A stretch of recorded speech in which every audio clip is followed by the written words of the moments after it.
The story opens with a metaphorical narration of the cold night breeze, the half-hidden moonlight, and the senses of an assassin whispering the same thing. In the next instance, we meet our main protagonist, Leon, who receives compliments on his good work. Leon kneels and looks up at the voice that compliments him, thanking the respected Sir Daruth Robert. Daruth glares at our hero as he narrates that he has been told he will be killed by the man standing in front of him tonight. He comments on the fitting performance of the protagonist as the Shadow Chief, and commends that it is because of him that the family has been growing in power faster. Leon humbly expresses that he has just been doing what he should have, but in a slight change of tone, Daruth asks him if he thinks the Shadow needs freedom. And following this question, our hero answers that they, Shadows, are not capable of questioning anything that has been commanded to them, and are to only follow the orders given to them by their masters. But just then, our hero is startled when Daruth questions why he had acted on his own when he knew of this rule in fact. Leon is taken aback by the extreme pressure and tense situation as Daruth asks why he had undone the brainwashing. He glares at Leon as he kneels before him, wondering how Daruth has come to know of this. We are then enlightened about what brainwashing actually is. It is the method that the Robert family uses to control their assassination organization, Shadow.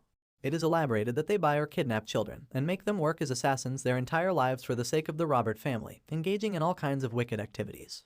And our hero continues to narrate that, simply put, they groom the children into becoming their loyal dogs. However, he coincidentally was able to break free from these chains.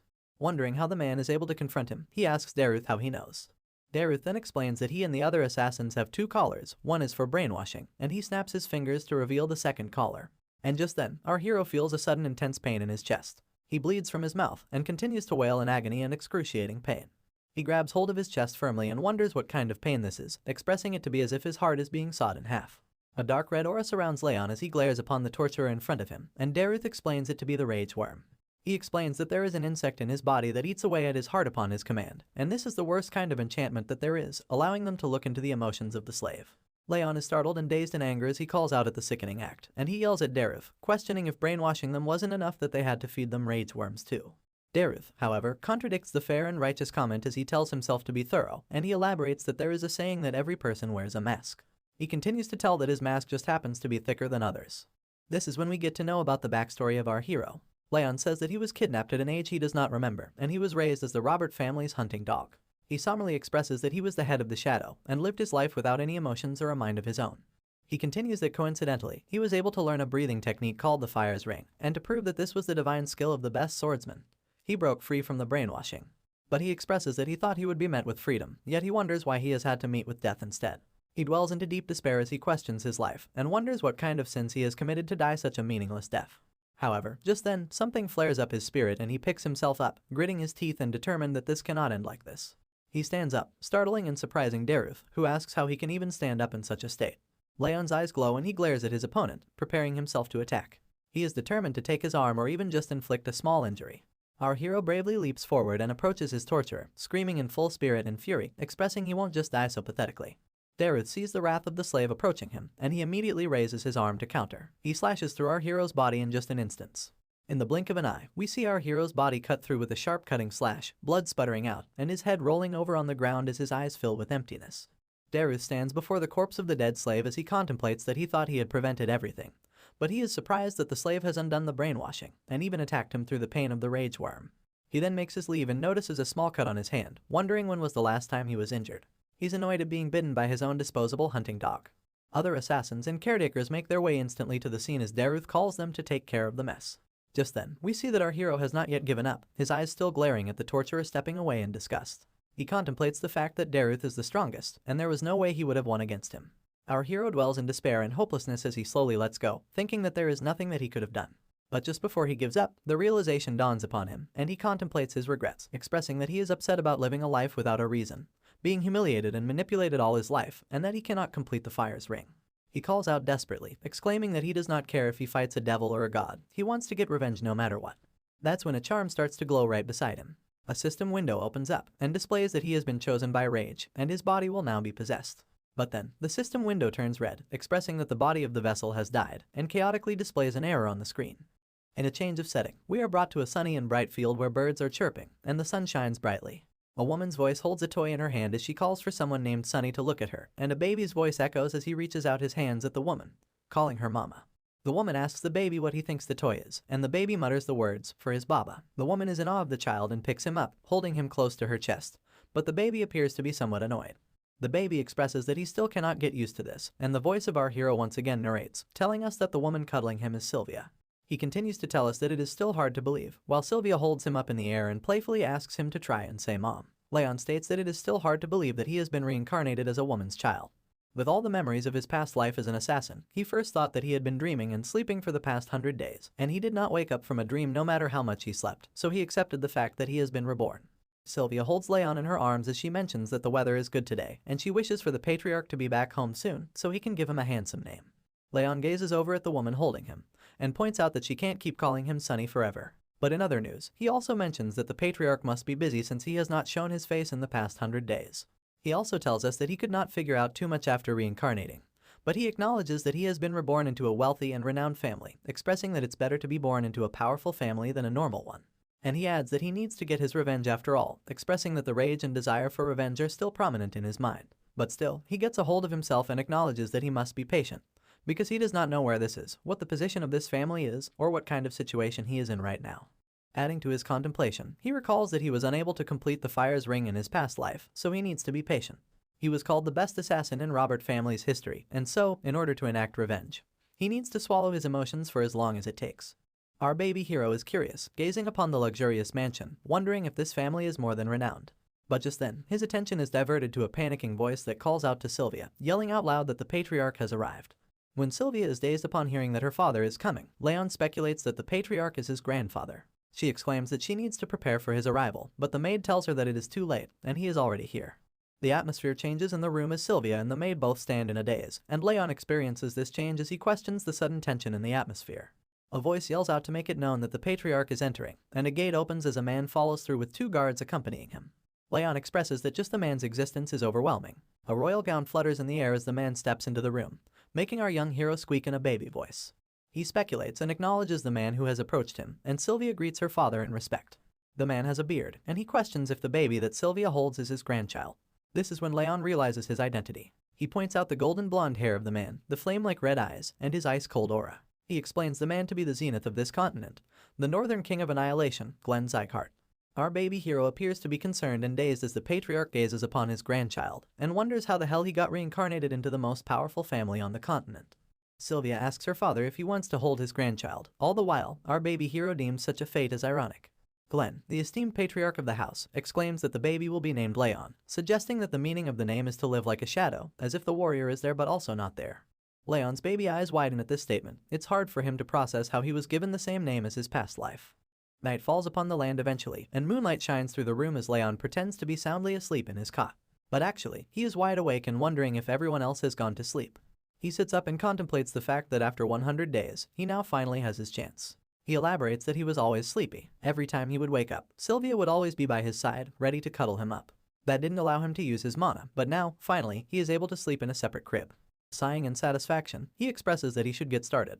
He sits upright, crossing his legs to perform a certain stance, calling upon the fire ring ability. Our baby hero explains that this continent's normal training method uses breathing styles.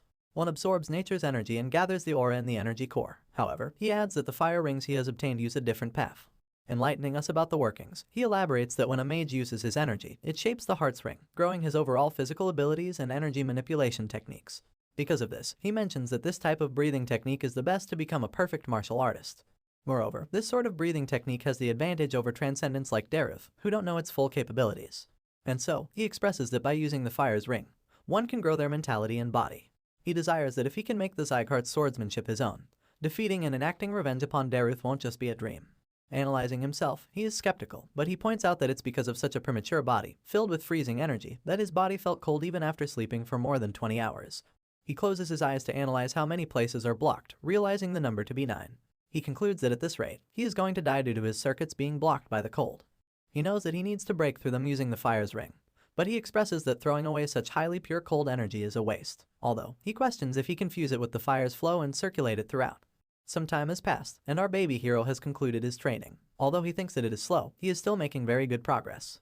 Just before he decides to move on to the next stage, he feels a bit agitated. He acknowledges that his body is tired, questioning the stamina of this premature body getting tired after such little training. But our poor baby can't help it, and he feels the weight of his eyes as he slowly closes them to sleep. Leon has soundly slept in his crib, and this is when Glenn, the patriarch, emerges from the shadows to observe his grandchild. He raises his hand above Leon's head, and small sparkles of energy twinkle around him. Night changes into day, and the sun shines upon the window of the huge and luxurious mansion. The cutest protagonist, Leon, crawls on the floor muttering nonsense, and Sylvia follows him throughout, encouraging him to crawl a little more while playfully squealing in joy. But Leon seems to be distressed and annoyed, expressing that playing with Sylvia is a pain.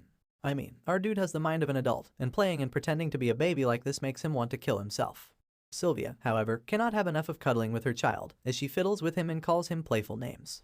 All the while, our poor hero gets more and more annoyed, exclaiming that enduring the cold energy is better than this. This goes on when suddenly Sylvia is called upon by a strange voice, and her attention is diverted towards the man who calls for her. Her face immediately lights up as she turns to face the source of the voice and calls the person the saint. The saint takes a slight bow to pay his respects to the lady, but requests her to simply address him as sir. Leon's eyes widen upon seeing the man. He wonders if the person in front of him is someone called the Saint of the Rags. And enlightening us with more background upon the characters, our hero once again narrates that the saint has divine power, medical techniques, and skills that can reach the ends of the world. However, he adds that although the man is the most famous physician, no one can see him due to his wanderlust. Coming up close, the saint gazes upon the baby, expressing that he came to see Sylvia after hearing about his birth, and he picks up Leon to gaze upon him closely. He compliments the red eyes and the blonde hair of the baby that he inherited straight from his beautiful mother. He then asks the name of the child, and at first, Sylvia hesitates to answer, but she says that the name of the child is Leon. The saint is taken aback, questioning if they named the child while knowing that it means shadow. Sylvia hesitantly agrees with the speculation, and the saint follows up with disappointment, not understanding what Glenn was thinking before naming the child. Leon observes his expressions, as he notices that the two are being quite casual with each other. In his past life, he had heard rumors of the Northern King of Annihilation being friends with the Saint of Rags, and it seems to be true. Nevertheless, the saint holds our baby hero firmly as he smiles in joy, wanting to have a closer look. He then places his hand over the baby's body, and a strange energy flows and glimmers over our hero. The saint notices that there is something wrong, as is apparent by his facial expressions. Sylvia also notices this and asks the saint about it, and the man tells her that the baby has the bitter cold curse. He gives back the baby for Sylvia to hold, as he continues to elaborate that the baby's energy circuit has been blocked off by ice energy. If they treat him concurrently before his future checkups, he will not die. However, he also lets Sylvia know of the sorrowful fate, that the baby will not live for a long time if he is left untreated. Sylvia's eyes widen in shock, and her voice starts to shake as she states that the saint is lying. She does not believe this to be true. And just as the saint tells her about writing a prescription to start the treatment, a voice calls out to interrupt him. The voice belongs to a maid, who rushes forward to the saint to tell him that the patriarch is looking for him. The saint lets her off, telling her that he will be there with the patriarch once he is done with the conversation. But the maid insists that the patriarch wants to see him right now. Accepting the call, the saint hesitantly takes his leave, expressing that the patriarch cannot get his timing right. Observing the situation, Leon thinks that knowing about the disease does not change anything, because as long as he can complete the fire ring on time, such a curse won't be an issue. This is when a teardrop falls onto his face, making him halt in his thoughts. Our baby hero gazes upon the crying face of Sylvia, who still believes it to be a lie. She sniffles and expresses that she cannot lose her child like this, and she refuses to accept that he is dying. Sniffling and silent tears turn into wails and screams of agonizing pain as Sylvia falls to the floor, firmly holding her baby. She promises that she is going to make it better, no matter the cost. She is still in denial that her child is sick with a deadly disease. Leon's eyes widen and his heart skips a beat. He wonders what this emotion is, and he expresses that his heart is aching. He sees himself observing the poor woman, telling himself that he does not wish to see this. Among the wails and the screams, Sylvia suddenly stops crying when her baby's hand touches her face to wipe off the tears. She gazes upon her baby closely with her eyes full of shock, and Leon reaches for her in an attempt to call for her, until he manages to mutter the word mommy. Meanwhile, Glenn was busy engaging in a conversation with the saint, when suddenly, a commotion rises from the other room, diverting their attention. The voices of the maid yell and call for Lady Sylvia to stop, and Glenn questions what the ruckus is all about. The maid follows after Sylvia as the yelling continues, and she warns her that the patriarch is inside the room. The door breaks open, and Sylvia barges into the room despite the maid's best efforts. She glares at the patriarch while she huffs and puffs to catch her breath. The red eyes of the patriarch, Glenn, glare at his daughter as he confronts her about the reason for this ruckus. He mentions the rude and unsightly behavior, demanding a suitable answer. But he stops mid-sentence when he sees his daughter kneeling before him on the floor with tears in her eyes, begging him to save her child. Starting right off where we left, Sylvia is seen begging the patriarch to save her child. However, the patriarch does not seem to be bothered as he sips away on his tea. Being persistent as she is, Sylvia exclaims that the patriarch is well aware of the child's state and how much the child means to her. She repeatedly asks him to save him. But adding to the bleak and tense atmosphere, the patriarch coldly questions why he would want to save someone who cannot contribute to the family. He expresses that the child is an example of how difficult a martial artist's life is. Sylvia continues to persuade the patriarch as she mentions the child to be his grandson. But he is not fazed. The most he can do for the child is to give him the Zygarde name, and he asks his daughter to be thankful that he is being generous even with such an offering. Of course, Sylvia's tears do not appear to stop as she wails and screams for her father. The cruel man then asks the guards to take her away, and the brutish men drag her out of the room. Sylvia's screams and wails can be well heard across the mansion, as she desperately shouts at her father to save her child. The cries do not go unnoticed because the saint observes this commotion. He sighs in disappointment and calls the patriarch stubborn. This is when, in a shocking turn of events, the saint questions what the patriarch plans to do now when he has called him to look upon his grandson's condition. The patriarch overlooks the confrontation and quietly sips on his tea, asking the saint to give the details. He continues to do so, saying that as Leon grows, the condition worsens with his age. But he emphasizes that thanks to the patriarch's aura pushing out some of the cold air, he will be fine for a bit. However, the unforeseen situation dawns upon the patriarch as it is made known that his grandson will not be able to become a martial artist. Following the patriarch's strange dilemma and behavior, the saint asks why he has named the child Shadow, expressing that there are many names that he could have chosen from. Interestingly, the patriarch mentions that the name, Leon, does not just mean shadow. He continues to enlighten the saint, as he mentions that 1,000 years ago, it had another meaning too. At the break of dawn, as the sun shines down, we are brought into the setting of the mansion as Sylvia holds down a spoon with some medicine. She encourages Leon to gulp down the medicine provided by the saint. Anticipating a speedy recovery, the maid and Sylvia both close their eyes, wishing the baby to be healed. They open their eyes at the sound of the baby squealing and reaching out his hand for his mother. Sylvia celebrates in joy along with the maid, Helen, happy that her son is healing and enduring. Helen agrees with the lady as she also adds that he must have understood their intentions. Holding her son firmly in her arms, Sylvia draws Leon closer as he contemplates feeling better. He notices the medicine to be the fire attribute medicine, which is creating warm air to push out the cold air from his mana circuits. Satisfied with the results of the medicine, Sylvia encourages and playfully asks if her son understands her intentions. Our baby hero nervously and hesitantly accepts taking in more medicine. Fast forwarding a couple of years, we are brought to a setting where our baby hero has grown. He narrates to fill in the gaps for us. Leon says that he started training after taking the medicine, and after achieving a groundbreaking first fire ring. 2 more years of training have passed. All grown up, our baby hero is not so baby anymore, and he expresses the same emotion as he continues to narrate his daily routine from the last 2 years. After playing with Sylvia and Helen around nap time and midnight, he would always train. Even more time has passed since the start of his training, and now our hero is 5 years old. We see a grown-up Leon sitting upright on his bed as he smiles in satisfaction, and a system window appears in front of him showing his achievements at such a young age. The window highlights that he has now finally achieved the 2nd ring of fire. By this time, it is revealed that Leon has managed to create the 2-star ring of fire. Leon observes and gazes upon the message window as he contemplates the factors of the 2-star ring of fire. He elaborates that at this stage, the flames revolve in cross-formation, and his energy observation gets more sensitive. The deep contemplation and celebration are, however, interrupted by Helen, who calls for Leon, expressing that he is up early this morning. She asks if she can take his laundry, and Leon approves. He observes Helen work her way through his laundry, as he realizes that she cannot see the message window appearing before him. And now we learn, as Leon tells us, that the message windows first started appearing when he obtained the 1-star fire ring. In a flashback, our hero narrates that he did not know what it was at first, but he soon realized it to be a comfortable status window that lets him check all his stats. He also mentions Helen's strange reaction when he first started interacting with the window. He expresses that it was evident that the message was only available to him. Continuing the deep contemplation, Leon expresses that although he has now achieved the 2 stars, his low stamina and the bitter cold curse remain. He strokes his chin and points out that improving like this would not have been possible if not for the fire attribute medicine. Dwelling back on past events, he expresses that during these 5 years, Helen and Sylvia, along with everyone at the annex, have been looking after him diligently, taking care of him like a prince.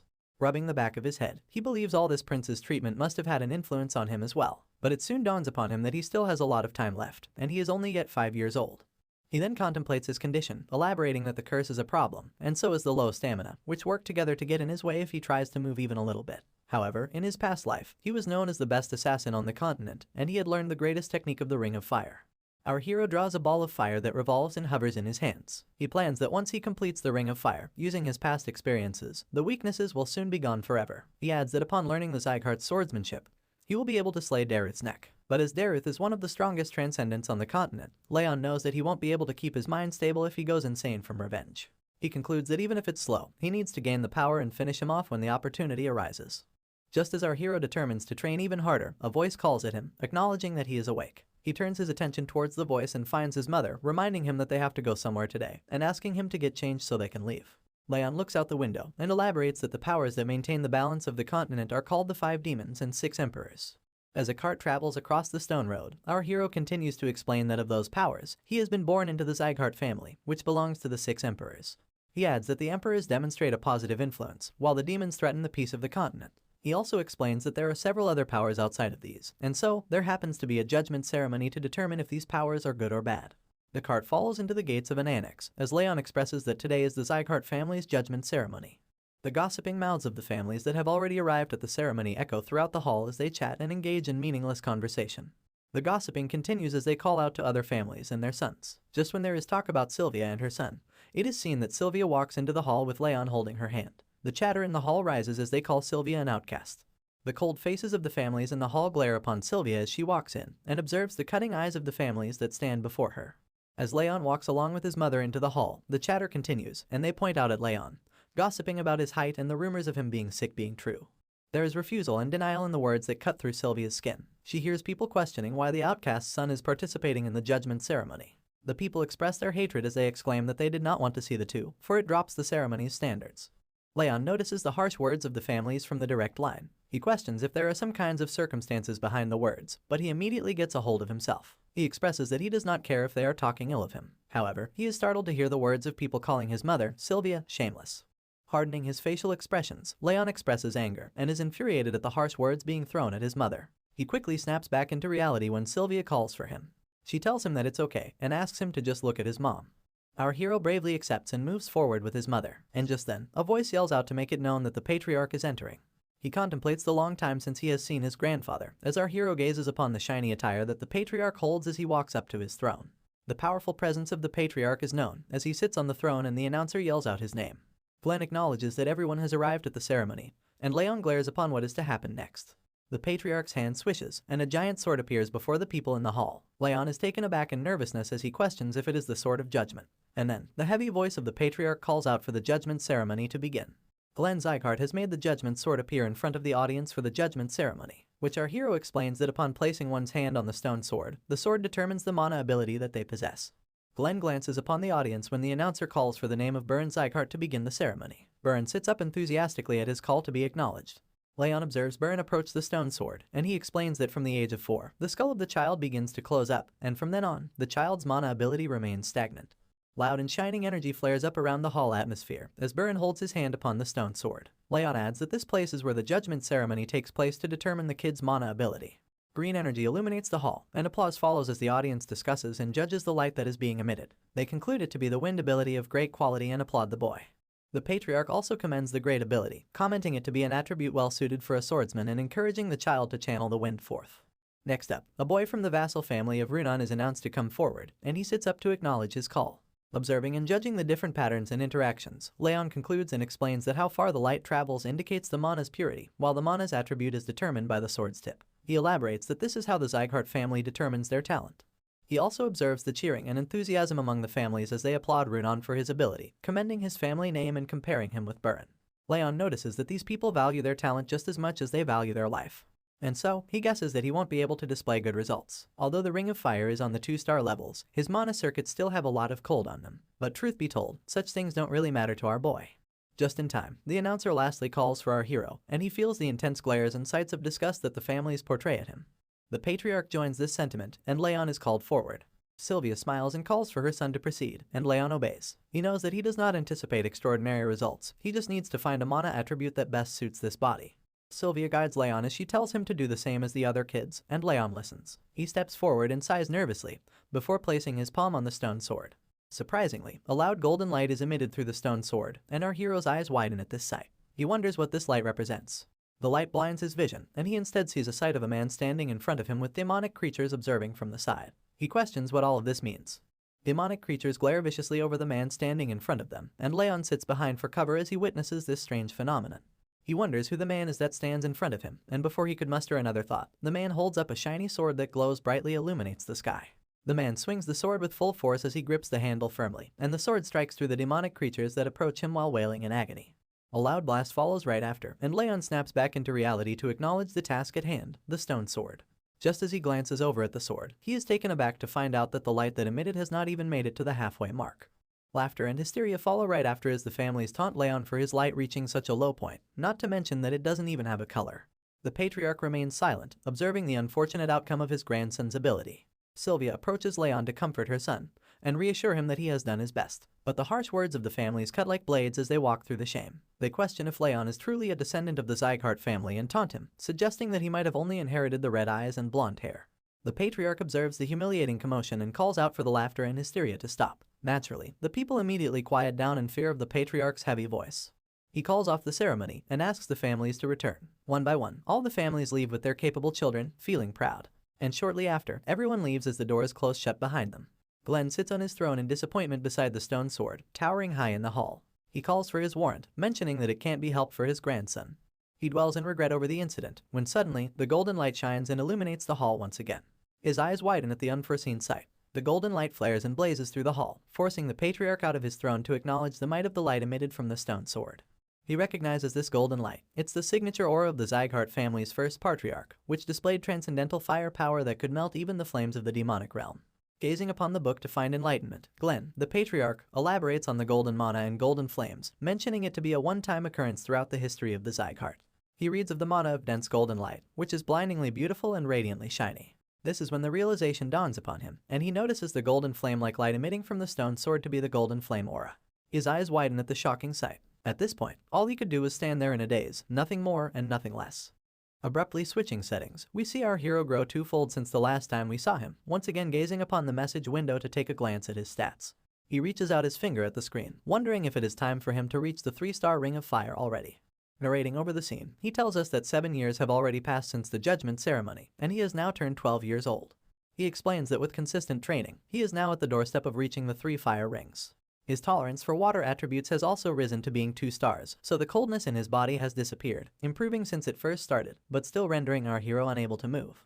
Moving forward in the present, Leon plans to begin training soon, when suddenly, Sylvia's voice calls at him, and she approaches him to ask why he is not ready for the occasion yet. She asks him to leave quickly before they get late. Leon obediently agrees with his mom, and contemplates the fact that the second judgment ceremony has come to face him once again. He annoyingly exclaims that he will have to see those bastards from the direct line of families. The concept of time in this universe really is twisted, because we are once again brought back to the Judgment Ceremony Hall. The voice of the announcer commends the last family competitor and calls for the Judgment Ceremony's end. Leon wonders if it is because it's the Judgment Ceremony of the indirect bloodlines today that the ceremony has ended earlier than expected. This is also when the Patriarch calls for his name. And acknowledging the Patriarch, Leon addresses his call. Glenn confronts Leon for not responding to the basic training orders that he has been receiving for the last month, but our hero is confused and dazed at the sudden confrontation. He does not know what the Patriarch is talking about. Just then, Sylvia walks in to address the concern, pleading that Leon still has a lot of cold energy left in his body for him to endure training. She exclaims that he is different from other children. Leon, on the other hand, is taken aback at the fact that his mother knew of this, but not him. Despite Sylvia's desperate attempts, the Patriarch coldly denies to entertain any such thoughts, emphasizing that this is the Zygarde's land, and there are no exceptions for the one named in the Zygarde family. He expresses that if one cannot walk, they must crawl in order to train. Sylvia continues her desperate attempt, and her voice shatters down as she pleads the Patriarch for a bit more time. But once again, the Patriarch does not like to play around. He confronts and questions her if she will leave the family once again with the child. She is startled and forced to stand in a daze as the Patriarch enforces that this is the Zygarde land, and she must live according to their ways. He warns her that if she does not wish to comply, she is free to leave right this moment. Falling into deep despair and regret, she recalls all of her past mistakes. All the while, she hears the harsh words of the people, taunting her and calling her names, claiming that she will run away again. But this time, she won't have any more energy cores to destroy. The words cut through her skin, and she is shattered when the people shame her for being from the direct bloodline. Observing his mother's expressions, Leon understands why she gets treated so harshly. It is because she had abandoned the family once before. He explains that Sylvia has had traces of learning martial arts, but no mana energy. He tells us that after breaking her own mana circuits and energy core, she had left to marry his father, who had died while she was still pregnant, leaving her no choice but to return to her family. Leon understands that a member of the direct lineage that had left on her own and came back crawling would be treated poorly. However, he steps up in front of the Patriarch, making his emotions of anger clear. Now, he is her son, and he cannot watch her mother get treated so harshly. Looks like a confrontation is imminent, but will our hero's grandfather actually show him mercy for standing up to his mother? In spirit and determination to protect and shield his guardian, Leon walks up the hall to confront the Patriarch, while Sylvia desperately calls for him to stop this madness. She yells that she will fix everything once again. Denying his mother's wish, Leon walks up in front of the Patriarch and sheds light on the matter. He expresses that, as the Patriarch has ordered, he will begin his training next month. Seeing the bravery and determination of our hero, the current Martial Hall Master asks if he was not made aware of this training lease. He expresses that even if he wasn't, he should not pursue the training with his current condition as he is still sick. He presses that Leon should give it up. The show of bravery does not end here, as Leon is persistent and tells the Martial Hall Master that it is okay, and he wants to live up to the Zygarde name. Upon hearing this news, Glenn, the Patriarch, viciously glares at Leon for claiming such a difficult feat, and he questions if Leon understands the weight those words carry. The intense pressure of the Patriarch's aura courses through Leon's body, and he feels the immense force of the Patriarch's ability. He is taken aback and startled, as is apparent by a small spatter of blood that drops on the floor. Leon's eyes widen as he firmly tightens his fist. He concerns and points out that just the Patriarch's glare can do so much, elaborating that the feeling is as if his heart is being crushed by the immense force of the aura. He concludes that the Patriarch is much stronger than Robert, and he asks himself if this is the true power of the King of Annihilation. Helen and Sylvia rush to his aid, and they comfort the distressed hero as the Martial Hall Master joins them. He encourages the Patriarch to calm down, exclaiming that Leon is just a child. But this does not stop the Patriarch's deathly glare and aura. Instead, it intensifies, and both Sylvia and the Martial Hall Master stand down immediately in nervousness. Sylvia cannot see her son being pressed on like this, and she immediately hugs him to protect him while screaming for her father to stop, pleading that Leon is not in the condition to train so intensely with his current state. Observing and witnessing this intense situation, our hero deepens into thought as he narrates that he was an assassin in his past, someone who lived in the shadows. And reminiscing about his past life, he continues to tell that he was always closer to death than life, and he never stepped out of darkness. Feeling a push from behind, Leon exclaims and addresses his new self. He will no longer do the same. He will no longer hide in the darkness. Our young hero meets the eye of his former self in his past, pushing and encouraging him to move forward.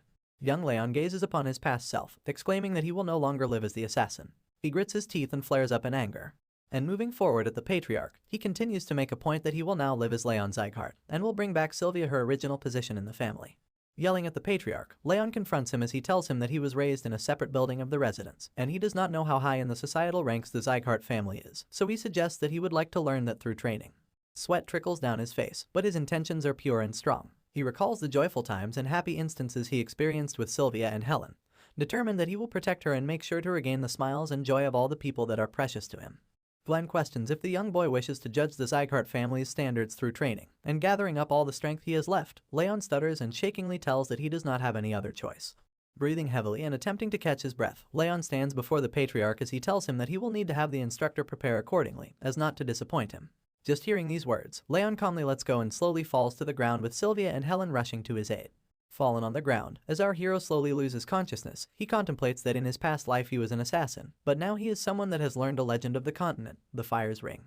And so he concludes that by utilizing both these abilities, becoming a prominent member of this family is not impossible for him. Before finally letting go and submitting to the weight of fatigue catching up to him, he tightens his fist and exclaims that he'll show them all how strong he'll become. A change of setting now takes us to the training grounds where swords clank with each other as the children train and spar with each other while an instructor observes their moves. We are then introduced to the intermediate Martial Hall Master, Karan Zygarde, who questions the claim that the boy was too weak to even properly move. A nervous messenger reports to the Martial Hall Master as he elaborates that many maids have overheard the conversations between the Saint and the Patriarch, and it is definite that the boy is suffering from a serious illness. Karan deepens in thought as he recalls that the boy's body was definitely in a bad condition when he saw him earlier today in the judgment ceremony, and all the other times he's seen him, but he wonders how the child was able to withstand his father's aura. Concluding his contemplation, he recalls that Sylvia was known to be more talented than anyone else. Following his deep thinking, he calls the messenger to place a maid in their building and to do so as quickly as possible. The man obeys and agrees to do so.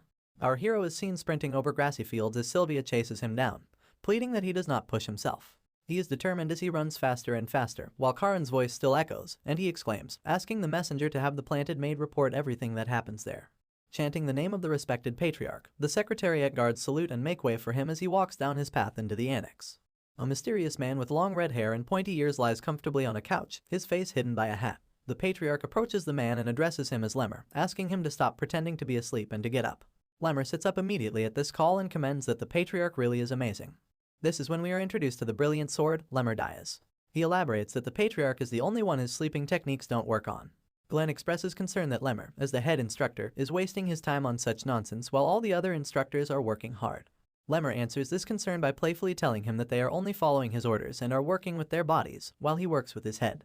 Annoyed, the Patriarch exclaims that Lemmer has not matured even after 50 years, but Lemmer laughs it off, stating that people don't really change, and besides, he is an elf anyway. Observing the Patriarch's concerned look, he asks if he is here to talk about his grandson too, and he adds that Sylvia had come too. This surprises the Patriarch, and he explains that she asked him to make sure that Leon does not get hurt.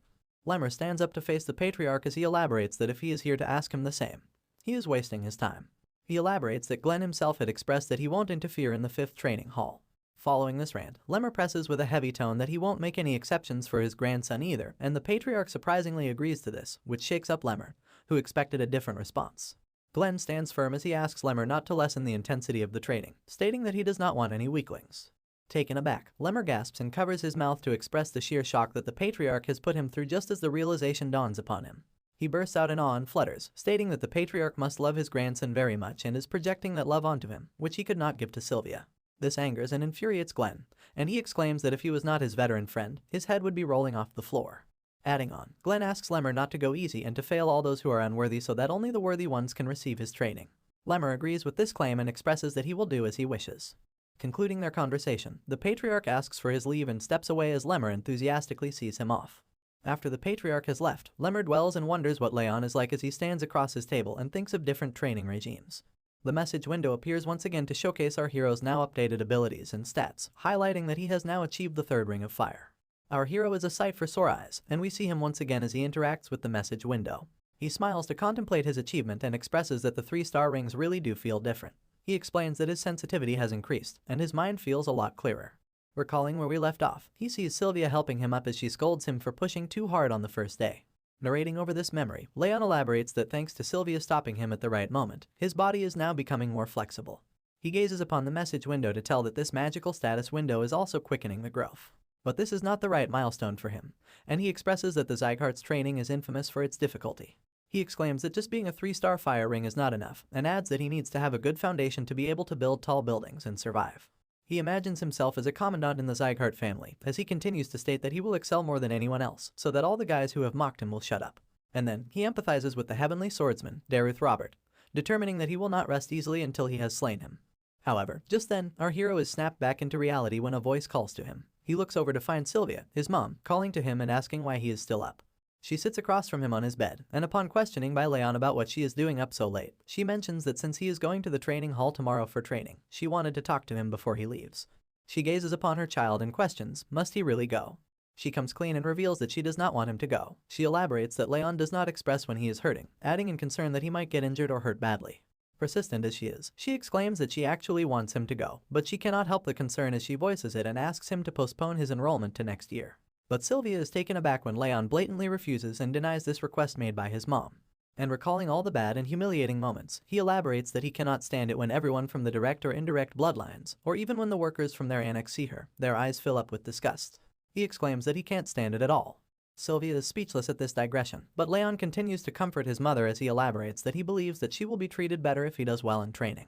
Nevertheless, she smiles, and she fidgets and plays with her fingers before she nervously states that she is sure Leon had thought it was strange why they live separately, and why people talk badly about them. She recalls her memory to explain that she fell in love with his father coincidentally when she was on a mission, but it was difficult for her to be with him since he was just a knight. Then she narrates that she shut down her monocores and left the family. She also tells Leon that he actually has a sister named Sia, who is 10 years older than him. She recalls and tells that they were living peacefully when Eden's executive ambushed them, and amidst the battle, she expresses that Leon's father was not that powerful, and unfortunately, she was pregnant with him at the time. And somberly expressing, she tells that there was nothing they could do against them. However, she adds that his father had hired guards without her knowledge, but she regretfully informs that they arrived at the scene too late because by then, his father and sister were already dead. She concludes the story, elaborating that this is why she came back to the family, not knowing what to do and why the family treats them like sinners. Adding on, she tells him that she really could not say anything against it. Leon thinks about this whole situation and deems his mother selfish. Elaborating, he tells that she threw away her responsibilities in the name of love and came back crawling to be saved. He expresses that he now understands why the family treats her so coldly. However, emotions take over our hero, and he states that she is the one who gave him a new life and showed him affection for the first time. And he makes a point that even if everyone else calls her selfish, to him, she is the only mother he has had in both lives. Leon then asks Sylvia if she regrets it, if she wants to go back to the time before she left the family, but she denies. And she explains that she used to feel invisible in the family before, but she felt like a real person when she finally left, and she expresses that it is enough for her, being happy then and being happy now. Continuing the heartfelt conversation, she apologizes to Leon for being such a terrible mother, but she is interrupted by Leon, who states it to be fine. He addresses his mother and tells her that he will be fine, so he asks her not to worry. Gazing into each other's eyes for a moment, Leon smiles at his mother while he reminds himself that even if everyone else calls her selfish, she is his only mother, and he can always get his revenge after he helps her regain her position in the family. Mumbling turns into slow tears, and slow tears turn into sobbing as Sylvia wails in front of Leon, surprising him. He asks her to stop crying, and this mother-son interaction ends here. Leon sees his mother out of his room as he sighs and expresses that reassuring her was really hard. He then sits on his bed once again as he plans to check the malleability of the Ring of Fire before he can sleep, mentioning that he does not have a lot of time before the training starts. And he sits in a unique stance, performing the technique as blue flames rise and flare up in the room viciously. He notices that the rings spin faster now that they are at level 3, but he wonders what it will be like once they get to the intermediate levels. The flame suddenly blazes violently and bursts out into the air in front of our hero as his eyes widen in shock. The flames speak in a strange voice as it states to have finally come. It rises and rises as our hero glares in anticipation. A giant ball accumulates in front of him as it viciously smiles, and elaborates that the time has finally come when his rage has reached him. The blue flame pays his respects to Raph, the second lord of the demon realm, and expresses that he will help Leon's revenge dreams come true. However, Leon is surprised and taken aback as he questions this claim, and a message window pops up telling him that he has unlocked 2 new traits. The rage trait is being activated, but the second one remains untitled. The blue flame continues to rage and blaze as it expresses the offer to our hero, but it is taken aback in shock and stops midway to address the concern. The ball of blue flame questions why there is a child standing before him. Leon steps away to prepare to engage in battle against the mysterious ball of fire that has suddenly appeared in front of him, and he asks what it is. But the ball of fire seems to be just as confused, and he expresses the same concern to elaborate that the rage that reached him was not an emotion that a kid like Leon can feel. Upon a second glance, the ball of blue fire's eyes widen as the realization dawns upon him, and it exclaims that it was definitely the child standing before him. The child has been hiding a deep and dark rage within him. Leon hardens his facial expressions and is skeptical of the ball of fire as it asks him to give away his body and soul to him, and then he will help him get the revenge that he desires. He wonders if the ball of fire is here because of his violent rage against Dareth Robert before he was reborn, but if it is, he expresses that the ball of fire is way too late. Following the skeptical nature and suspicion of the ball of fire, Leon denies his offer and states that he will get his revenge on his own. This confuses the ball, who anticipated an answer. He floats around Leon's body, as Leon tells him that he will exact revenge on Dareth himself, thinking that he can't get the help of another in such a matter. But the ball of fire does not seem to buy this claim, as he expresses that Leon seems to be misunderstanding something. Smiling widely, the ball rises up once again and states that he is not here to negotiate. The huge ball of fire blazes again, and it viciously glares at our hero to alert him that he has already made his decision. Although the flames catch onto Leon's body, he immediately notices something strange. The flames are cold. Realizing this could only mean one thing, Leon steps back nervously. The ball of flame flares and rushes forward as it yells that now, all Leon needs to do is give him his body. Leon steps away from the threat as the blue ball of fire approaches him. The fire approaches nearer and nearer. There does not seem to be anything that our hero can do, and the flames finally reach Leon's body as a burst of light illuminates the room. Following the strange interaction, he does not seem to be feeling too well as he grabs hold of his chest firmly. His eyes widened in shock, and he expresses that he feels as if his mind is gonna freeze over. He wonders if it is the attribute of cold that is causing this strange and uncomfortable feeling. A mysterious and vicious avatar dawns over Leon, as its heavy voice instigates him to think of the person to bring up the rage, and he will kill him even if it is a god. Shivering and shaking, Leon rubs his hands over his arms, curling up into a ball as he expresses that he is able to endure the attack somewhat thanks to his water attribute tolerance ability, but he realizes that this attack is not just cold. Adding on, he elaborates that the mysterious entity is consistently stimulating his rage. Awful and torturous moments from his past life constantly replay in his head, as he is reminded of the pain he has endured and the days he has spent in torment. The mysterious man hollows over near to our hero's ear, as he exclaims that he will break the man's skull and eat up on his flesh, and so, Leon gives up on his body and lets the man take over. Recalling the joyful moments he has spent with the maids and his mother, Sylvia, he worries about what will happen to them if he gives up his body to this strange entity that has appeared so suddenly. He grits his teeth in frustration, determined to not let go so easily, and he exclaims that he cannot let him have his body no matter what happens. The blue ball of fire has once again appeared before our hero as it hovers over him and continues to persuade him by saying that it would have been easier for him to give in to his rage and accept the entity. But he is just holding on for no reason at all. He exclaims that he was going to minimize the damage since he was going to use his body, but our hero leaves him no choice. It expresses that it will just swallow Leon whole without waiting any further, and it seems like the situation is worsening. It's apparent by the look on Leon's face as he attempts to catch his breath, and he expresses that it feels like his body is going to break into pieces. Holding on to dear life, our hero expresses regret, realizing that he is almost at his limit and he'll end up dying at this rate if he does nothing at all to survive. But just then something clicks in Leon's head as his eyes widen and the realization dawns upon him. He grips his hands together and grits his teeth to give it his all, elaborating that if he could endure the cold due to his water tolerance attribute, then he might be able to reduce the pain in his body and mine through the ring of fire. Noticing it to be the only option he has left to survive, our hero musters up all his strength to counter the cold. And his move works as the heat from the ring of fire slowly pushes away the cold from Leon, surprising the ball of blue fire. He groans in frustration, seeing a child push away and counter his attack. He expresses that even if it hasn't been long since he has awakened, a feat like this is impossible. His annoyance is further elevated at the fact that the foe is just a human child. Sweat trickles down Leon's face as the cold slowly goes away and the heat of the ring of fire intensifies. He glares at the ball of fire and warns that he will get revenge on his own, without needing to let a ghost use his body. The blue ball of fire is offended by this statement as it rages and blazes violently at our hero. He questions how dare the human child call one of the great demon lords a ghost. Playfully teasing the entity, Leon asks why he hasn't been able to kill him if he is a lord of the demon realm. He continues to tease and taunt the lord as he states that the lord of the demon realm isn't anything special, and he suggests that he just disappears. Infuriated at this insulting interaction, the ball of fire starts growling at Leon. Observing and recalling the demon lord's words, Leon realizes that he is said to have just awakened, which could possibly mean that the ball of a demon lord has yet to restore his full strength. Leon's deepening thoughts over the strange lord of the demon realm are broken off by a message from the system window that notifies him of special abilities that have been unlocked. Gazing upon the message window in curiosity, he finds his stats to be shown in a number format. At this realization, the lord of the demon realm freaks out, yelling that it is his authority, and he questions why the little boy has it. Our hero asks if the blue ball of fire has anything to do with the sudden change in the format of the message window, and although the ball frowns at first, it affirms that he has made the system, and he annoyingly questions why it is with him. Feeding into his curiosity, Leon once again asks what kind of system it is, but the demon lord has no interest in revealing anything to him. But he finds himself immediately taken aback and dazed when Leon answers his own question to express that it might be for quicker progress. The blue ball of fire blazes in rage and confusion as he wonders how the little boy knows. Leon, on the other hand, blatantly glares at the spirit in front of him, concluding that he can't even hide his emotions at all. Contemplating over the mysterious workings of the system, our hero mentions that he too had thought it to be strange that his ring of fire ability was more effective than in his past life, but now he realizes that it was because of the system. Filled with rage and frustration, the spirit of the demon lord flares violently as he demands that the little boy gives up his authority and body to him. But just as he continues to press on our hero, he sees a powerful energy blow coming towards him, and he immediately dodges as the attack flows right through its hollow spiritual form. Enraged even more, he asks what the little boy is doing, and Leon gleefully expresses that he has hit him with mana just in case. Observing the outcome of the attack, he notices that the spirit of the demon lord does not have a physical body, which would mean that aura won't work on him either. And considering the fact that no one else has come rushing in after the ruckus they have caused, it's apparent that he's probably the only one who can see or hear this spirit.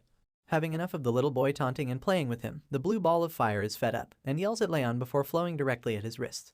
Leon's eyes widen as he flinches at the sudden hostile movement, but he is taken aback again when the blue ball of fire has now turned into a bracelet with ice crystals for beads.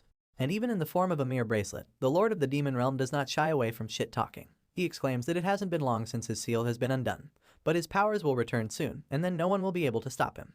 He warns that he will stick with Leon till the day he dies. Our hero is nervous. He expresses the entity to be a leech, but he is afraid of the system going away if he tries to take him off, and he is also concerned about what he might do to Sylvia and Helen. But concluding the interaction, he glares at the bracelet once again, determining that it might be better to keep him close and watch him. He will just restrict him, and hope that he grows stronger fast enough before him.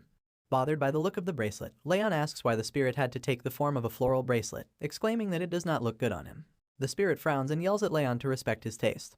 And what can Leon even do at this point, which is why he just sighs. The sun brightly shines over the morning ground, and Helen and Sylvia are seen waiting in the grand hall of the annex. Sylvia is worried for her son, while Helen consoles and comforts her, assuring her that the young master will do well.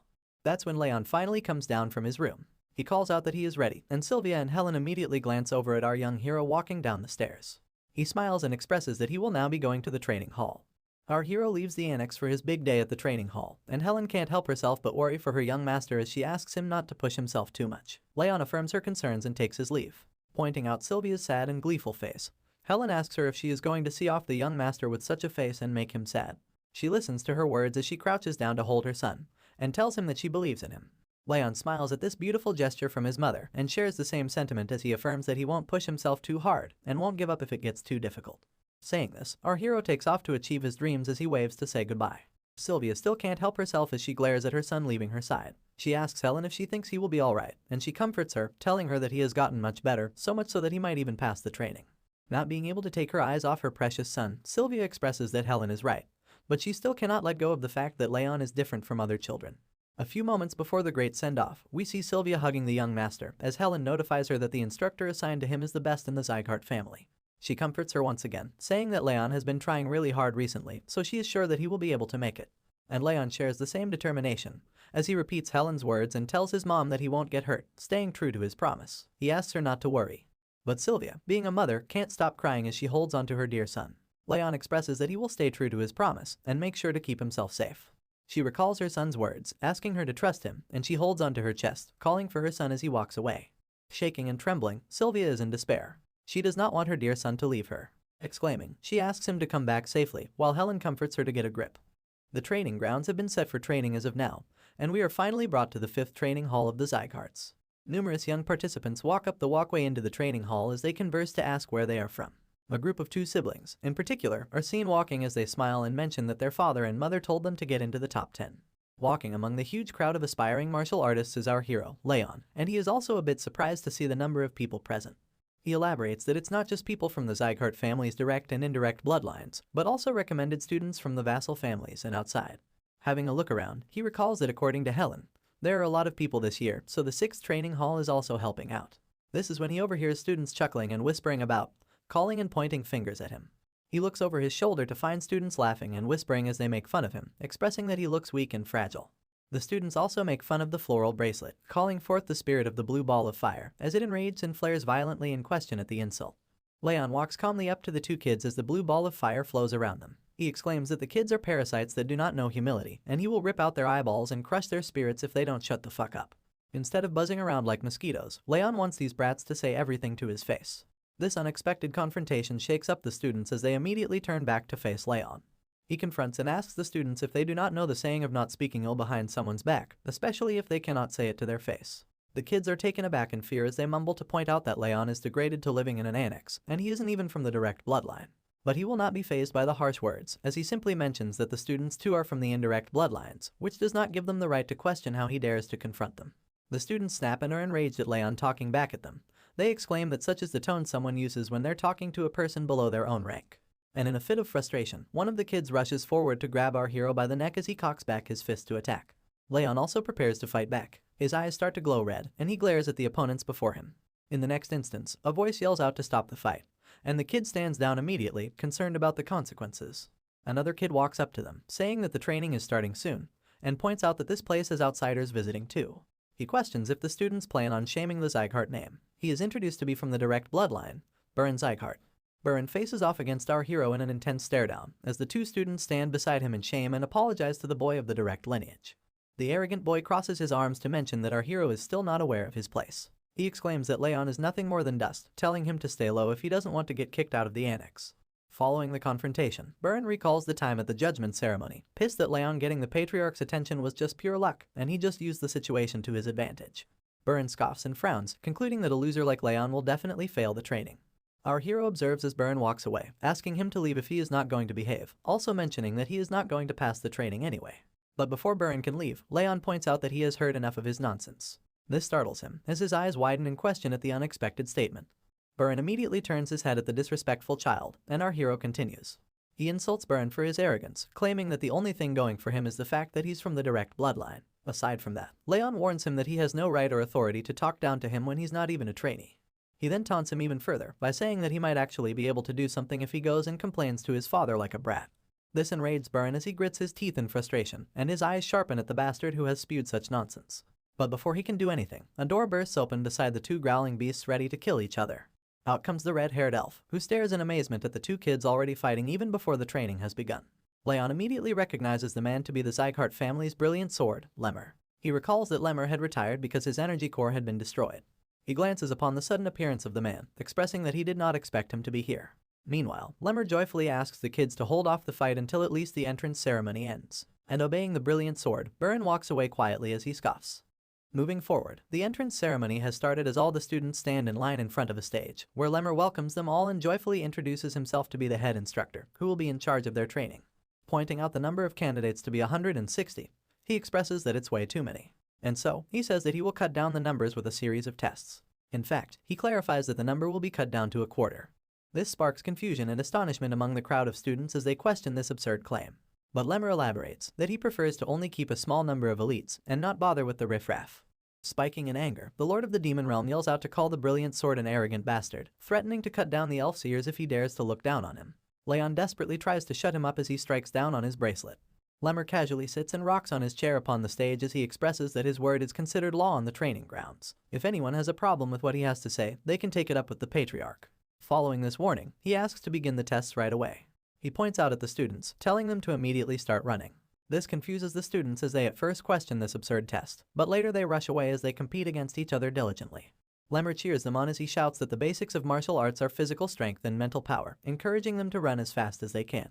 Sprinting before the other students, the spirit of the blue ball of fire appears in front of Leon to express his concern. It wonders why Leon is all the way in the back, when he should be aiming for the front. But Leon elaborates that it's not a competition, and he does not need to get past the other guys. Leon knows that Lemmer is observing, expressing that he looks into others' potential and temperament, and he won't be judging based on just what the eye can see.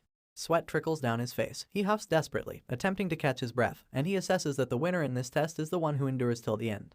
Concluding his assessment, he is determined that he will make it till the end no matter what. Commenting on the test, the instructors announce that Sir Burin and Lady Lunan can be seen sprinting at the front. They discuss that everyone is fast, but it is especially so in the case of these two. Another instructor also adds that the speed they are running at isn't their best, so he's sure that they can run for hours on end.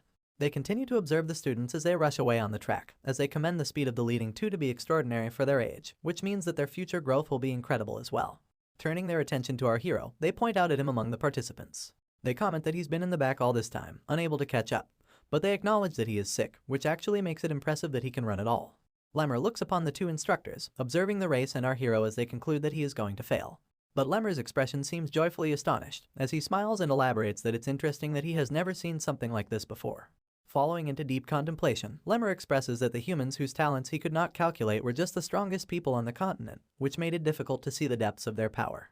But as far as other people go, he can easily see their potential. For example, he can tell what sort of power Burin and Lunan will hold in their future. However, while pointing out at our boy Leon, he expresses that he cannot see anything at all. Lemmer concludes that this could only mean that Leon is stronger than him. Therefore, he is out of his reach. He strokes his chin in curiousness and smiles as he remarks it to be interesting. The two kids that picked on our hero earlier now run past him as they point out that he had been so arrogant before, but now he can't even keep up with them at all. Leon is in last place, so the brats guess that he will fail the test soon. Not letting anything get in his way, our boy still continues to sprint and run with all his might, as he suddenly looks up in concern and questions that they're just running, even though it is supposed to be training. In his past life, Leon had to constantly run for his life from starved beasts, which was just a basic part of his training as an assassin. And so, he sprouts a wide smile on his face as he comments this training is far too easy in comparison. The race continues in full spirit as the students rush forward on the track. Observing the students is Lemmer, the brilliant sword. He singles out Leon, questioning how he is still running. He elaborates that Leon had exhausted his stamina long ago, and is way past the boundary of determination. Lemmer concludes that Leon shouldn't have any stamina left in him to squeeze out. He can tell that our boy has the same kind of mentality as those who have been trained to survive until the brink of death, which is quite fascinating for a young child. Observing this amazing talent, Lemmer deems the young master to be quite interesting. Seeing Leon continue running and keeping up with him enrages Burin. He scoffs and questions just how Leon is still able to keep running, when he was told that the boy was too weak to train. He recalls the information provided by his messenger that the Saint of Rags assessed Leon with the curse of the bitter cold. Leon has a low chance of surviving childhood, let alone learning martial arts. And even at first glance, it's not a secret that Leon looks fragile. Annoyed at things not going according to plan and everyone proving him wrong, Burin grits his teeth in frustration before yelling out the move, or utilization. A burst of energy follows right after, with beams of light crackling around his body. In his childish rage, Burin has started using his aura in the race, just to show off that he's much better than everyone else. And he rushes forward with electric beams crackling and sparking around him, leaving behind Lunan and Leon who follow him. Witnessing the sudden change in speed and agility, Leon is quite taken aback. He observes that although Burin speaks like a noble, he is just a kid. In comparison, he thinks that Lady Lunan might actually be much more mentally mature than the brat who rushed ahead. Keeping his focus, he then concludes that this is just a test and not a competition, so there's no need to break his pace just because his opponent wants to show off. The sun shines down once again as the hot beams scorch the ground, and all the other students who withdrew from the test due to exhaustion fall to the ground as they catch their breaths. The two kids that called Leon names and bad-mouthed him observe and question how the boy is still able to keep running. Another student adds that she had heard of Leon being weak because he is ill, but this result contradicts everything. Our brave young master keeps on going while the students wonder how he does not get tired. But you see, Leon denies these absurd claims because he feels as though he is about to die due to the coldness in his body. And he adds to the bleak situation, expressing that it also feels like his heart and lungs are going to collapse at any moment, but he is determined. He utilizes the ring of fire to squeeze out any little stamina that he has left inside him. Whatever the circumstances, he smiles at the conclusion that the ring of fire is improving quickly, and he plans that he just needs to activate it to full force in order to feel its proper effects. But before he can proceed, the voice of the blue spirit pops up once again, calling our boy pitiful. He questions the state of his body, and claims that he is nothing but his future vessel. The spirit of the blue ball of fire reaches out once again beside him, as he demands him to hand over his body and soul instead of trying to surpass the blue-haired human. Exclaiming in refusal of the unfortunate situation, our hero calls for it to stop. But it's too late. The spirit yells out that it will freeze everything, and a wave of freezing coldness strikes Leon. He frowns in pain and agitation just as the strong cold hits him, but he knows that he must endure the cold in order to pass the test and move on. Slowing down his pace, he feels as if his mind is being taken over by rage, but he knows he must endure it and pretend as if nothing is wrong. Fed up with the nonsense, Leon now confronts the spirit, asking him to stop this sabotage and stay still because this instigating act won't work on him. But the demon lord is persistent and questions Leon's claim, elaborating that there is no human that can withstand his rage. The cold intensifies and cuts through our hero's vitals, as is apparent when he grabs hold of his chest from the immense pain. The freezing cold strikes again, and the demon lord viciously expresses a desire to see how long he can endure the pain. This small setback is nothing for the brave warrior, as Leon knows that he has to endure the pain no matter what. Because if he shows even the slightest hint of weakness, the demon will swallow him whole. The pain intensifies and grows, but Leon holds his own to survive. The blue ball of fire is enraged, and it yells in frustration, questioning why his rage won't work on the weak little boy. Seeing the outcome of pushing himself too far, the fatigue catches up to him. He expresses that his body feels like it's going to collapse, and he might die at any moment. His eyes begin to close slowly as his consciousness slips, and he acknowledges that he cannot breathe properly. The intense situation now lessens when, before more damage can be done, the brilliant sword of the Zygarde calls for the test to be over, and all the students participating in the test fall like flies to catch their breath and take some rest on the ground.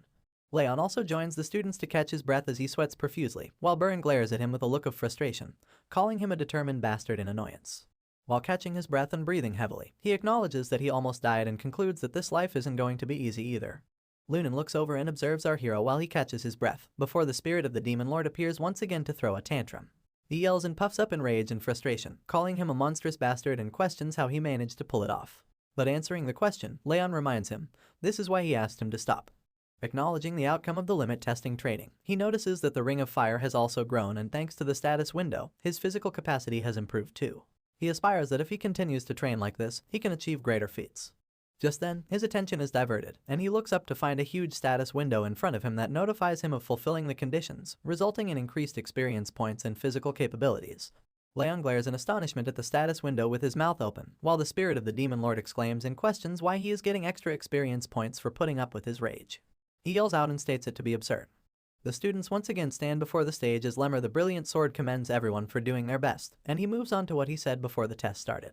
And hearing this, the looks on the students' faces show despair and nervousness as they await their inevitable failure of passing. But to their surprise, Lemmer playfully exclaims that he was just lying about cutting down the numbers to a quarter. This results in a loud and collective gasp from the students, which then transitions into yelling as the students enrage and express that they ran like hell because he said that. But Lemmer elaborates that he cannot fail so many people on the first day. He would not have anyone to teach. However, he also adds that he did not specify to fail them today. And transitioning back to horror, Lemmer fiercely warns the students that if they show the same results as today, most of them are doomed to fail. This alerts the students once again as they now become determined to train hard. He paces across the stage as he addresses the students, and he reminds them of running with all they had. He points out that none out of all the 160 of them kept it up till the very end, except for one. He also mentions students who gave up and started using aura. This alerts Burn, who is guilty of doing so, and he fears suspension over this act.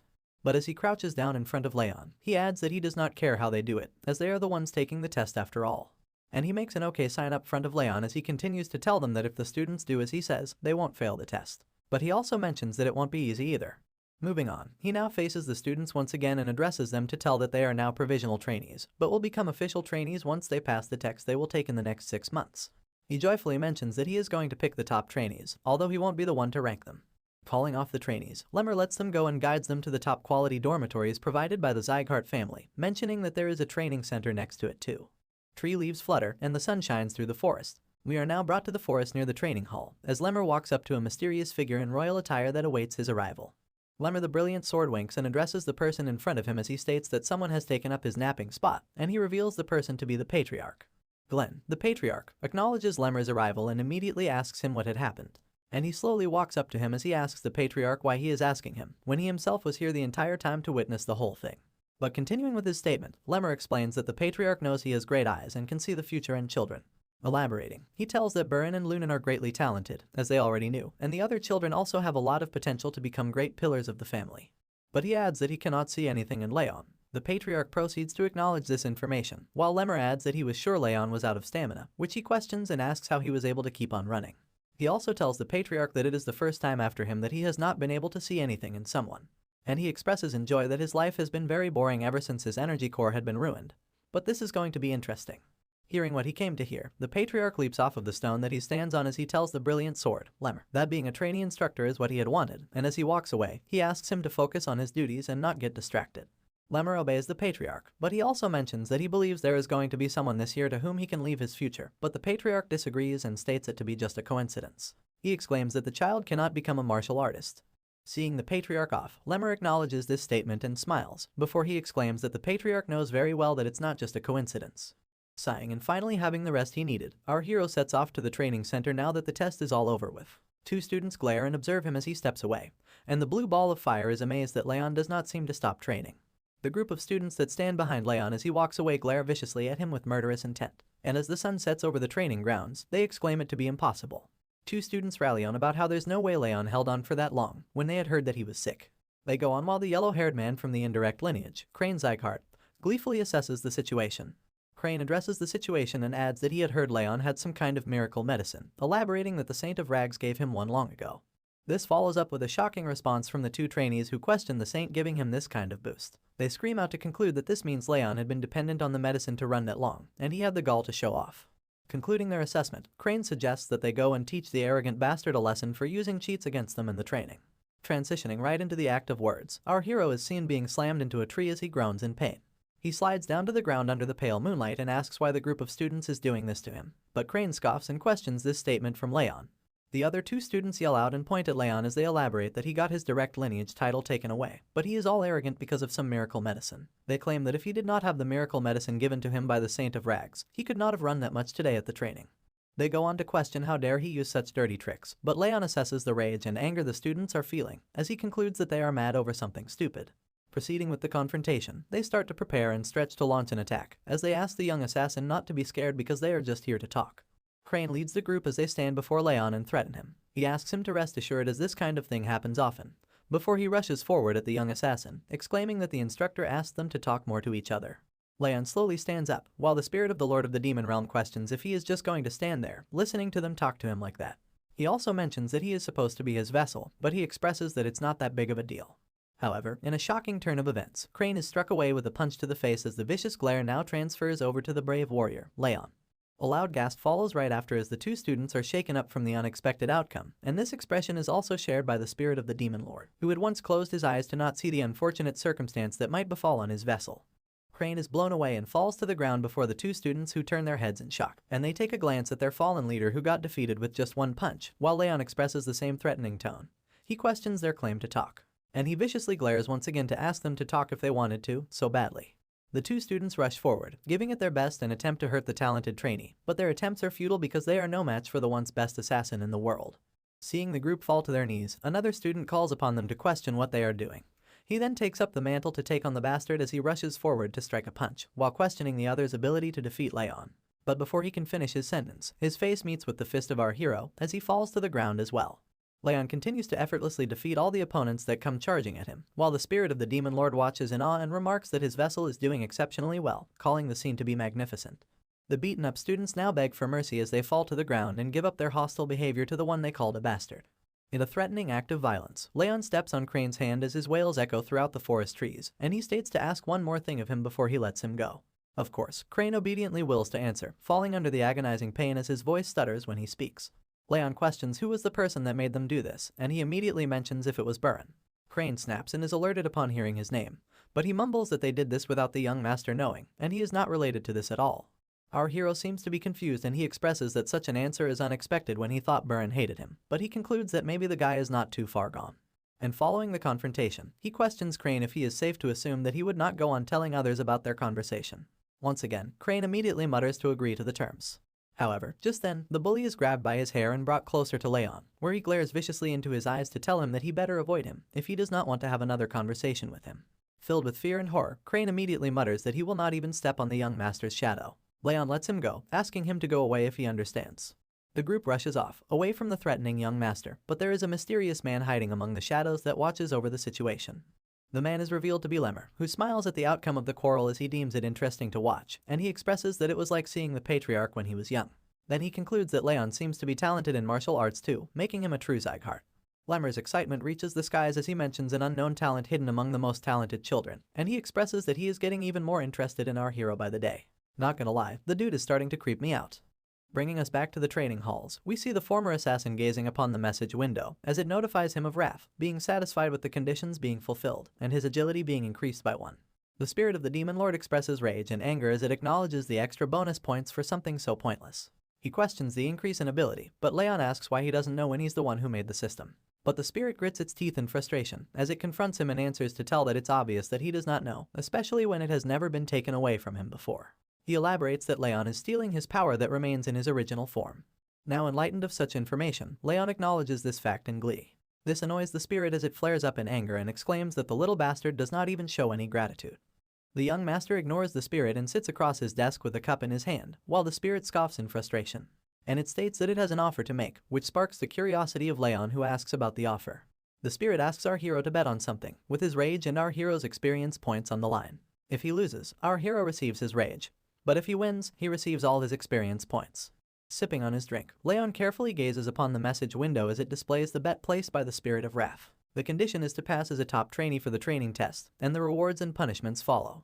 Leon questions if the bet has been placed upon the test that Lemur has mentioned, and Wrath confirms, adding that he said he will choose only the top trainees.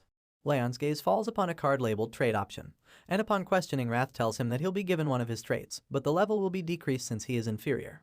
Curious to know, another question is shot up upon what is the rage, and Wrath answers to tell that he will take on the emotion of rage that he possesses. Smiling widely, Wrath elaborates that what he will get is next to nothing, but with enough of it, he won't be able to control himself and will go insane. Hearing such a statement, our hero realizes this is what Wrath is going for, and as he sips his tea, he adds that considering how he usually behaves, it does not seem like Wrath is lying, and he has answered every question he has been asked honestly. Contemplating over the rewards of the bet, he remarks that it is not too bad, elaborating it to be a poisoned apple that he has to eat. But he considers it nevertheless, given that it will be difficult to get the top place if he was a normal ill child, but he remembers that he has reincarnated. Reaching forth his hand, Leon accepts Wrath's bet, making him smile widely as he remarks his choice to be wise. Blue flames flare around Leon's hand as the message window notifies that he has accepted Wrath's bet. He believes that if he utilizes his past life, he won't lose. At the break of dawn, heavy breathing and panting fill the air as students lay down on the ground, sweating profusely while trying to catch their breath. They express that they feel like their legs are going to break, and they cannot even stand with all the running that they have done this early in the morning. Looking back at the training sessions, Lemur explains the stance that he has asked the students to do, elaborating it to be the horse riding pose, which is every bit as silly as one can imagine. Despite him disagreeing with this claim, the students struggle to hold the position as they tremble and shake vigorously, while Lemur continues to explain that this is the building block of martial arts. Recalling once more the struggling horse riding pose, the students have now had enough, as one of them yells out to exclaim that he's done with this bullshit, and he now wishes to learn some actual swordsmanship from the head instructor. Another student adds to mention that they have done nothing except cycling between running and horse riding poses. Transitioning to Burn, he calls upon the fallen students to stand up and stop complaining, as they are going to train their swordsmanship because it might get rusty if they don't focus on it too much. Wrath pops up beside Leon once again as they observe the group walking away to practice swordsmanship, and he asks if Leon is not going to go after them. But Leon walks away in the other direction, as he answers that he does not need to train his swordsmanship right now, because it's a waste of time for someone who's not even trained enough in the basics. Contemplating over his words, he adds that what he needs right now is not a sword, but physical strength, as his body is weaker than others because of the bitter cold curse. He expresses that the basics are the most important, both for the sake of growth and for training, and he reminds himself that there is no need to feel rushed. And so, taking his own advice to focus on training his body for now, our hero sits in a plank as sweat falls over his face profusely. As he proceeds with his exercise, a mysterious fellow spies on him from among the shadows, and it is revealed to be Lunan Sleon from the vassal family, and she quietly observes him. Hiding behind the wall, she notices that he is improving fast as he lifts weights increasingly each day. She conflicts that she had heard of him to be ill, which does not seem to be the case, as she concludes that it is a given that you will improve if you try every day. But she wonders if increasing the weight every day is just nonsense, as she mentions of him lifting 10 kilograms more than he did at the beginning of the week. She wonders what the reason is behind him being so consistent when he is ill, speculating if it's because he has a different attitude when he's training. And she slowly walks up to him as she concludes that there is something peculiar about him. Our hero innocently wraps up the band around his palm when he notices Lunan approaching him, and he curiously asks why she is here. Glaring at each other, the atmosphere becomes tense as no one seems to break the ice, and they just stare in silence. Lunan wonders what is making Leon's Zygarde grow so rapidly. Suddenly, she feels a cold breeze rush at her, and her eyes widen as she stands still in a daze. Moving forward, she proceeds to sit beside him without warning and begins to lift the weights he has lifted. This strange act is looked upon in confusion by Leon, who does not understand what is going on. Annoyingly enough, Lunan follows him around the room and copies him by lifting different weights. While she does this strange act, she thinks to herself, it's not imagination. She elaborates that ever since she smelled that scent from Leon, the cool and pleasant scent, her body has felt lighter. She further explains that thanks to this strange phenomenon, she was able to lift a lot heavier than she usually can. The former assassin is curious to know what is making her act in a strange manner. So, he calls upon her to ask if she has something to tell him, but she blatantly denies it. Not thinking much of it, he walks away silently while Lunan continues to walk after him, concluding that she might have to follow him around a bit more. Baran enters the room with the other students as they observe Lunan following around Leon. There is no expression whatsoever on his face, while the other students scoff and question why such a girl is following around a guy like him. He then grabs hold of a wooden stick as he claims that the bastard is just wasting his time, and that kind of repetitive training has no point. He elaborates that Leon is weak, so he needs that kind of basic training. But Baran believes that even by doing something like that, he cannot reach the same level as them. Adding on to his assessment, he says that he does not know what the test will entail, but he expresses that in order to prepare, it's better to train in swordsmanship, at least for the sake of their own individual martial prowess. Calling upon his friends, he walks away as he asks them to ignore the bastard from the indirect lineage, and the results of the test will speak for themselves. While Leon is training, an unknown student walks up to him and calls his name. He introduces himself as Dorian, and asks if he can train next to him and Lunan. The outsider contestant, Dorian, expresses that he wants to learn the correct procedure. But Leon tells him that he really does not care. Shuffling around his bag, Dorian thanks Leon for letting him train next to him. As a token of appreciation, he hands him a cookie to try. But refusing to have the cookie, he proceeds to offer it to Lunan, who sits beside him. However, he is taken aback in nervousness when he sees her eyes sparkle in awe at the mysterious food item that lays before her. Handing over the cookie to Lunan, he confusingly expresses her to be another unique one in the party. Leaves flutter away into the sky, signifying the time that passes by in the blink of an eye, and our hero trains diligently, running on tracks, lifting weights, and making sure he does everything to be in the best shape possible. Others are also shown to be working hard and doing their best to prepare for the test that might eventually decide their future. Leon now once again runs on the tracks as he pants and huffs for air. He narrates that it's been 6 months since they began training, adding that he ran every day until he was ready to die, and the backs of those that he saw in front of him while running are no longer there. However, he elaborates that when he breathed out a shaky breath and looked up, there were only 2 people left in front of him. Moving on, he tells us that after all that, finally, the morning of the test day has come, and families of the participants are seen walking into the arena as they anticipate their children's success. An announcer greets everyone gathered in the arena as his voice echoes through the large area, and he elaborates that the Guardians are all here to watch the event unfold. He also alerts them to follow his instructions carefully, and as Leon stands idly, Wrath appears before him to remind him of the bet that he had made all those months ago. And with a wide smile, he expresses that Leon was not able to surpass the 2 that are ahead of him. He warns him to be ready to take in his rage. But the young warrior is not fazed by the threatening words, and he shoos away the spirit of the demon lord as he expresses that this test is different, and they don't know for sure yet. Diverted towards Dorian, he then notices him laying down on the ground, and he asks what he is doing. Dorian has a look of despair on his face as he explains that he is nervous because of the test that is today and he had not slept all night. Seeing him fall into despair and agitation, our hero steps forward to address the situation and comfort him when Lunan approaches him and offers him a cookie to try, which he refuses. Just then, he exchanges looks with Baran who passes by him, and he annoyingly acknowledges the odd people that surround him. Among the crowd, Sylvia excitedly calls for Helen to look at her young master as she exclaims in awe at the strong and confident warrior. Helen also adds that he has endured 6 whole months of hard training, and she acknowledges the 2 students around him as she expresses that he has made some friends too, which she elaborates is not surprising to him because of his warm personality. She goes on to express that the young Master Leon has always been so thoughtful, ever since he was young, and acknowledging that he has even made friends makes her feel proud of him too. Listening to Helen's strong words, Sylvia smiles in awe of her child, when suddenly this heartfelt moment is disturbed by the sudden call for the Patriarch's entrance. Slowly stepping into the arena, the bright red attire and shiny blonde hair make a statement which intimidates the observing audience as they question his sudden appearance. Glenn Zygarde prepares to sit on his throne as the attendees bow down to him, and the audience expresses that he has never come to watch the test unfold before. The brilliant sword of the Zygarde family, Lemmer, also expresses concern as he asks about the Patriarch's sudden appearance. Acknowledging the questionable looks on the family's faces, Glenn states that this is an event that chooses the future of the family, and he questions why they act as if he shouldn't be here. Lemmer nervously then elaborates that it is not why he asked, and he expresses that the Patriarch is always welcome on the training grounds. Wasting no time, the elf then announces that since the Patriarch is already here, they will now quickly begin with the test, and he will now announce the details of this test. A green leaf falls to the ground, following the green aura that bursts out and falls upon the students that stand before Lemmer. The students are startled and taken aback as their eyes open wide at the sudden wave of strong aura that bursts right at them. Leon expresses this concern too, And Lemmer glares at the students with a menacing look while his green aura rushes forward. He elaborates that the students must make it through his aura, that is the test that they have to pass. Continuing with the test, Lemmer elaborates that aura is inherent to a martial artist, and this test will judge the student's worth as a martial artist.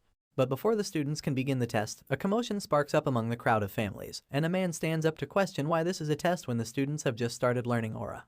The small commotion turns into a situation when the man yells out that this is unfair because some of the students are yet to even learn aura. He exclaims that the head instructor had also been spotted sleeping during training too. Lemmer sighs at the unfortunate situation and explains it to the concerned families. The test is not just a manifestation of aura, but the real aura burst is the level of the soul that a martial artist achieves. He adds that this proves that a martial artist can manifest energy without aura, but the man that sparked the conversation does not seem to buy his explanation and raises concern once again. Suddenly, the Patriarch's voice remarks that the brilliant sword is not wrong. The man then acknowledges the Patriarch's glare as Glenn Zygarde explains that even if one individual has not learned aura, they possess their own aura burst based on the lives they have led. Lemmer gives a look of approval as the Patriarch further elaborates that depending on the intensity of the training, even someone without an aura can have a strong aura burst. Adhering to all the concerns, Lemmer now asks if all questions have been answered before exclaiming for the test to begin. He then calls forth Lunen's Leon, who slowly steps forward among the students, to the head instructor. And now that she stands before him, he explains that the aura burst that he will test her with is of a level that she can endure if she has trained her hardest, and she will pass if she gets through his barrier to touch him. Once all the details have been made clear, the test now begins, and Lemmer smiles before a strong green aura rushes forth at Lunen, who blocks the wave of energy with her arms. The brilliant sword of the Zygarde family mentions that it will count as a fail if she uses her own aura and calls her to awaken the mental power she has trained. But the aura is strong, and the wave of energy does not seem to stop. Lunen struggles, and slowly but surely, she manages to take a step forward with her hand reaching out at the head instructor that stands before her. And before we know it, Lunen's hand grabs hold of Lemmer's hand, marking the end of the test. He grabs Lunen close to him as she slumps over him with exhaustion, and remarks her passing the test is easy. Lunen huffs and breathes heavily, trying to catch her breath while her head instructor commends her hard work, asking her to continue training like she has. Moving on with the next participant, Lemmer calls forth Dorian, and hearing his name from the instructor's mouth, he is perplexed and shaken up with fear. He questions what is the deciding order as his body trembles, and Lemmer remarks that he decides whoever he wants to step forth. Nevertheless, he nervously steps forward, passing by the exhausted Lunen who slumps over, still trying to catch her breath. Leaning over the slouched trainee, Lemmer asks him to do just exactly as Lunen has done. Get through his aura burst using the mentality he has trained. But Dorian is skeptical, his voice mumbles, and he asks if that will work because he is best known for being weak-minded. Nothing stops the brilliant sword from testing the trainees to their absolute limit, and without a warning, his aura bursts out and flares violently, while he remarks that if Dorian cannot endure, he will fail. Trying his best, he attempts to endure and plow through the strong burst of energy, but he struggles heavily and falls to the ground. This test is being observed by our hero, who notices that the head instructor's aura burst intensity differs from child to child. He elaborates that the instructor is controlling his intensity based on the child's level and training progress, which makes him now firmly believe that the brilliant sword of the Zygarde family really has been observing each and every student. As Leon assesses Lemmer's teaching skills, his attention now averts to him congratulating the fearful Dorian who trembles but has finally grabbed hold of him while he is on the ground. Lemmer remarks that he has too little confidence in comparison to his skill level and so, he needs to believe in himself a bit more. Following the words of motivation, Dorian belches and pukes all over, contrary to the amazing show of strength he has portrayed by passing the test. Time flows like a river downstream, and one by one the students are called upon by the head instructor for their test. Now comes Baron Zygarde's turn, who exclaims at his call and enthusiastically steps forth to face the test. Lemmer then walks up to the student and mentions that he will begin right away. A huge wave of green energy follows this elaboration as Lemmer hardens his facial expressions and glares down at the capable student that stands before him. Feeling the immense pressure and force of the aura burst, he is startled and agitated, questioning if this is what the others have been going through. He remarks that this is different from observing from the sidelines. He wonders how Lunen and the other students have endured such a difficult test, and he falls to the ground as he kneels to hold his own, exclaiming that he can't even move his feet. Seeing the student fall to his knees, Lemmer now begins to state that his talent is special, more so than anyone, and there are only a few that are comparable to him. But he comments that he and the other children that followed him around have wasted their time training swordsmanship when they don't even know their true will. He also adds that they should have trained their mentality and physical strength instead of training the sword, and mentioning that Baron had used aura every time he was struggling. If he uses it again this time, Lemmer warns him that he will fail the test. Struggling to get through the energy wave, he grits his teeth in frustration. He cannot afford to fail this test here. Falling back into a flashback, we are told how his father looked at his brother on the day he kicked him out. He remembers the cold and cruel look in his father's eyes. He exclaims in fear he will also be abandoned if he does not get through this. This boost of adrenaline, backed up by fear and anxiety, pushes the student to rush forward in desperation. And finally, he grabs hold of Lemmer's leg, being called upon to pass the test. Burin, now exhausted, huffs and catches his breath, while Lemmer remarks that he is only 12 and he should not pretend to be an adult, training only what he should train. Finishing his remarks on the test, Lemmer metaphorically elaborates that he is bound to trip on a stick if he continues to walk while looking up. Moving forward with the test, he now lastly calls upon our hero, Leon Zygarde, to step forward, and he obediently comes forth from among the students. Now standing before the head instructor, Leon dramatically makes his way to the final test to become a martial artist, and as the suspense builds up, Lemmer asks if the young trainee is ready, which is responded by a confident nod.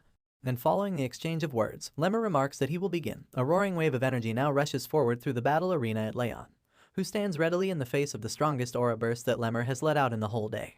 The strangely violent and roaring burst of aura surprises not only Sylvia, who jumps up in concern for her beloved son, but the patriarch too, whose eyes widen as he questions the odd display of power that the student is now to face. Nervous to face the strongest aura burst, Leon asks the head instructor if this really is his test, and Lemmer responds by elaborating that the talent he had foresaw in the capable student was far above what he saw in Burin and Lunan, and so he exclaims for the student to try and endure the aura burst. Blocking the roaring wave of energy, our hero falls into contemplation. He remarks that his potential does not lie in his body, but inside his soul that once suffered a terrible end as an assassin. And while he acknowledges this fact, the wave of energy starts to cut through our hero's feet as he takes a step forward. The atmosphere starts to change, and the head instructor's eyes widen at the student enduring the most powerful aura burst. The patriarch's glare locks onto his grandson too, as the brilliant sword startles at the sight of Leon's unbelievable talent, who continues to step closer and closer to his body. And before you know it, Leon Zygarde has pressed his palm against the head instructor's chest, who exclaims in denial that this really has happened. This amazing talent has the crowd of families in shock too, as their gasps sound and echo throughout the arena. Lemmer and the patriarch widen their eyes in shock, and they are taken by surprise, but the brave young warrior smiles without a hint of exhaustion as he questions if the test is now over. The students too share the same sentiment of denial as they question how the once weak student managed to get through the most powerful display of aura burst today. Following the students, Burin's father and his messenger also jump up in their seats as their eyes widen in shock. Lemmer nervously walks up to the talented student, and the voices of the messenger echo through the arena as he questions how the ill child who hasn't even learned aura managed to make it through such a difficult test. Lemmer blatantly stands before the student and now asks what he really is. Our hero, Leon Zygarde, introduces himself once again, mentioning that the head has been observing him for the last 6 months. But Lemmer is still taken by surprise as he elaborates that he is asking because he has surpassed what he had thought of him.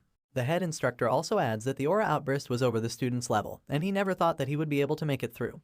He was just pranking him.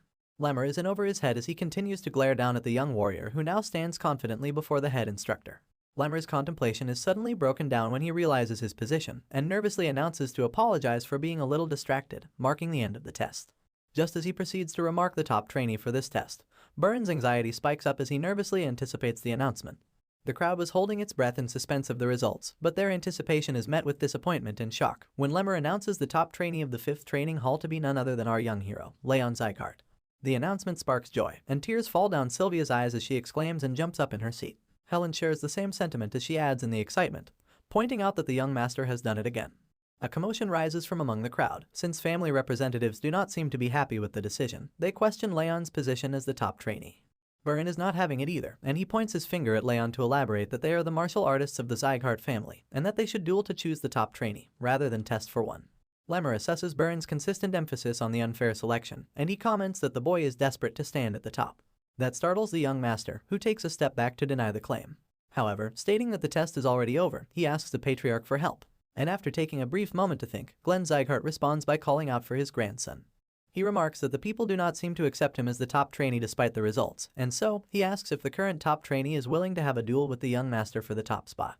The response from Leon is met with a collectively loud and soundly gasp of shock as he openly denies the offer. He elaborates that the test is already over with the results that speak for themselves, and he is not interested in fighting in a duel when there is no reward at the end. Our hero moves his gaze at the young master who always talked about honor and direct lineage, telling him that he's being a sore loser by standing in denial over the results of a fair test. Burin is startled, and he scoffs with frustration at Leon. Finding no other way to prove the new talent's capabilities, the patriarch then suggests that he fights in a duel over the position of the top trainee, and if he wins, he will be rewarded with a bronze plaque. Leon is immediately alerted upon hearing of that condition, and reminds himself the bronze, silver, and gold plaque rewards are given to those who have accomplished something special in the family. He explains that these plaques can be used to claim certain valuable rewards in the future. He adds that even though the plaque he will be receiving is bronze, he is sure that he will be able to get pretty decent rewards with its help. So naturally, he accepts the offer, while remarking that maybe Burin really wants the top spot. The patriarch approves this decision and states that they will begin right away. Leon now stands before his opponent, who has a look of desperation on his face, as the patriarch adds that this duel will be the real decider of who is deserving of the top trainee title. He explains the details. There will be only one round, and the opponents are only allowed to use their bodies. The head instructor now affirms the duel and swings his hand, marking the beginning of the fight. Burren immediately rushes forward at his opponent, his arm reaching back to muster up a powerful punch. The fist flies next to Leon's face as his eyes widen at the sudden attack. This is followed up by an immediate kick to the face that is blocked by Leon as he hardens his facial expressions in light of the heated battle that unfolds in the arena. Burren now charges up his fist as blue energy spirals around his body. He calls it the Righteous Tiger Fist that his father has taught him personally. Since this move is a martial arts fist technique, the boy exclaims that he's not cheating in any capacity. The charged fist meets Leon's chest, and he attempts to block the attack. The fight unfolds as the two students fight to prove themselves, and the other students cheer upon Burren's talented capabilities, remarking that Leon can't do anything against the young master. Amidst the fight, Burren gives it his all. He needs this victory more than anything. He glares down at the opponent he has always considered inferior, and his pride won't let him stand above him at any cost. He recalls his dark past, looking at the cruel treatment his father gave his brother as he asked him not to concern himself over such a weakling, one who has no place in their family. Afraid to disappoint his father like his brother, the boy feels incredibly desperate. Knowing that his father is watching over him, the scared Burren enrages, pushing himself even further in order to prove his worth. A barrage of punches faces our hero, as Burren tells himself that he cannot, at any cost, let someone like Leon keep him from falling behind and disappointing his father. Just as the punches flow through him and he attempts to dodge, the attacks appear to become slower and slower, almost as if they were being launched in slow motion. Leon now expresses that he can clearly see his opponent, his fists, his flow of attack, and where they are aimed. Burren notices his opponent lagging behind in thought, and makes his move as he yells and rushes forward, questioning if the weakling has finally decided to give up. Leaping in midair, he prepares to strike Leon with a powerful punch, but our hero does not give up this easily. He also cocks back his fist to charge up a counterattack, and glares fiercely at his opponent. The fist charges forward with a dramatic eruption, and Leon leaps forward to attack. His fist meets his opponent's, and a sparkle of energy is let out. Our hero wins this clash as his fist slips away, aiming directly for Burren's chest. Burren is taken aback when his attack is pushed back by Leon's strong punch. His eyes widen, and he scoffs with frustration. He questions how this is possible, looking back at the fist he charged up, continuing to rush forward to attack. Golden lightning sparks around Leon's body as he moves forward with a vicious gaze, and charges up another powerful punch before striking Burren in the gut. Finally, the boy is blasted away upon impact as he groans in pain. The crowd lets out yet another resounding gasp, unable to believe that young Master Burren was defeated once again. Burren's father jumps up from his seat and grits his teeth in agitation, as a man yells out that this is impossible. The patriarch, too, is taken by surprise when his supposedly incompetent grandson defeats the talented young master. The voice of the man from earlier exclaims that the move performed by Leon is in fact the Righteous Tiger's fist. Continuing the man's sentence, Burren questions our hero.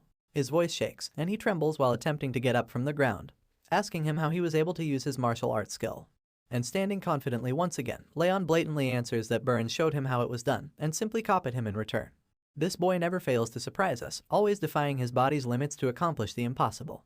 Shocking jumps and sound gasps unfold from among the crowd of families that spectate the duel that has taken place, and they question Leon's Righteous Tiger Fist, asking how he is able to perform such a move without having learned any aura. Nervousness fills the arena as the surprised families begin to speculate that maybe the student had learned the skill in secret, which they believe is the only logical explanation. They still cannot seem to process our young hero's victory, as he grips his fist to massage away the slight pain. Lemmer stands before the victorious Leon, who is standing in front of the defeated Burren. The boy finally bows down in shame, accepting his defeat. Meanwhile, Lemmer has to cover his gaping mouth with his hand to hide his astonishment at the shocking results. Assessing Leon's incredible show of intelligence, he elaborates that Leon countered Burren's attack by having him spin in the other direction. He mentions that just seeing the flow of one's opponent makes them worthy of being called a genius in the world of martial arts. Concluding his assessment, he explains that Leon used the flow to make his opponent's technique his own. Lemmer believes that this kind of talent easily sets someone on the path to being the strongest on the continent. And now that he has seen it for himself in Leon, he expresses that this is the kind of talent that the patriarch had wanted, naming it to be perpetual talent. The duel has come to an end, and Lemmer announces to the audience that the results speak for themselves, concluding the test by deeming our hero victorious. Just as the test is called to be concluded, a woman rushes past the crowd of families and makes her way to the battlefield, her arms reaching forward for a hug. The charging woman is noticed by Leon, who recognizes her as his mom, Sylvia. Her eyes fill up with awe and joy as she firmly hugs her son in a beautiful moment. This concludes the martial arts training test, ending on a heartfelt moment as Sylvia sheds tears of joy, while Wrath annoyingly flares up and asks to go home quickly because he's hungry. Lunen's passing of the test is also celebrated by her parents, who hug their child and cry tears of joy too, with her father holding her close and comforting her. Burren is also taken away by his father's messenger, who walks with him with a gloomy look on his face. Burren's eye catches his father from among the crowd, glaring down at him with a disappointing look on his face before turning away and mixing in between the crowd. The poor boy feels the weight of his father's disappointment as he slouches over and falls into deep despair. This concludes the day, and night falls upon the continent soon after. An annex reveals Burren standing in front of his father's desk, who has his face turned away from his son. Silence fills the room as Burren continues to fall into a state of despair, but he is taken aback when Karan Zygarde, the boy's father, suddenly calls his name with a heavy voice. It shakes the young warrior up, and he stutters as he responds to his call. Karan questions if the incompetent warrior remembers what he had been asked, and Burren states that his father had asked him to become the top trainee, and not to lose to anyone. His voice shakes as he struggles to mutter the simplest of words in front of his intimidating father. The pressing father expresses that he had not asked much of his incompetent son, elaborating that he simply needed him to defeat the Slayon family's Lunan and get the position of the top trainee. He then slowly turns his chair to face his son, and immediately yells out in a furious rage, exclaiming that he lost to the son of an insect who has already lost all of her status. He questions if Burren had intended to shame his father from the beginning. He continues to confront his son, asking if he wants to end up like his brother as well. This alerts Burren, who is shaken up at the sudden mention of the same treatment as his brother. Concluding the confrontation, Karan Zygarde expresses that his son has already lost his first chance, but there is still room for him to redeem himself. So, he asks him to become the top trainee once again by the time of their graduation. Done with what he had to say, the father commands his disappointing son to leave his sights immediately, and of course, Burren obeys in shame and despair. Walking out of the annex under the pale moonlight, he wipes away the sadness and holds his head in his hand, expressing that he must not miss this last chance if he wants to live like someone of the direct lineage from the Zygarde family. Concluding the declaration of confidence, he then smacks his fist against the wall in frustration, making it crack upon impact. I guess my dude is angry, but if you ask me, his father is just a bitch. Burren continues to curse our innocent hero, Leon Zygarde, exclaiming that it's all because of that damn bastard. He blames him for putting him in such a dire situation with his father. Sadly walking with shame and regret, he wonders why he has been put in such a position when he had worked hard enough not to lose or fall behind anyone else. Walking mindlessly brings the young warrior in front of a mysterious building as he continues to hold his head in his hands, and he gazes upon the location he has brought himself, wondering why he is here. The realization then dawns upon him. He has come here out of habit, and he steps into the building as he looks around his surroundings. But then, he questions his intent in coming to this place, wondering if he has come here because the test had just ended today. However, that does not seem plausible, because there is no one else in the building except him. Wandering about the training hall, he picks up weights and begins to train, when suddenly, his eyes fall upon the locker boxes beside him, and he slowly walks up to them. His eyes set on one particular box, and that is today's top trainee, Leon Zygarde's. He stands before the box marked with his name, and he stops to look around for someone suspicious. He believes that just a peek won't hurt, elaborating that he is not stealing anything, which is enough for him to justify his suspicious behavior to himself. However, he is soon taken by surprise. His eyes open wide when he opens the drawer to find a bunch of used shoes. He is confused and wonders what all of this means. Elaborating that there are at least 10 pairs of shoes, he questions the fact that Leon has used up all of them in just 6 months, when he himself had to change his shoes only twice. Picturing his opponent's training regime, he suddenly turns around to see an image of Leon training diligently as he lifts his weights non-stop.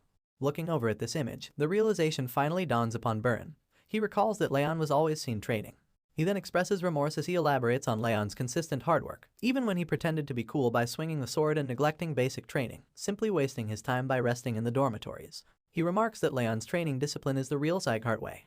He now finally realizes that he has always done the opposite of what he thought was the right way to represent his family. And as he glares down at our hero's worn-out shoes, the boy couldn't help but loathe himself.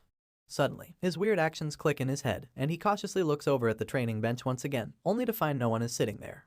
Accepting his mistakes, he puts Leon's shoes back in their place and makes his way out of the training hall. He is now changed and motivated, determined to change himself and make his family proud. Still holding a grudge against Leon's unexpected victory in the martial arts training test, Wrath expresses his frustration. He states that he has lived hundreds of lives, but he has never seen anyone like our young hero. He then confronts Leon and asks what exactly he is, but Leon stays uninterested in this interrogation, claiming that he does not know, and Wrath is free to imagine all he wants.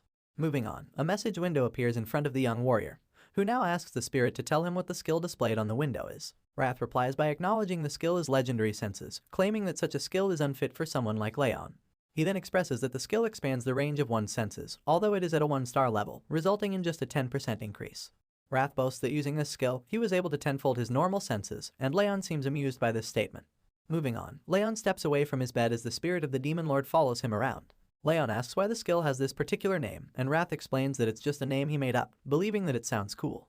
Of course, Leon does not agree and expresses that Wrath has awful taste in naming things. This sparks a furious chant from the spirit of the demon lord, who yells out that the young warrior does not even have an artistic sense, and he would not recognize uniqueness. Continuing with the story, some time has passed. As the sun shines upon the annex, our hero and Sylvia are taken by surprise when a voice notifies them that the patriarch has summoned the young master.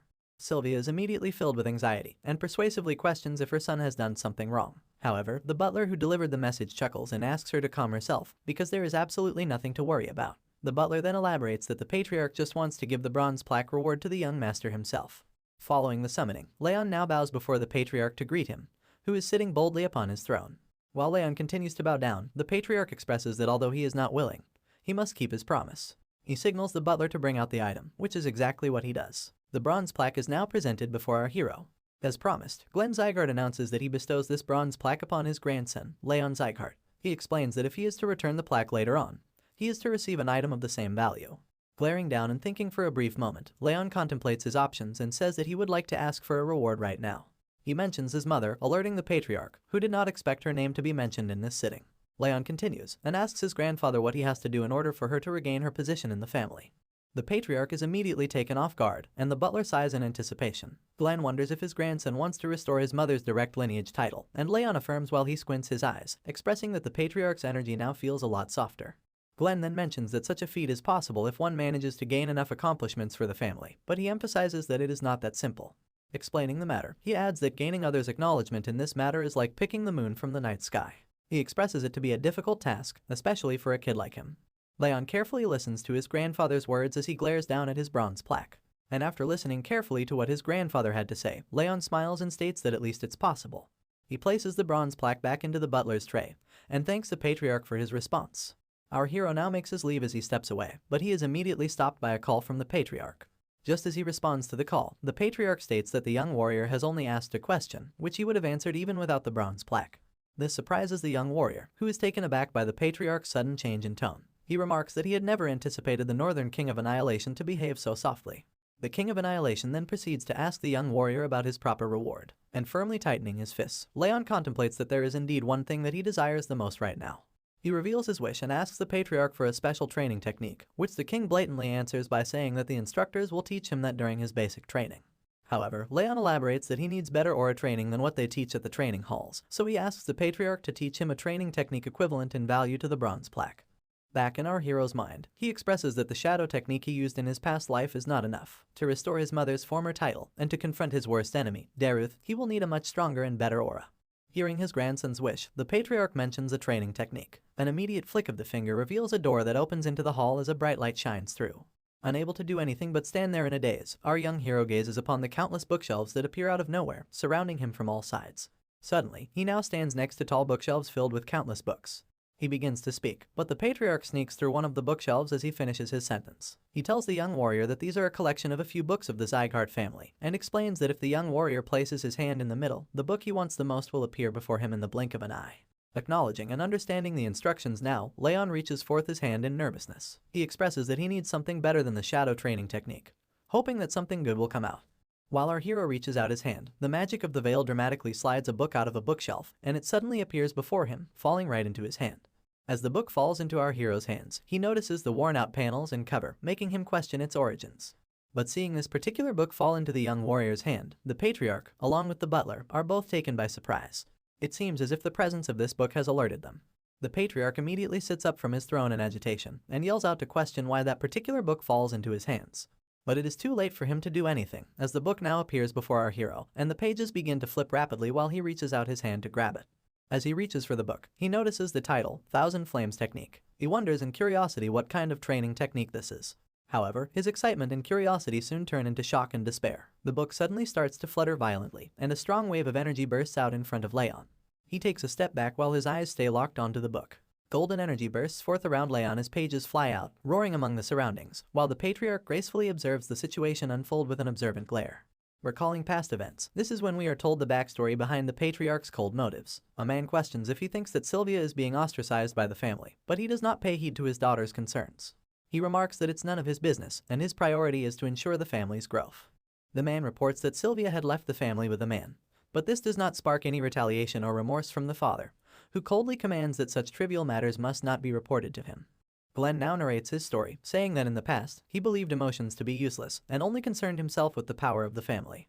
That achieved him great transcendent martial prowess and the title of the most powerful family on the continent. However, he grieves while expressing that all he attained was nothing compared to what he had ultimately lost.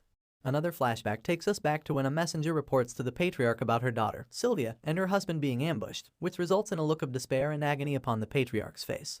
The reporter adds that they were ambushed by Eden, who recognized the patriarch's daughter. The daughter is fine, but the other two with them died on the scene. Glenn trembles in sadness and anger as he holds the report given to him by the messenger. He then narrates that it was such an unexpected ambush that the proper response was pathetic and painful. He elaborates that he had finally regained his emotions, but he adds that nothing can turn back time. Concluding his narration, he addresses Leon and his daughter Sylvia, stating that this time, even if they hate him, he will protect them no matter what. The energy bursts diminish and disperse to reveal our hero, who appears to be confused. He looks over at his hands as he expresses that something odd is going on with his body, almost as if something is flowing into his head. Just then, he is called upon by the patriarch, who glares down at him. Leon stands in a daze, his eyes wide open with nervousness, while his grandfather asks him what he has done. Our hero blatantly expresses his concern, elaborating that he himself does not know. He explains that he only remembers the contents of the training technique. When the patriarch asks him about the name of that technique, Leon briefly observes the strange new feeling of power that flows through his body, before stating the name to be the Thousand Flames technique. This is when a message window pops up, notifying our hero that the Thousand Flames technique has been saved in the memory. After the thunderous reveal of Leon's newfound technique, the patriarch now confronts our hero to ask if he knows the contents of the book as well. And naturally, Leon affirms the statement. Glenn Zygarde calmly sits back on his throne, acknowledging the young warrior's new talent, and excusing him to leave since he has already received his reward for the bronze plaque. Leon obediently steps out of the hall as the doors close behind him with a resounding thud, wearing a look of confusion as he leaves the annex. After the young warrior has left the hall, the butler turns to the patriarch, skeptical of the training technique that the young master now possesses. But before the butler can finish raising his concerns, the patriarch stops him in the middle. For our explanation, he narrates that the technique belongs to the first ever Zygarde patriarch, and he expresses that no one else in the entire family's history has ever been able to take the book into their possession, nor have they called forth the book inside the veil. The patriarch now seems to be concerned for the safety of his daughter and the exceptionally talented grandson, while the butler shares the same sentiment as he warns him of possible dangers. Glenn asks him not to worry, because no one else knows about the Thousand Flames technique. Our hero smiles as he walks out with a new and improved training technique. Meanwhile, the butler once again raises concerns about the book that has disappeared. But the patriarch explains that it is fine, because someone has now learned the technique that was conserved in the book. He adds that it wasn't a training technique anyway, expressing that the book would have rotted away among the huge collection of bookshelves if it were not for his grandson. He then sits on his throne, suggesting that now, things might have to take a turn and change for a bit. His tone tells us that he is skeptical and alerted to the possible dangers that may arise. In contrast to the patriarch's worries, our hero contemplates the strange new technique that he has been gifted with. While observing and assessing his new technique, a question arises: why did the patriarch gift him such a powerful technique? He elaborates that this technique is something that not even the gold plaque equals in value. Now positioning himself in a state of full concentration, he adds that such a technique does not lag behind the Ring of Fire, which is also a legend in the martial arts world. This is what makes it really worth learning. But achieving such goals is not supposed to be easy, which is evident when he sees himself approach a burning fire. He reaches his hand out to grab the fire, but to his surprise, the burning fire shifts position and moves away from his hand. Our hero now opens his eyes, acknowledging that he has failed again. He adds that he keeps trying to collect the aura, but fails each time. Emphasizing the difficult nature of the technique of this level, he remarks that it was bound to not be so easy for him to learn. Abruptly voicing his opinion, Wrath now addresses the young warrior, and states that things do not seem to be working out for him the way he wants them to. Still, he tells him to keep at it, explaining that it will not be pretty if anyone tries to touch him while he is in such a state, so he must be careful. He remarks that Leon has learned a really good technique, and it would be a shame if he were to be disabled before mastering it. Working out what the spirit is scheming, Leon dives into deep contemplation over the facts, as he concludes that maybe Wrath is right. Leon is deep in thought as he narrates and explains the Thousand Flames technique. He elaborates that it is a training technique that lets a person absorb the nature's energy to build aura inside their core.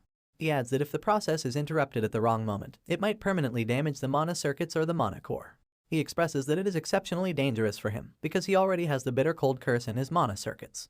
Now addressing the spirit, he asks him not to interrupt the process if that much is acknowledged, but the spirit of the demon lord has a suspicious smile on his face. Leon now suddenly notices a hostile energy coming off of Wrath, and Wrath smiles wide, elaborating that he will only interrupt him once during his training. Our hero remarks that such a mistake will lead to the spirit having a damaged body too, which would be a loss for him, but Wrath does not seem to care and is quite persistent. He viciously smiles at his target, explaining that Leon would not be able to overcome the feeling because he is human, and he expresses that even if Leon's limbs are cut off or his energy core explodes, he can still bring him back. Wrath now reveals his evil scheme as he moves closer to the young warrior, and expresses that when the target will have become unable to use his energy core and give everything up, that would be the best chance for him to strike. Shockingly, Leon is not bothered by the vile schemes of Wrath, and instead, he agrees with Wrath to allow him to do it just once, to see what it is that he can do. Wrath has now become cocky and confident that his plan will work, and he flies around the room with his blazing fire following him. He scoffs at Leon as he expresses that the young warrior should be living in fear, because the Lord of the Demon Realm will strike him at any time. Assessing the scheming spirit, Leon now acknowledges Wrath as his enemy, and concludes that the Demon Lord will take over his body the first chance he gets when the time comes. Thinking that the incarnation of rage, Wrath, would have stopped scheming because he did not try anything recently, Leon expresses that he was relieved. But now, he has no choice left but to be alert again. This is followed by an exhausted sigh, as he states that Wrath is someone to worry about later, and he now has to focus on more important things. Leon then walks up to the window of his room, and Wrath questions if he intends to do it now. Our hero confirms, stating that it's not a coincidence, since the woman visits there every night. He now stares out his window. Wrath follows him around as well, and as they both peer out the window, they find a certain maid slouching by the riverside. Leon says that he will go and take care of the matter. The maid is revealed to be someone called Judiel, and she profusely writes on a piece of paper as she states that she usually has nothing to report other than muttering. But she exclaims that today, she has found something interesting. Judiel contemplates what she has to report, and she expresses that she never would have thought that the young master would get such a valuable training technique as a reward for just the bronze plaque. She adds that while observing Leon, the mana flow that she felt while he had been training his aura earlier was out of the ordinary. Continuing to write, she expresses that such information is definitely worth noting for the intermediate martial hall too. Now concluding the report, she folds up the paper in front of her as she tells herself that even if she has been ordered to do this, the victim is only a child, and she wonders how long she has to do this for. She places the folded paper upon the river that flows in front of her. The paper floats away on the water, and the maid takes a sigh of relief. But just then, a blade suddenly appears, pressed against her neck. She was just about to leave, when suddenly she now faces this strange and mysterious anomaly. Nervousness takes over Judiel as she starts to sweat. The mysterious man stands behind her with a blade pressed against her throat, and with a heavy voice that screams with murderous intent, the man claims that if she moves or speaks, she will meet the face of death. The man commands Judiel to look down at the lake, and she obediently tilts her head forward, nervously wondering who it is. She questions who could possess such terrible bloodlust. Just as she gazes upon her reflection in the lake, her eyes fall upon the face of the mysterious man that threatens her, and she is taken by surprise when she finds out that the one with such bloodthirst is none other than our hero, which makes her wonder how the kid had managed to sneak up on her at all. Leon now confronts the spy. He moves closer to her ear, as he states that he has felt a pair of eyes watching over him since the day he came back to the annex, and he asks if the spy had gotten the information that she wanted. This unmasking startles Judiel and takes her by surprise. She expresses it to be impossible as her eyes widen in shock, and she exclaims that she had thought she hid her presence perfectly. But then, the realization dawns upon her that Leon was simply pretending to not know. Pressing the blade further against her neck, Leon threatens her once again and commands her to open her mouth. She hesitantly opens it, and our hero shoves some sort of mysterious ball deep into her throat. Judiel gags and belches as she swallows the strange thing, and bends down to get a hold of herself when Leon lets go of her and steps away into the lake. He picks up the letter she had been writing, and opens it up to find nothing written on it. He realizes that he is not able to see the contents of the letter, and speculates that he may need some special method to make the words visible again. Leon now exclaims that the correct answer is moonlight, and upon hearing that, there is a look of despair and desperation on Judiel's face as she glares at her vicious young master. Judiel's voice shakes, and she trembles in confusion. She asks how Leon was able to know, but without answering her question, Leon now narrates the names of people from the Zygarde family: Alice, Daniel, and Karin. Just narrating a few of the family members' names, our hero concludes the perpetrator to be Karin Zygarde. He claims that this is Karin Zygarde's doing, which makes Judiel lose the color on her face. Her eyes widen, and she grits her teeth in agitation. She deems it impossible for Leon to be able to know all this so easily, when she is sure her face did not change when he recited the names. She adds that she has been trained to be a good spy, so there's no way he could have read the answer from just her face. But just then, the truth clicks in her mind. In a daze, she acknowledges the pain that burns through her body, and Rayon's unexpected ability to read her thoughts so easily. This compels her to believe that what she had swallowed earlier was none other than a rage worm, the very thought of which sends waves of horror in her body. Traveling back in time, a flashback takes us back to when Karin commanded Judiel to infiltrate the annex, and report every single detail about Sylvia and Leon. Karin offers her a reward. If she does well in this mission, he promises to make her wish come true, whatever it may be. Now returning to the present, she confronts our hero, and blatantly asks if he has fed her a rage worm. Leon is taken aback to see that the maid knows about it, because that's not what he had expected. Judiel, however, has nothing she can do to reverse the effects now, but still, she immediately belches and gags in an attempt to spit out the rage worm from her system. Tears fill up her eyes as she squeals and pants heavily. She expresses it to be the worst curse, one that lets others know about the emotions of the person that ate it. But the horror doesn't end there, since the life of the cursed individual can be taken away by the owner simply by wishing it. She also acknowledges Leon's reaction, and concludes that he has definitely fed her a rage worm. Leon then states that sending a letter like this to Karin Zygarde must mean that she is a spy of the Intermediate Martial Hall. He raises his assumption that the plan must have begun around 7 months ago, probably at the time of the judgment ceremony. He then reads out the contents of the letter as he remarks it to be quite detailed, elaborating that Judiel has not only written information about him, but also about Sylvia, Helen, and all the other maids in the annex. Judiel is now cursing her past self for taking on this mission, and thinking that it would have been easy since Sylvia had broken energy core and mana circuits. She actually believed that she could have gotten this done easily. But as she assesses Leon's behavior and vicious intent, she concludes that the child that stands before her is not a child, but a monster instead. Judiel is now desperate for redemption, and will do anything she can to get out of this mess. She yells out in desperation, claiming that she will change the contents of the letter and put something false inside it. But our hero is not buying this, and he states that there is no need since his information will be leaked to Karin eventually. He adds that such an act will just prove her to be unskilled, nothing else. He now crouches down to face the spy maid, and glares into her eyes with a murderous intent. At the fierce and intimidating aura of the child, Judiel can do nothing but tremble. Leon tells her that from now on, she is to become a double spy. He elaborates that she can give information to others that they will eventually find out anyway, but will be careful to leave out the important information. He then demands that she also bring him information that he wants, and Judiel hesitantly agrees as her voice shakes with fear. Concluding this confrontation, the young warrior now passes a warm smile, and makes his leave, telling the spy maid that he hopes she has some useful information the next time he sees her. As our hero passes through the forest and makes his way back home, Wrath appears to ask the young warrior when he managed to summon a rage worm. But, as expected of our hero, he elaborates that he would never do something so cruel. Instead, he had just fed her something that would cause extreme pain for a bit. This surprises Wrath, who is amazed that the boy managed to gather all that information without the use of the rage worm. Leon explains that there are all kinds of methods to gain information, and even if others might not know of them, things are different for him. Wrath is also taken aback by this claim from the young master, and he recalls the spy maid calling him a monster. At this moment, the demon lord can't help but wonder if she was right.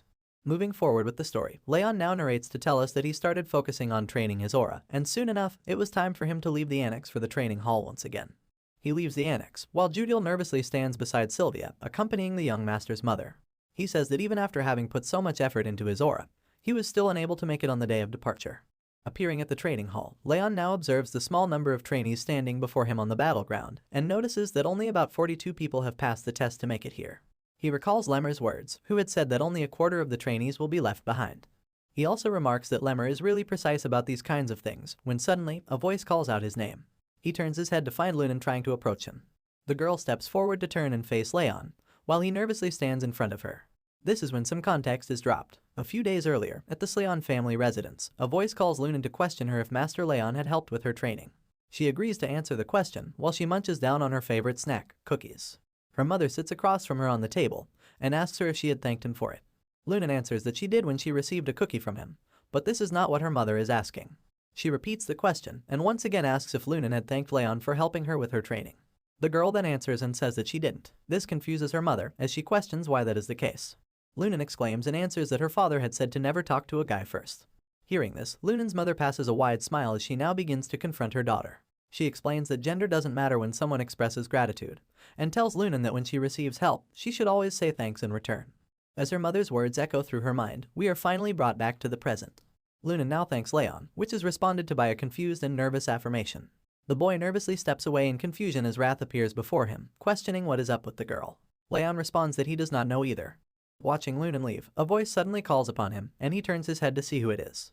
Dorian breathes heavily and attempts to catch his breath, as if he has just come after running a marathon. After asking how the young master is doing, he exclaims that he thought he was going to die because he was a provisional trainee. Dorian goes over how hard it has been for him to qualify as an actual trainee, which even gave him nightmares and took away his sleep. But Leon is fed up with this long rant, as he spews out all the words from his other ear after listening from the first. Dorian expresses that he's glad that Leon is the top trainee, and he was about to say something mean about Burren, when suddenly, Burren walks up behind him, taking him by surprise. He glares down at Dorian with vicious intent, and Dorian immediately squeals in fear before falling to the ground. But Burren walks past Dorian and steps forward to face our hero, and there is a moment of brief silence between the two as they stare at each other. Until Burren suddenly bends down and bows in front of Leon. He apologizes and admits that he behaved pathetically a week ago at the training hall tests, and he also states that he acknowledges his defeat in the duel that they had. But that's not all he had to say. He remarks that he has not given up yet and exclaims that he will keep on trying hard so that he can surpass him in the future. Saying this, Burin then takes off, leaving our hero standing there in a daze. Observing Burin's sudden change in behavior, he assesses that a 13-year-old child admitting his wrongs is unexpected. But then again, a renowned family isn't renowned for no reason. They usually tend to have the class to back it up. This sparks up rage and fury in Wrath, who flares up at the bastard who got beat up badly, but still does not know his place. He exclaims that he is going to go and poke out his eye, but Leon asks Wrath to calm down because it was pretty impressive for a kid. Wrath does not seem to cool down though. He says that he does not care for it to be impressive. That's when Lemmer calls out to the students, apologizing for his late arrival. He explains that he had a lot to drink last night, so he had to sleep in. Rather enthusiastically, he asks if all the students had a nice break. Now continuing with the training, Lemmer once again stands on stage in front of the students, congratulating them on becoming official trainees. But then, he alerts the students that the real training begins from today. He adds that the basic routine is to be the same, but quite a few regimes would be added to it as well. Leon carefully listens over the directions of the head instructor, when suddenly, a loud bang diverts the attention of the students, who turn their heads around to witness the commotion. A voice calls out and announces that the first part of training is aura training. A girl is revealed to be standing before the gate to the training hall, as she curses and remarks that the door gave her a hard time. Dorian exclaims in horror and shock after recognizing the girl, and Lemmer greets her as she steps up, mentioning her to be a failed trainee from last year. Lemmer continues and tells the students that they have to continue training with her from now on, introducing her to be Martha Zygarde of the direct lineage. Martha glares down at the students, and Lemmer notices the vicious look, so he attempts to lighten the mood as he comforts the students that she is kinder than she looks. However, Lemmer is cut off, and Martha takes over. She stands in between to question who the top trainee among the new students is, and everyone immediately turns their heads around at Leon. Solidifying her animosity, Martha elaborates that she hates having someone who is worse than her, but stands at a higher position. She exclaims that she needs to check who the top trainee is, and calls out to challenge the student to a fight. Enthusiastically anticipating a brawl, Martha calls out to our hero. She really wants to test out who the top trainee really is. Skeptical of the sudden challenge, Leon nervously wonders what it is up with his luck, and why does he keep getting involved with weird people. Nevertheless, he steps out among the students and announces that he is the top trainee, and Martha gazes upon the young trainee with a smirk on her face. She exclaims in arrogance that someone like him does not seem fitting to be the top trainee, but she moves on and proceeds to crack her knuckles, asking him to start with the duel right away. However, just when the fight is about to begin, Burin interrupts and calls out to her, commenting that her behavior is not very dignified. Martha takes offense at such a claim and growls in anger, questioning what the bastard has just said to her. She then walks up to Burin, glaring into his eyes as she threatens that he better watch his mouth, or he might end up dead. She elaborates that he must learn to choose his words wisely the next time he speaks to her. But Burin persists, saying that Leon proved himself to be the top trainee in front of the patriarch and the head instructor. He questions if she intends to deny that, but she exclaims that the one accusing her of such blasphemy also stood up to deny the fact before her. She justifies her actions, saying that it is why she is doing this too. Burin now has a changed heart, and he expresses that he does not want anyone else to be as pathetic as he was back then. Observing this change of behavior, Leon remarks that the guy really has changed. Before things escalate further, Lunan has suddenly appeared before Leon, standing in between him and Martha, and she extends her arms as she asks Martha to go away. Everyone is surprised by this, and Martha scoffs, stating it to be quite funny. She mentions the great love that the trainees have for themselves, but she hysterically questions if they are backing him up as his minions. Accepting that there is no point in pressing the matter further, she now walks away. Stating that she will be labeled as the stupid one if she keeps on pushing, she decides to honor the public opinion and move away. But before you know it, a vicious smile appears on her face, and in the blink of an eye, she now appears in the sky, approaching our hero as she states that she hates cowards who hide behind others, even more than arrogant bastards. Lunan and Burin are taken by surprise at such lightning speed, and they immediately turn their heads in concern. But Martha charges forward with her fist clenched, exclaiming that she will beat up the coward as she pleases. This does not prove to work, and Martha is easily handled by Leon, who dodges her fist and smacks her down. It's clear from her face that she cannot make sense of what's happening, wondering how her punch did not land. Just as she looks up to locate her target, her eye glances upon a fist that charges right at her. The punch connects, and Martha is blown away with the attack as she slides across the ground. Burin is startled, and Lemmer calmly observes the commotion with a smile on his face. Martha's eyes now open wide with her mouth agape, as she attempts to make sense of what had just happened. She is left speechless, and after a brief moment when the realization of failure dawns upon her, she scoffs, letting her anger quickly take over her body. Now enraged, she yells out to question what the hell has happened. Dark aura surrounds her body as she slowly steps forward, crushing and cracking the ground below her feet with each step she takes. She calls upon our hero, and raises her fist as she states that he will not be walking home today. But before things proceed any further, her fist is caught by the head instructor, as he states that the both of them have greeted each other enough. Martha is taken aback by the sudden appearance of the head instructor as she wonders when he appeared before her to grab her fist. Noticing this skeptical look, Lemmer questions why these guys are underestimating him a bit, and he elaborates that even if he's not as scary as the other instructors or family heads, he expresses that it's a bit upsetting to be treated like he doesn't exist. He addresses Martha as he mentions that Leon has not even started learning aura yet, and he asks her if she doesn't think that she would be winning by cheating if she fights him now. Annoyed by Lemmer's remarks and ongoing rant, she smacks away his hand to release herself from his grip, and Lemmer states that she can fight the young warrior once he has learned aura. She adds that she was going to stop anyway. The head instructor then commands the young trainee to head over to his spot, too, and he obeys. Martha also walks away with a frustrated look on her face. Wrath does not seem to be too happy with this conclusion to the brawl as he flares up in rage and he questions Leon's actions. He asks if he is not going to punish the woman who tried to punch him, exclaiming that he wouldn't be satisfied even if he were to rip off her limbs and lock her up in a glacier. Geez, that's a bit harsh. Our hero expresses that he did manage to land a punch, though, but this is still not enough for the spirit of the demon lord, as he claims that her skull must be crushed. But with a calm mind, Leon states that now is not the time. He walks as he plans and speculates that it's much better to bet over the top trainee spot when he has something better he can take from her. Wrath observes him and he wonders what the young warrior is planning. Following the other students, they walk into the training hall after Lemmer and he asks Wrath to wait, because he will get his revenge later. The sun falls as time passes by, and upon the scene of the setting sun, the students stand in lines as they perform multiple stances, and that is when Lemmer announces a 10-minute break. The focus now shifts over to Burn, who takes a sip of his water to rehydrate and recover. He then looks over at his hands to contemplate his success, and he elaborates that it's not easy. He adds that it was not hard for him up until the second level, but he raises concern for the third level because of the advanced principles that are mixed in the training regime. Now turning his head, he looks over at our hero as he observes him and concludes that even though he started from scratch, he was able to learn the training regime in just a month. Comparing himself to our hero, he elaborates that it took him a month just to learn the 7-form fist, and he worries that at this rate, Leon will be able to move on to swordsmanship training at the same time as him. His attention is diverted by the constant clattering of wooden swords upon the targets, and he turns his head and observes that it's not only him who feels rushed. He notices it to be Martha Zygarde, who trains diligently without taking the break while everyone else rests. Now breathing heavily and catching her breath, Martha takes a brief moment to reflect upon her progress as she compares it with Leon's. She mentions that this must be his first time learning fist techniques, which confuses her as she questions how he can improve so quickly. She adds that it's not like he knows the fist techniques already like Burin and Lunan. Still, she expresses that even with the bitter cold curse, his body is not in a normal state, which raises the question, how is he able to train all day? Worrisome and frustrated, she grits her teeth and expresses agitation as she exclaims that she cannot fall behind. Now, for a quick backstory, we are told that she has always been referred to as the horrible talent, because she had fallen behind everyone else in her year. And she narrates her story. She was always the chaser, ever since she was adopted by the Zygarde family. She surpassed all the other kids who were arrogant and boasted about their direct or indirect lineage title and who called themselves geniuses. Martha laughed at their despair. She believed herself to be a genius, claiming that she always has been better than the others.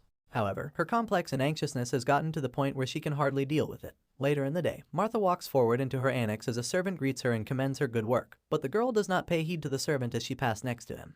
The man observes the anxious miss, and he calls out to tell her that there is no need to feel rushed or hurried. This surprises her as she stops in her way. And she turns around to face the man. She asks the man about such a claim, and he elaborates that the young Master Leon has been surprising a lot of people lately. However, he remarks that he will never be able to win against her. This grabs Martha's attention, so she asks the servant what makes him think that. This is when he explains that the young master has a critical weakness, something that he can never overcome. The scene then switches, and a wooden sword clatters and swishes in the air as our hero performs different moves and practices his swordsmanship. He sighs and briefly catches his breath when a group of 2 students walk up to him as he trains, and one of them begins to ask him something about their posture. He wants Leon to look at their posture, but chickens out at the last second and steps back without asking the question. The student that accompanies him expresses frustration as he states that Leon's swordsmanship is just too good.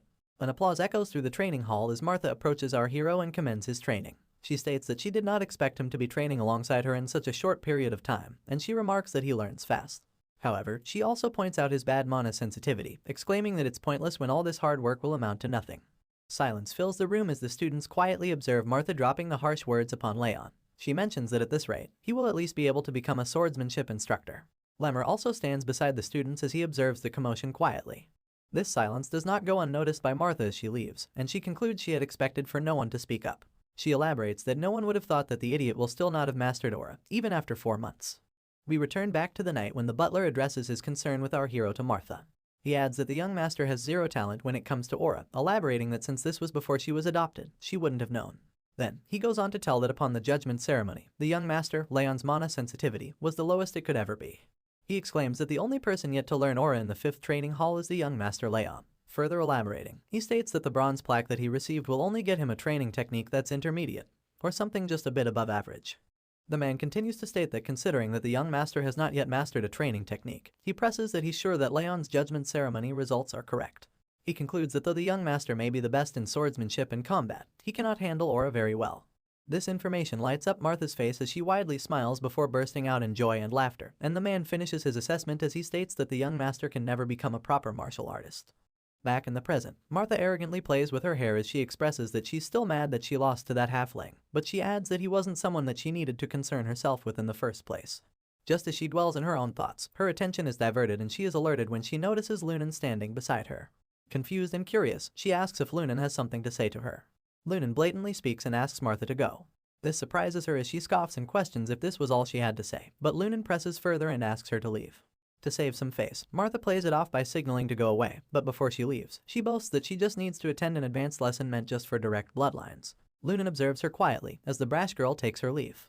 Night falls, and inside the training hall, our hero sits across the training sets as he refreshes and concludes his training for today. He looks over at his hands and expresses that it's fun.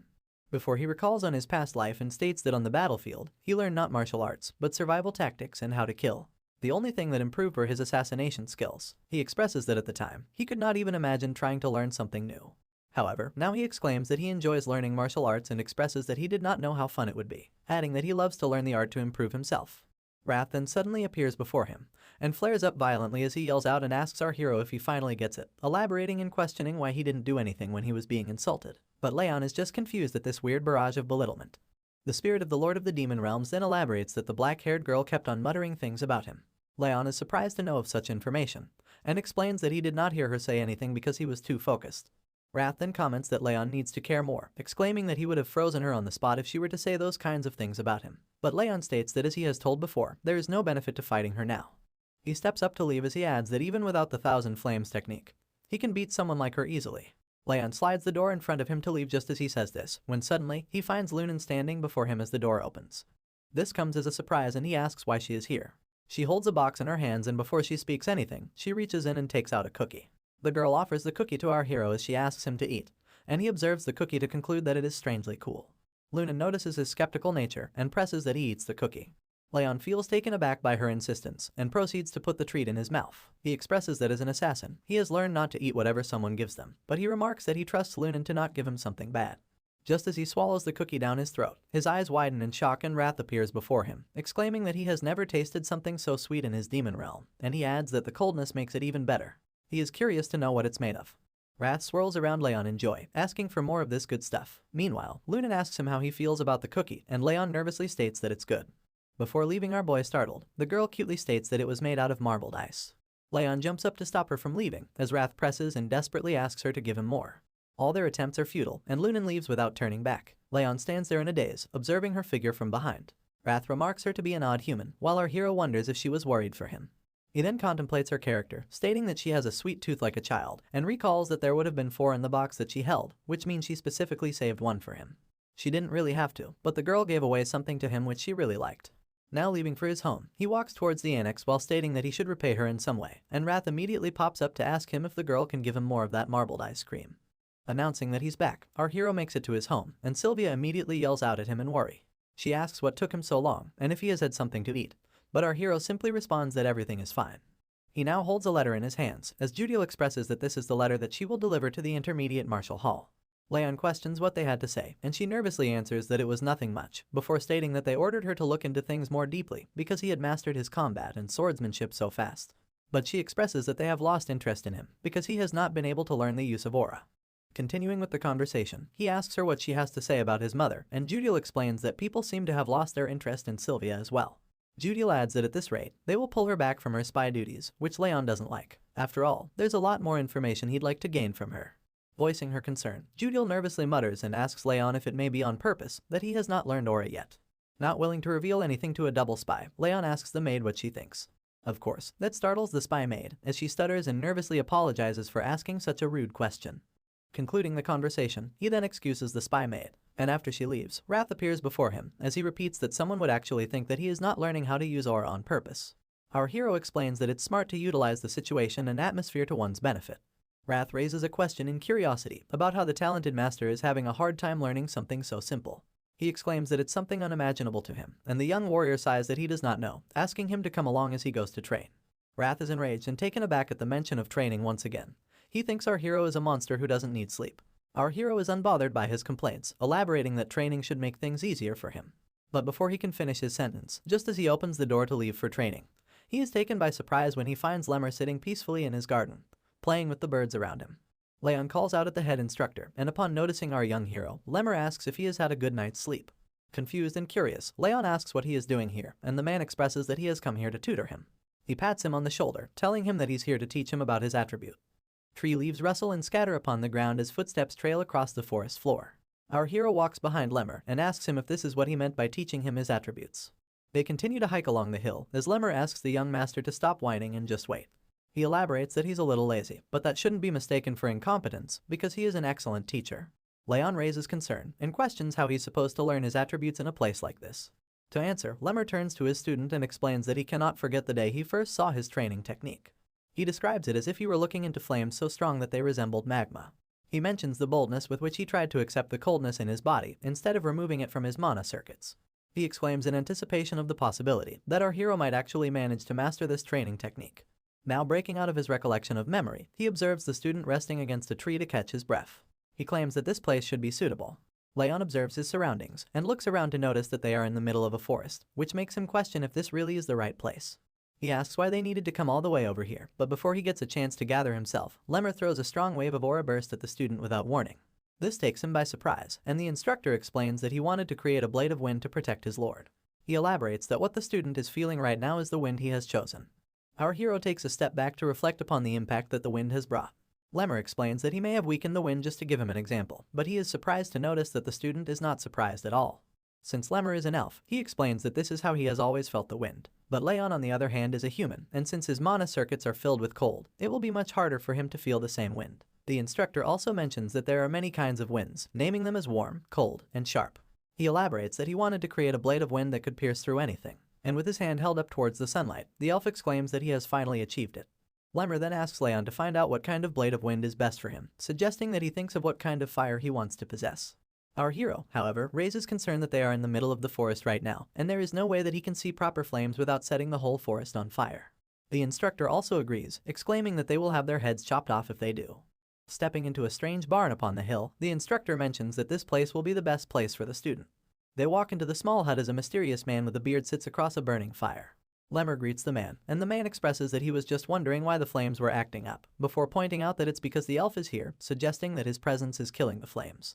Lemmer smiles and expresses that the man's attempts were going to fail anyway, while our hero nervously questions why they are here in such a strange place.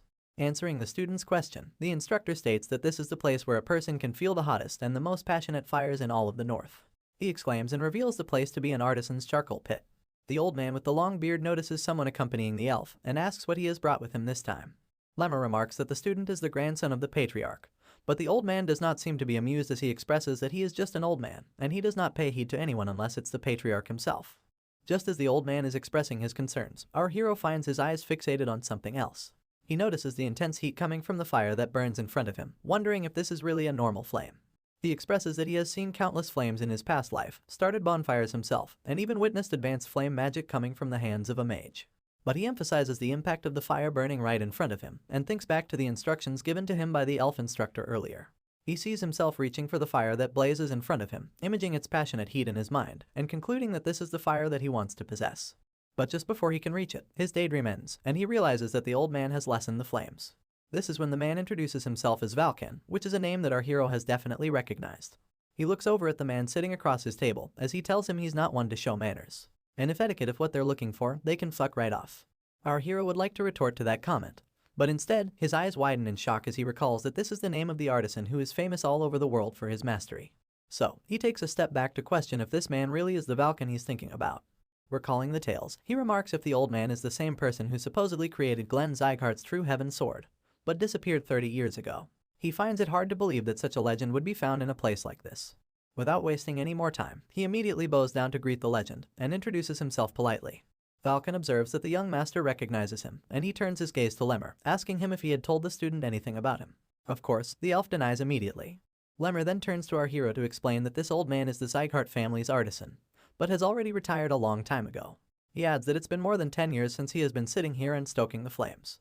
And since he has been doing this absolutely stupid thing for the past decade, the elf tells the man that this is probably the only place where Leon can truly picture the fire that he needs to trigger his aura. As the old man keeps fiddling his stick in the fire, Lemmer asks him for the favor regarding Leon. Before he agrees, the artisan wonders why the elf does not take him to the blacksmith's workshops. Lemmer then explains that there are too many eyes there, and he does not think it'd be a good idea for others to see the student's training technique when he has not yet mastered it. This confuses the artisan, who asks what the elf is trying to say. This is when Lemmer finally mentions that his student is Sylvia's son, and as soon as he states this fact, the artisan turns around in shock. But before he has anything to say, Leon speaks up to apologize for the interruption, asking Valken to let him just feel the flames if it's not a bother. Sizing up the boy with a kind look, the artisan explains that he is making charcoal. Or to be more specific, he is creating golden charcoal, which can make much stronger flames than its white or black variants. In fact, this is precisely what he has been doing in this place for the past decade. And after explaining that, he gives his blessings to the young boy, telling him that he's free to hand around as long as he does not interrupt him. Hearing this, our hero immediately lights up in joy as he exclaims and thanks the legend. Lemmer and Valken now stand beside each other outside the cabin, as the elf remarks that the artisan is really kind. But he also expresses that he did not think he would accept the boy's request so easily. Patting the legend on his back, the elf says that he will bring him some good liquor if he is good to the young student. But you see, he is taken by surprise when Valken reveals that he didn't accept this request because of him. In fact, he elaborates that the flames in the furnace rose considerably when the child came inside, and there was so strong that his charcoal got destroyed from the sudden surge in heat. He adds that the child's breathing seems to possess the power to manipulate fire. And if that is really the case, the artisan can't help but have certain expectations from Leon. Or rather, he thinks that the child might actually be able to make his wishes come true. We open with our hero reminiscing over the 7 months he had spent visiting Vulcan's furnace, as he elaborates on how he thought about the fire he wanted to obtain. Now fully understanding himself and his goal, he expresses that contrary to popular belief, trained fire is more stable than any other element. Acknowledging the thousand flames technique that is also in the process of awakening, he recalls Lemmer asking the young warrior to emphasize the fire he wants to obtain. Deep in thought, Rayon reflects upon his ambitions and goals. He wants to slay Deriv, save Sylvia, and make sure she keeps her direct lineage title. With all these ambitions and goals in mind, and with unwavering determination, he expresses all the attributes he wants his fire to have. Now, sitting across from the furnace fire, he contemplates and expresses the powerful effect that the seeping heat from the furnace brings. With strong will, he is dedicated to catching the fire of the energy that he feels. He now transcends and expresses himself to see an image of his mind clearly. He emphasizes that he needs to concentrate and focus more. But that is when suddenly he is startled by a strange blue flame that flickers and makes its way over him. The raspy and ominous voice of Wrath takes over the confusion that Rayon expresses. The spirit of the Lord of the Demon Realm exclaims and questions if Rayon had forgotten the warning. The spirit would take over his mind and body the moment he was at his weakest. The moment appears to be exactly that, as Wrath takes over Rayon's mind in the image that he sees himself in, and exclaims while asking the target to freeze. Startled and taken aback by the sudden attack, our hero struggles to break free from the grasp of the spirit. He contemplates and expresses that he has let his guard down at an untimely moment.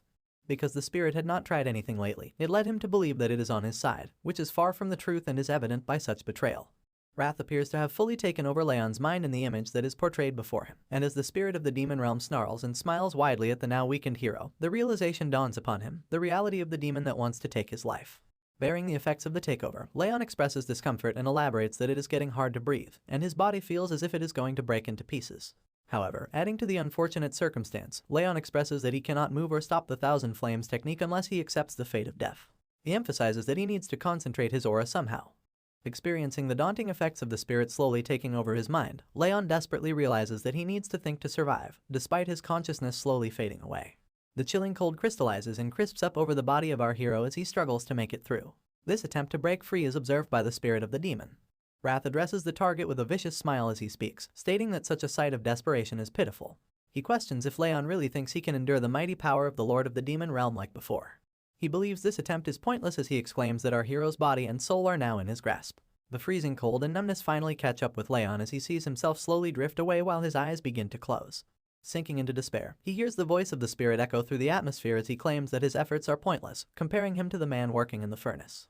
Wrath continues to boast about his inevitable victory as he expresses that he will aid the young warrior in his quest for revenge. Suddenly, Leon's eyes widen as he recalls the word furnace. He thanks the spirit for the hint as he attempts one last desperate struggle, believing that it's all for nothing and he will die if he does not try anything now. Explaining the realization that dawns upon him, he elaborates that instead of absorbing nature's mana, he must now absorb the mana from the furnace directly. Further emphasizing the much stronger and hotter fire, he makes his final move to take it all in. The fire rages violently as Wrath exclaims in confusion, asking what the bastard is doing. Bravely enough, Rayon has succeeded in absorbing the mana directly from the furnace. He answers Wrath's question, elaborating that he is struggling. Vulcan calmly sits across from the furnace as he absorbs nature's mana, when suddenly, the flames rise up violently, and he is forced to back down. He questions what this is, as he expresses that he has never seen the flames be this strong. This leads him to believe that something is happening at the other furnace, scratching his curiosity as he turns his head. Observing that Rayon sits across the other furnace, he wonders why it is so cold on his side when the furnace rages up so violently. He walks up to him as he questions if the young man is okay. Vulcan wonders why he is shivering vigorously, but before he can begin to approach the young man to offer his help, he is stopped by Lemur, who steps in between and raises his arms, signaling him to stop. Acknowledging his confusion, Lemur remarks that Vulcan cannot be near him or touch him, and he must be left alone. Upon justified confusion, Vulcan exclaims that the young warrior might die if he is left alone like this. But Lemur is adamant and explains that our hero is in a spiritual state of complete selflessness, and there is nothing they can do to help him. The elf also warns that the hero may cough up blood and die if he is interrupted. Holding their ground, Vulcan now wonders if this is the same coldness that Lemur had previously talked about.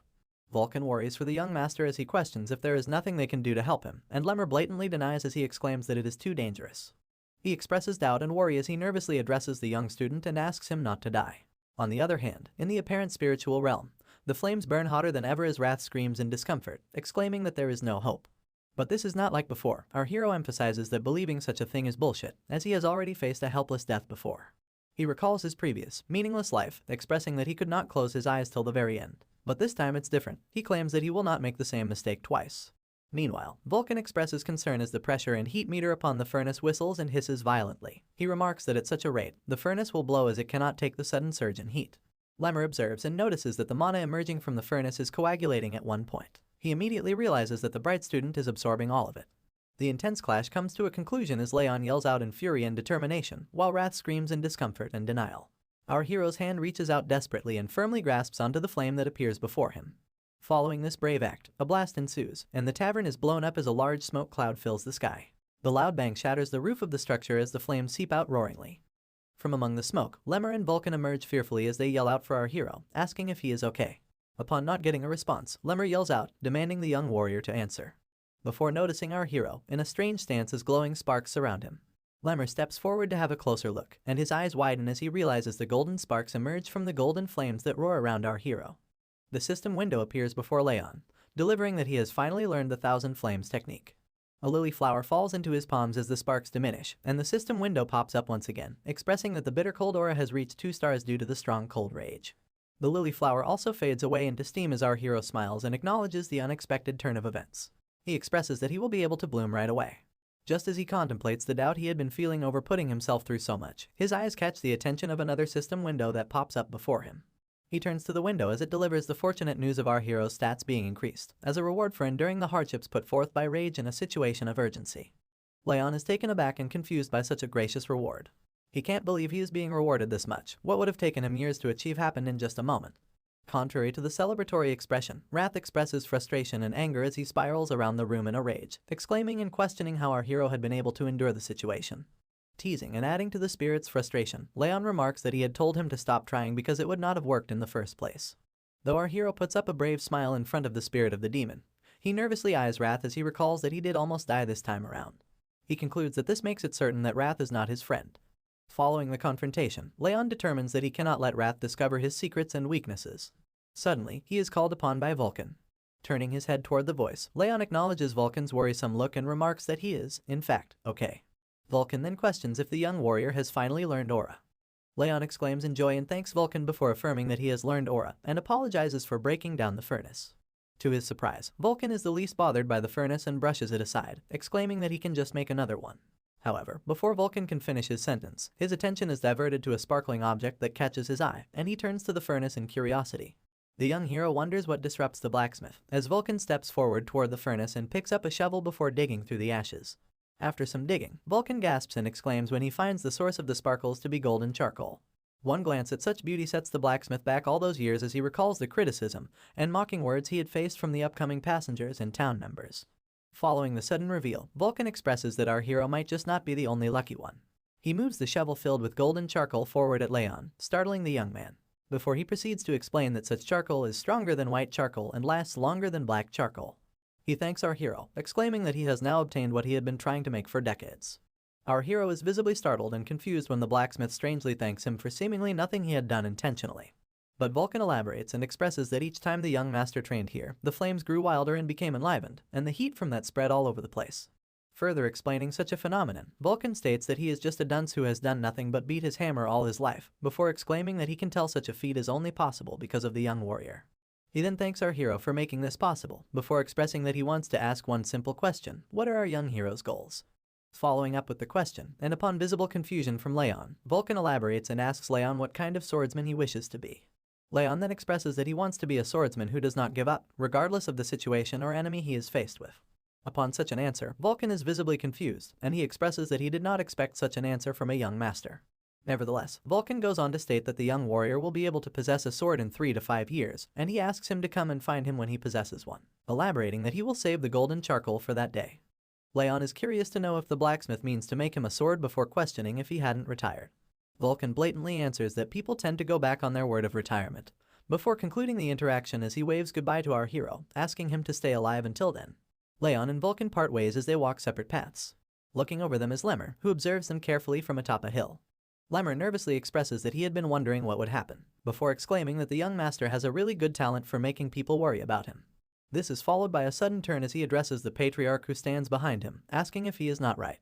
Lemmer hysterically pokes fun at the patriarch, expressing that he would come here every day to watch over his grandson because he was worried for him. The elf remarks that he must be very relieved now, but the patriarch denies this claim.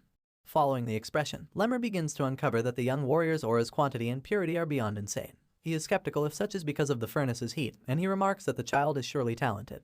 Lemmer's observation is cut off by the patriarch, who steps in to express that such is not the case, and upon visible confusion on Lemmer's face, he elaborates that the young master has managed to turn his hardships into advantages.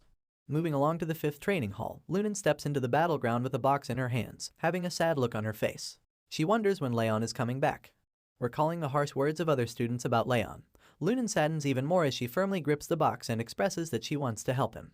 She recalls that her mother told her to help those who helped her. Her sadness turns into joy, as her eyes widen in shock upon taking a glance at the mysterious figure that walks through the training hall door.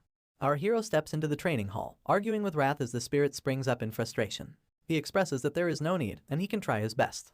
Wrath is visibly angered and frustrated as he asks the competent rival to stop being too arrogant.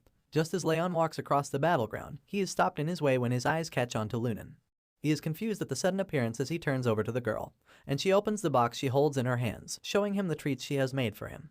Lunan offers him the treats as she asks him to cheer up, and Leon joyfully accepts as he recalls the treats to be ice cream that she had previously offered him. Something strange takes Lunan by surprise just as she is offering him the treats, and her eyes widen in shock as she exclaims that the cool air and scent from Leon have turned much stronger and pleasant than before. Leon takes one of the treats that Lunan offered him, and right before munching on it, he thanks her for the kind gesture. The moment the sugary treat touches his tongue, his blue companion appears on his shoulder, expressing utter delight at the taste and flavor of the cake. With the way his eyes pop out, one would assume he's in love with the ice cream, because he starts to lose all self-control, and begins yapping about how it's just as good as the first time he had it, so he immediately urges our hero to eat the 2 remaining pieces as well. Leon sees his blue friend's misbehavior and points out that Lunan decided to share the treats even though she really likes them too, so he tells him to calm down and stop being immature. After scolding the spirit, our MC closes the box of treats while Lunan is still holding it, and he thanks her again for it, admitting that it was really good too. However, the white-haired girl almost seems disappointed that he only had one of the sweet treats, and she just stares at his hand on top of the box before finally asking him if he doesn't want any more. Once again, our blonde hero assures her that one is enough for him, and he thanks her too. So, with a very concerned look on her face, she asks him if he feels better now, but it appears that the question takes him off guard. Leon manages to shake the shock off his face, and lets out a sigh while telling her that he feels much better. Of course, the caring girl is pleased to hear this, and she expresses her relief that she managed to cheer him up. And while she's smiling at him, her big purple eyes do the same too. Satisfied that she made him feel better, Lunan turns around to leave with her box of treats, and while she's walking away, our blonde hero stares at her with a smile etched on his face, thinking about what a mysterious kid she is. The scene shifts, and we see the red-haired elf addressing Leon and the others while standing on a platform. He jokes about how it must have been boring for the students with all the training they've been doing lately, and so, he decides to spark things up a bit by preparing something special for the next month. Since they've trained their basics and training techniques, he believes that it's about time they moved on to their energy cores and started training in that regard. But while he's saying all of this, the students don't seem to have any idea what energy cores are all about. Perplexed, they all start to murmur among themselves, wondering what on earth the elf is talking about. The instructor notices their confusion, so he smiles, before revealing that they'll proceed with duels in a month. While the others seem unsure about the whole arrangement, a certain dark-haired girl seems to be excited by the prospects, because the smile on her face is unusually wide. The red-haired elf continues addressing them, and informs them that the results of the duels will affect their graduation status, and that they would also be ranked accordingly. He's still talking and encouraging them to prepare thoroughly for the month ahead, when he's interrupted by someone who raises his hand, and simply tells him to wait. We finally get to see the person's face, and find out that it's the dark-haired girl who was smiling earlier. With her hand still raised, she asks him what would happen to the students like her friend, who are falling behind and haven't yet been able to create their aura. All the others turn to look at her in shock, and then the instructor informs her that he heard that her friend actually succeeded in the end. As it turns out, she wasn't aware, and with a surprised look, she faces Leon to confirm what the elf is saying. Realizing that he's not pulling her legs, another wide smile appears on Martha's face, because now she believes that there are finally opportunities.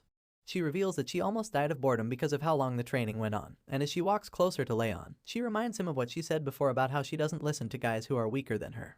However, now that she knows he passed the training, she's starting to think that she's been patient with him for long enough. The blonde kid looks like he's already tired of listening to her, but he just stands there and stares at her with his red eyes. At this point, she's trying to get on his nerves on purpose, because she starts suggesting that he must have struggled a lot because he's in a position that he's not qualified to be in. With this in mind, she tells him that she's going to teach him a lesson, but just when she's about to get even closer to him, someone places a hand in her way, and tells her to back off. The blocker is none other than Burn, and reminds her that it hasn't even been a single day since Leon got his aura. He continues to scold her, pointing out that the duels are in a month, and even questions her honor as a swordsman for wanting to confront the hero at this time. Of course, Martha gets offended by his sharp words, but she manages to keep her cool so she can calmly throw some shade at the young master. She places a hand on his shoulder, and teases him for taking honor so seriously, and suggests it's because he grew up so treasured. And then, she gives him a reality check by informing him that where she comes from, honor is reserved for people who deserve it. Burren tries to hit back with some remarks of his own, but she doesn't give him the chance because she immediately starts walking away. And while she does, she points out how even the average students learned how to use aura within a month, and yet their top trainee took over 6 months to do the same. Martha goes on to explain that even advanced techniques take 7 months to learn on average, so if Leon is taking that long to learn only the basics, then it means that he isn't talented at all. At this point, Burren is pretty annoyed, but he can't say anything to defend our hero, so he just stands there speechlessly, while Martha mocks him some more for being present during the judgment ceremony. It turns out that the reason for the humiliation is the fact that a swordsman who has not learned aura can never become famous, because there's no point in being talented if you can't master the basics. After lambasting our hero and Burren, Martha turns to the instructor to suggest that the reason he came up with the whole idea of duels is because he wants to change the top student at the moment. But upon receiving the mild accusation, the guilty-looking elf just feigns ignorance, claiming that he doesn't know. When the red-haired elf denies the allegation, Martha immediately turns to face Leon again, and bluntly tells him that he's been the top student for too long, even though he doesn't deserve it. So, with this idea in her head, she tells him that it's time he stepped down from the position. Our hero doesn't say anything in response, so once again, she challenges him to a duel, where the winner would become the new top student. But before she can finish talking, Leon cuts her off with a very loud and clear no. His response takes her by surprise, and she finds it hard to hide the look of disbelief on her face. Finally, our quiet hero decides to respond to the annoying girl, and he starts by asking her if she thinks she can gamble without having any money. And then, he makes it clear to her that she has to offer something of equal value if she wants to bet on his position as top student. Even though she didn't expect him to defend his title, she taunts him some more to get on his nerves, reminding him that in his current situation, nobody around is on his side. Martha attempts to use her words to trick him into accepting her sham deal, but our boy cuts her off once more. And this time, it really gets to her because he suddenly asks her if she's scared to put something of value on the line as well. You know when someone is so mad that they just smile at first, instead of flipping out. Well, that's what happens to Martha when she hears Leon ask her that question. With a creepy smile on her face, she asks him if he seriously just said that to her. And then, in an instant, she starts laughing hysterically, claiming that she finds the conversation very amusing. She eventually stops laughing like a maniac, and after catching her breath, she arrogantly tells our boy that she'll tolerate his question because she understands that he doesn't want to bet on nothing. Desperate to get him to accept her challenge, Martha reluctantly presents the Calamity Orb, which turns out to be the miracle medicine that her father gave her. This white ball in a box helps strengthen her body and aura, so clearly it has a lot of value to her. As the challenger, she waves the box in front of Leon's face, vowing to give it to him if he wins the duel. She asks him what he thinks about the offer, suggesting that it's not a bad prize to win.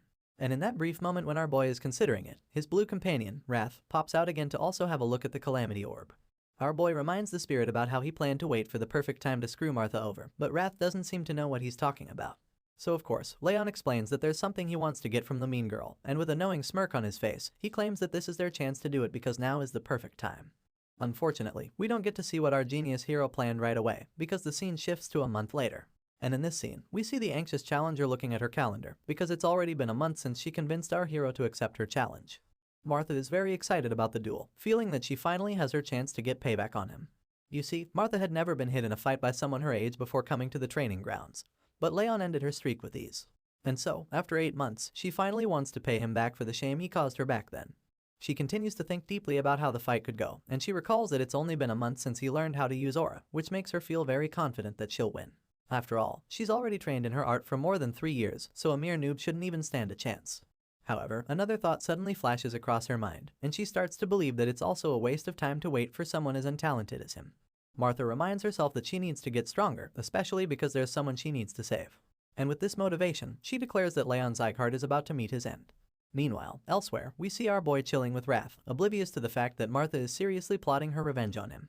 The scene shifts once again, and we see the instructor addressing the students concerning the duels. He starts by requesting their attention, before talking about how watching a fight is usually as helpful as participating in one. So, he advises them to watch closely how the other trainees fight against their opponents, and urges them to think about how they would react in certain situations.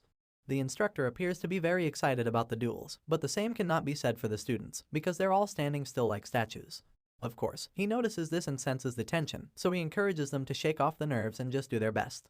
After the little pep talk, the red-haired elf reveals the matchup, which happens to be between Burin and another trainee named Dorian.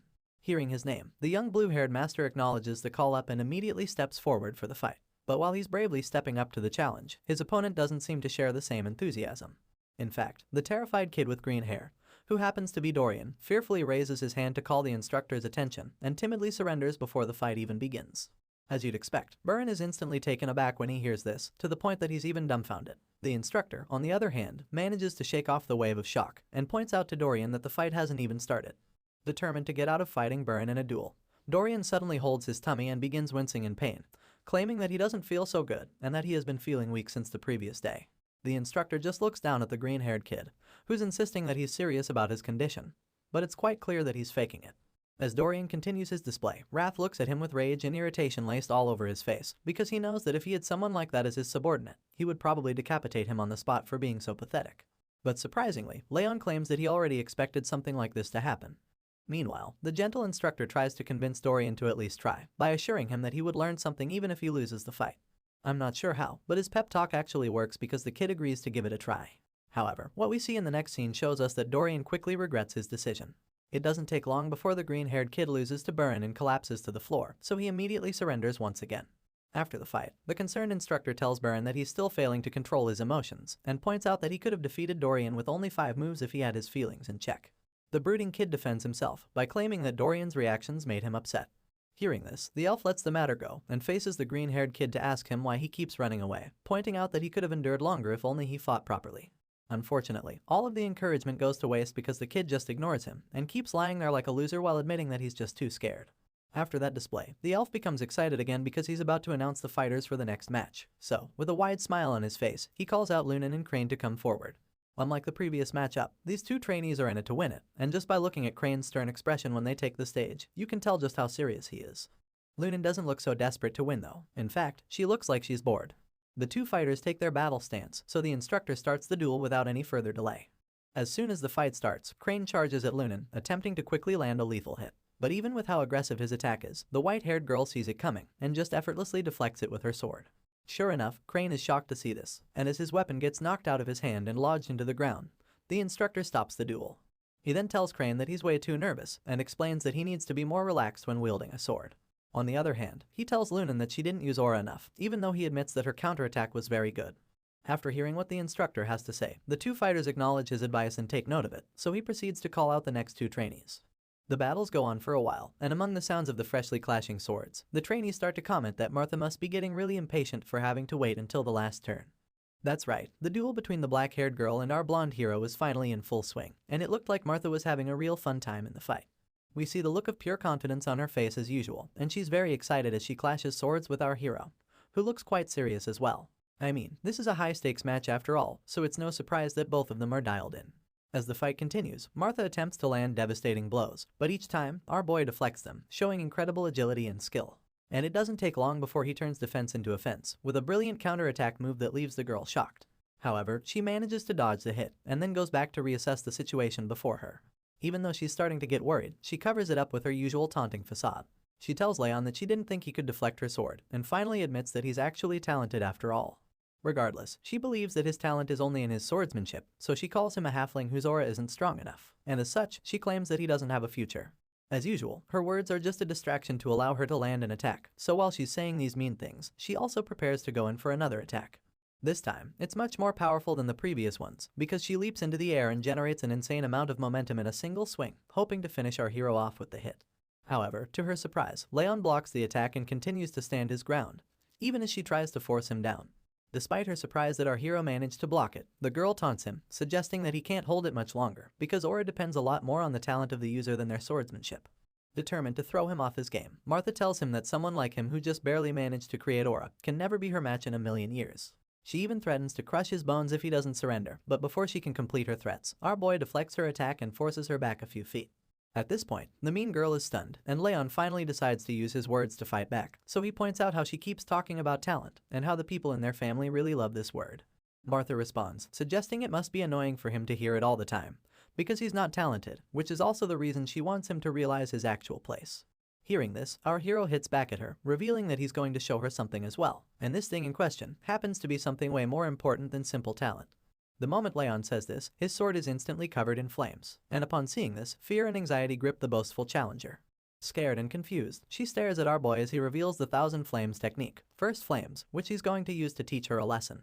Martha is stunned to see this, and starts to wonder what the flames are and why they're on his sword. Even though she has no idea what made them, what she's sure of is the fact that those flames are by no means ordinary, and they are most certainly very dangerous. Despite her fear, she notices that there is a very strong intent behind Leon's flames, which makes it possible for them to feel so alive. Martha refuses to back down even if she's at a disadvantage, so she musters all the courage she can and grips her sword, preparing to go in for another round.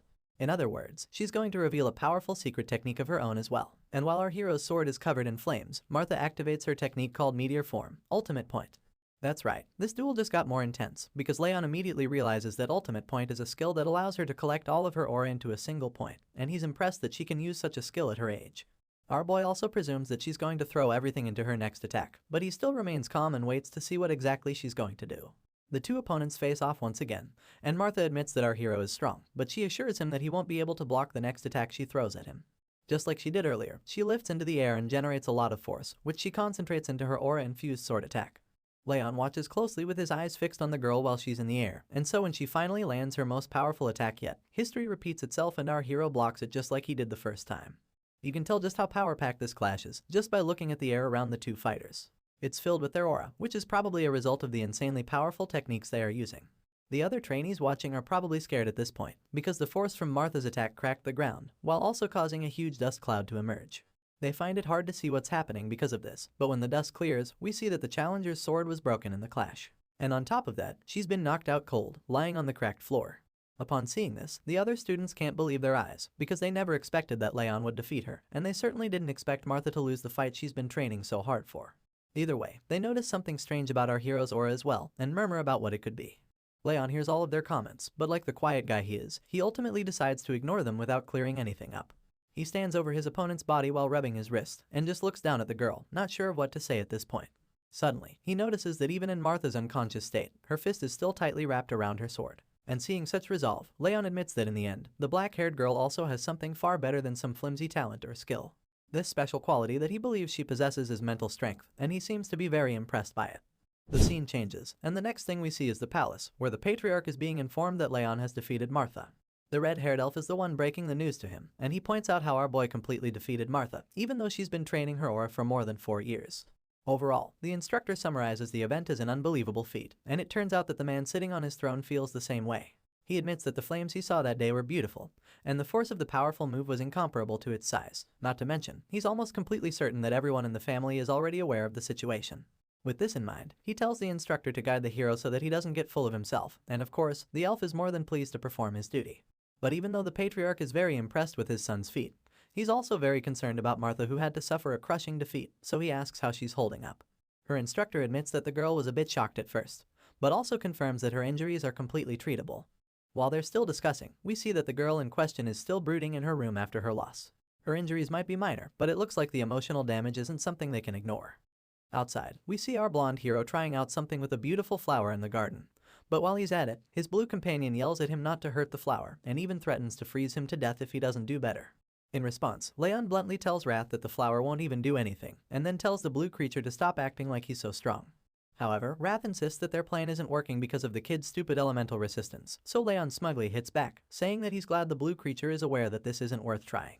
The scene suddenly shifts to the night after Martha's defeat, and we see that our boy receives the miracle medicine he won from the bet. It turns out that the substance greatly increased his stats. His fourth ring of fire was formed as well, which greatly increases his strength, stamina, and agility. On top of that, his decreased athleticism and mana sensitivity vanished. His legendary senses also increased and became 2-star proficiency. Overall, Leon feels that all of the efforts until now just took effect because of the miracle medicine. A lot of things were improved, but the most significant thing was his water resistance, which was increased to 4 stars. Because of this new upgrade, most of Wrath's outbursts had become more like jokes to him. Either way, we learn that he came to the garden since it's his last day of rest. And while he's tending to the flower we saw earlier, Wrath continues to rant and yell at him, while insisting that he knows the best way for Leon to do it. However, just like our boy said earlier, all of the blue creature's outbursts have become more like jokes to him, so he just ignores him and wonders why he even has to deal with his annoying lectures while gardening. Of course, Wrath doesn't stop trying to control him, so while he's demanding that Leon use his hands to work, the blonde hero starts to actually wonder how the magical creature knows so much about gardening anyway. His thoughts are interrupted when Wrath suddenly answers him, by revealing that he used to fill the gardens with ice flowers when he was in the demon realm. The blue guy goes on to praise himself, claiming that the demons even used to revere him for his skills, but while he's still bragging, Leon gets distracted. The cause of the distraction turns out to be Martha, who just entered the garden with a scowl etched on her face. Our hero gets a bit uncomfortable when he sees her, and it gets even more tense when she just stares at him without saying a word. Seeing this, Leon breaks the silence by asking her why she's come, since he knows she didn't come to fight him. However, she stays mute, and it makes him wonder if she's not as mature as he thought. He thinks to himself about how childish she's being, but he tries to shake off the thought so he doesn't upset her even more. That's about the same time she finally reveals that the reason she's come is to challenge him to another fight, and in response, our boy simply admits that it's a pity she still hasn't accepted her loss. But the girl quickly counters him, insisting that she has acknowledged her loss. However, she claims that she doesn't understand how she lost in the first place, so she's come back to him to find out. When she's done making her point, Leon asks her what he would get in return if he fights her, which takes the challenger off guard. Seeing her shock, he informs her that it's customary for the loser to at least bring a gift when coming to challenge the winner. But while he's still trying to educate her, she cuts him off, stating that it's nonsense because it's not like he needs payment to fight her. Unfortunately for Martha, our boy is ready to go very low in this conversation, so he informs her that he requires payment. At this point, she starts to panic because she fears that Leon doesn't even want to fight. Desperate to get him riled up, she decides that stepping on the flowers would do the trick. So, she tauntingly tries to stomp on the flowers, but our boy simply reveals that he doesn't care about the plants. Bro claims that he doesn't even like flowers anyway, and says that he doesn't understand why most people adore them either. Martha is stunned when she hears him say this, and Leon concludes his little confession by revealing that he's only gardening for his mom's sake. Seeing his nonchalance about the whole situation, the challenger gets pissed off. She hisses in annoyance, and decides to spare the innocent flowers since she knows that destroying them would do her no good. Afterward, she sighs angrily, and tells him that she's leaving before storming out of the garden. Just when Martha leaves the scene, Leon's mother appears, calling out to him and informing that she's been looking all over for him. The worried mother was wondering where he was, and our boy was kind of surprised to see her. However, that's not the main issue on ground at the moment, because it turns out that she saw Martha with him, and has now become very curious about her son's friend. She's really excited to see Leon finally hanging out with people his age, so she almost instantly concludes that Martha is a friend he made while training. Meanwhile, the girl in question, who hasn't completely left the garden, hears the voice and turns around to look at the person. She sees Leon's mother and wonders if she's Sylvia Sieghart, the person who left the family to chase after a man, and then came back to save her own child. Martha sees her as someone who acted out of courage for the sake of her own child, and while she's still thinking, the blonde woman in question approaches her. She notices the black hair of the girl she had seen earlier, and expresses her happiness at finally getting to meet her. Leon, on the other hand, isn't so excited about the introduction, so he murmurs something about how nobody likes Martha, and how they aren't really friends. Our boy tries to make his mom go inside, but she's just excited to meet her son's friend. She engages Martha in conversation, asking her if she got hurt during the duel. As you'd expect, the girl is taken aback by the mother's concern, but she manages to tell her that she's okay.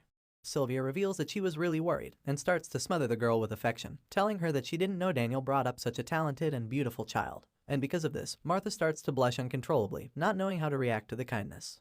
Either way, the woman finally asks her what brings her around, so the black-haired girl shyly reveals that she just had something to tell our hero.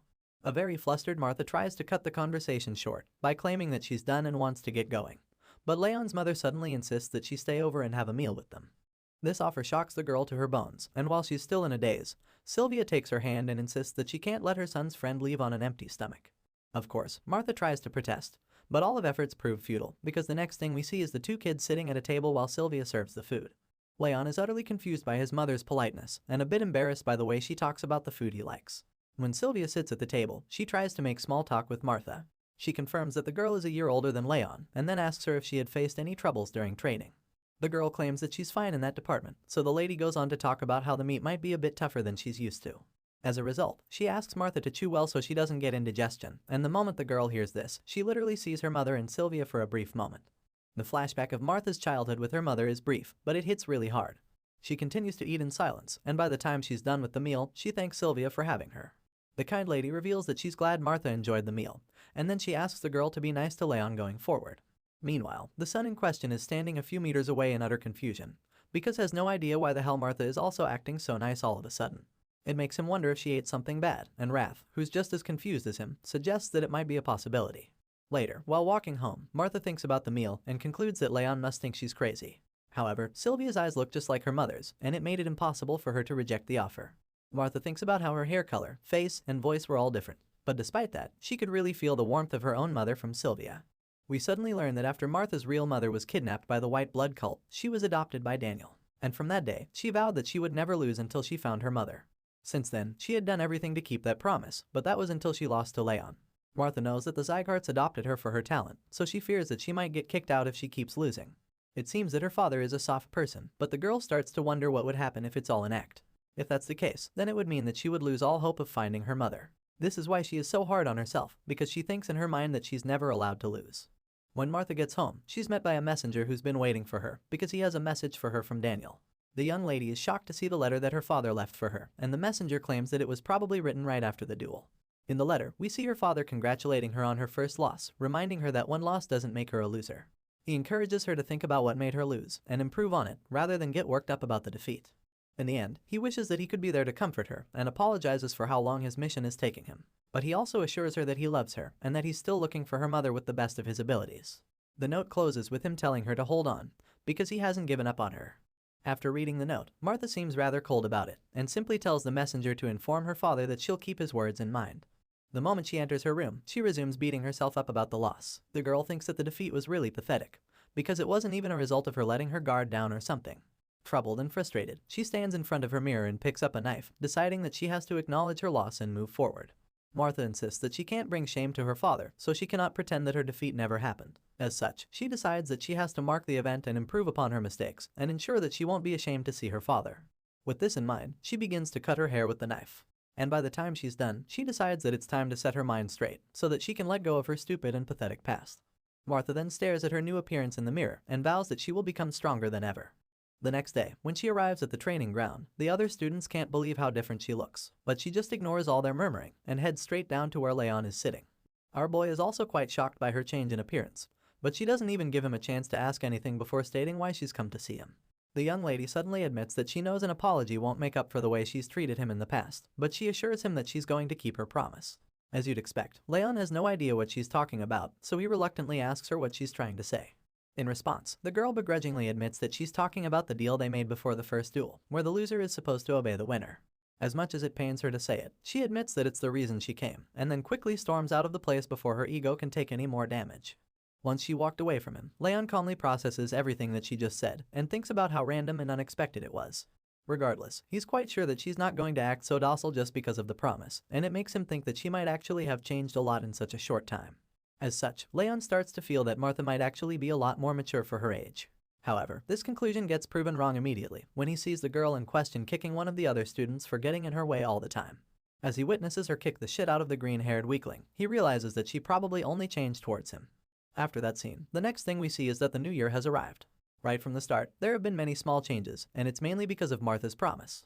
Everyone initially felt that her ego wouldn't let her keep the promise, but she proved them all wrong by actually obeying our hero. Some other changes include the fact that Byrne finally learned to be more patient with other trainees, and that Lunan was still a bit dazed out. but her sword had gotten a lot more precise. All of these changes are really good for the students, but the most important one is the fact that Leon now trains every day, so he can be ready to give his all. As you can imagine, this constant training only makes him more powerful than he already was. Some of the other students stare at him in astonishment when they see that he has already completely mastered a technique that he was taught the previous day. They start to wonder if he already knew the technique, but quickly remember that it's kind of impossible. The most baffling thing about Leon's sudden mastery is that he was just standing still with his eyes closed when the technique was being taught. As they watch him do his thing, the other students start to believe that our hero's posture might even be better than the instructor's. The elf overhears them talking about this, and after seeing Leon's technique for himself, he knows that he can't really argue about it. The scene shifts, and we see him talking to the patriarch again on top of a cliff, claiming that his son is a real monster who defies all logic. At this point, the patriarch gets a little upset that the instructor keeps talking about Leon, but the red-haired elf laughs it off, replying that he shouldn't pretend like he's not also curious about the kid. Either way, his focus turns to the compound below when he notices that the employees around the main building seem a lot busier of late, so he asks if the patriarch is preparing anything special. That's when he finds out that there are people visiting soon, and when he asks who they are, he learns that envoys from the Orwen Patriarchdom are set to arrive in a few days. The Orwen happens to be one of the 6 Emperor's 5 demons, and they are also one of the few forces that are close to the Zygardes. These guys are basically a patriarchdom of knights who prioritize the importance of swords and martial arts over everything else. Hearing this, the instructor asks who the envoy representative is going to be, and the patriarch claims that they said it would be the 3rd prince. However, he has a strong feeling it would actually be Duke Tartan. A frown appears on his face to show that he doesn't like this Tartan dude very much, and even the elf admits that he's shocked to hear that the psycho really became a duke. He also comments that the 3rd prince must be the same age as Leon or Burin, but the patriarch just plainly states that he doesn't know. He tells the instructor to ensure that the trainees are behaving, and the latter is shocked that their training halls will also be visited. That's when he's informed that the 3rd prince is coming with the patriarchdom's trainee knights, and as such, they'll want to watch the swordsman in training. So, the patriarch summarizes everything by telling the elf that they can't afford to embarrass themselves. But while he's saying all of this, the instructor is distracted by the thought of Orwen's 3rd prince being the same age as Leon and the other students. The patriarch sees the elf getting amused and accuses him of scheming again, which the instructor doesn't even deny.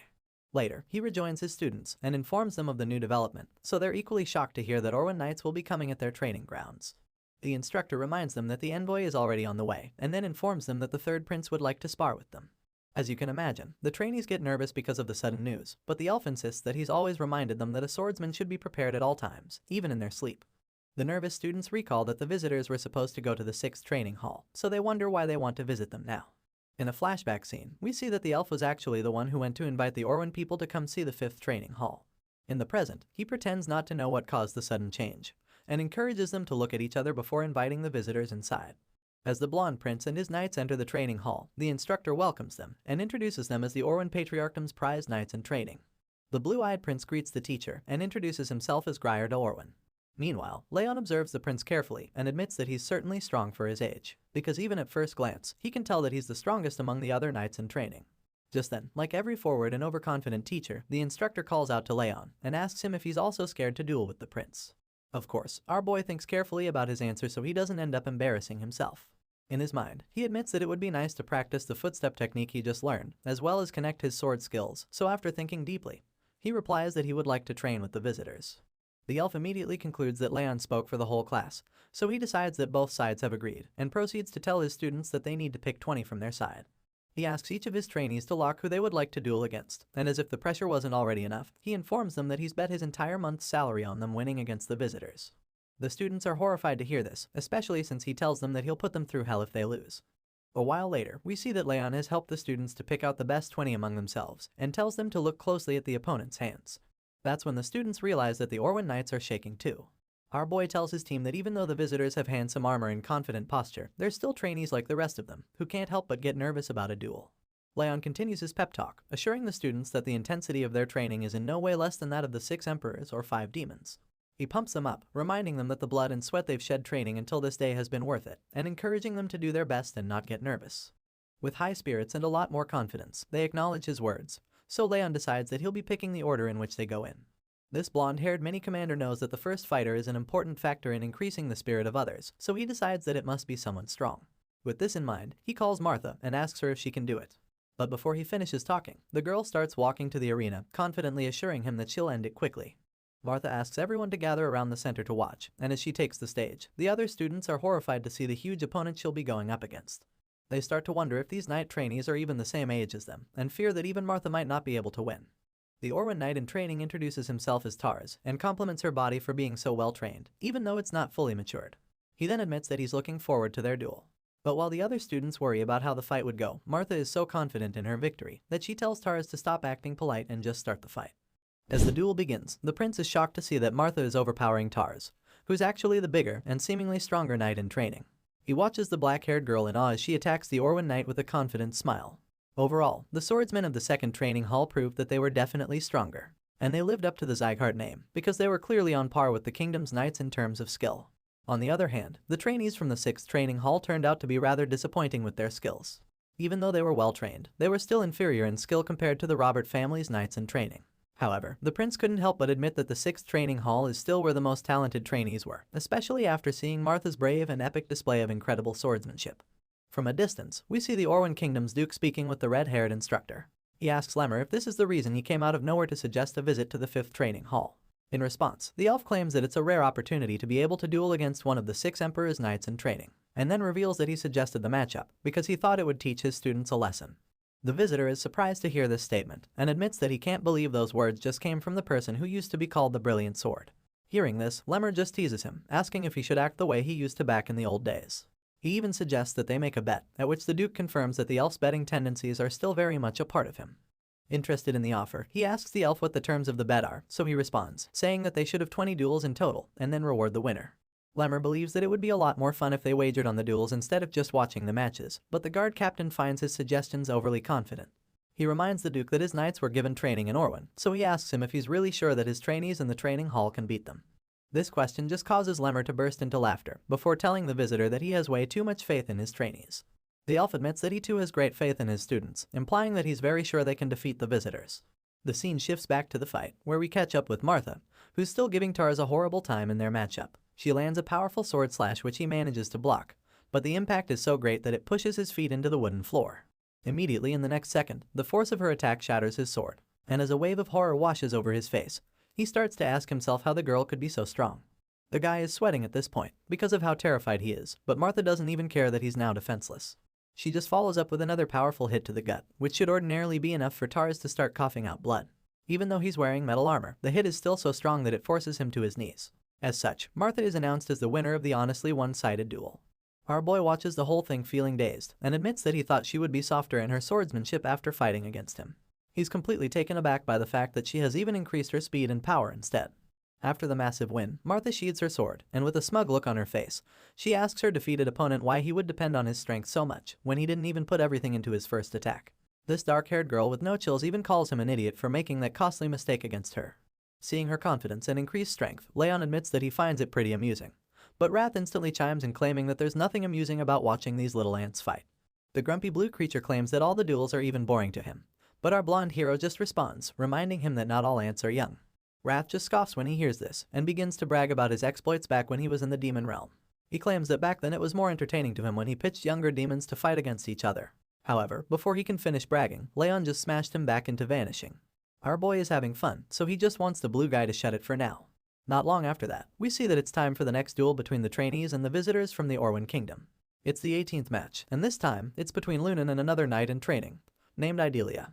Once the announcement is made, Leon prompts Lunan to step forward for her fight, and the white-haired lady timidly walks her way into the arena. Standing face-to-face with her opponent, we see that the redhead appears to be a lot more confident in the fight. Idalia sees Lunan coming to meet her, and tells her that she doesn't like the spaced-out look in her eyes. Apparently, it annoys her, so her confident demeanor quickly changes into an angry mood as she activates her powers. Huge flames appear all around the redhead, and when Lunan sees this, she quickly retorts that she doesn't like fire either, especially since she has the power of ice. The white-haired knight in training grips her sword tightly, and activates her own power as well, which causes cold icy chills to fill the air and surround her. Even though it doesn't show on her face, Lunan immediately assumes a more confident stance in preparation for the duel. And the next thing we see is the two girls clashing swords. Idalia seems to be more ferocious in her attack, while Lunan tries her best to remain focused. As the fight goes on, a huge cloud of steam erupts, and the other trainees just watch anxiously, not sure what's going on. Inside the smoke and mist, the redhead seems to be lost as she can no longer find her opponent, and while she's still standing confused, Lunan sneaks up behind her from within the dust and fog. Idalia instantly senses the sword attack coming from behind her, so she quickly turns around to land a powerful slash of her own. Unfortunately, she misses the shot, and Lunan disappears into the dust once again. At this point, the redhead is even more perplexed, but then she quickly concludes that it must have been an illusion. She's still trying to process the entire thing when the white-haired knight in training sends chills down her spine by placing the cold edge of her sword on the visitor's neck. Idalia is bewildered by this sudden turn of events, and as she stands in that vulnerable position, Lunan is declared the winner of the 18th match. After the announcement, the calculative knight in training starts walking away, so Idalia calls out to her, admitting that it was a good fight even though she lost. But she suddenly stops talking when she sees that Lunan isn't even listening to her. The winner walks straight to Leon to ask him if he watched her fight, like a student seeking for validation. Thankfully, the blonde hero commends her for improving on her footwork and the victory overall. Even though Leon tells her she did a good job, she doesn't seem to be proud of herself. She just sits on the floor like she's the one who lost, and our boy is pretty confused by this. Meanwhile, Lemmer is having a kick out of the results he's seen so far.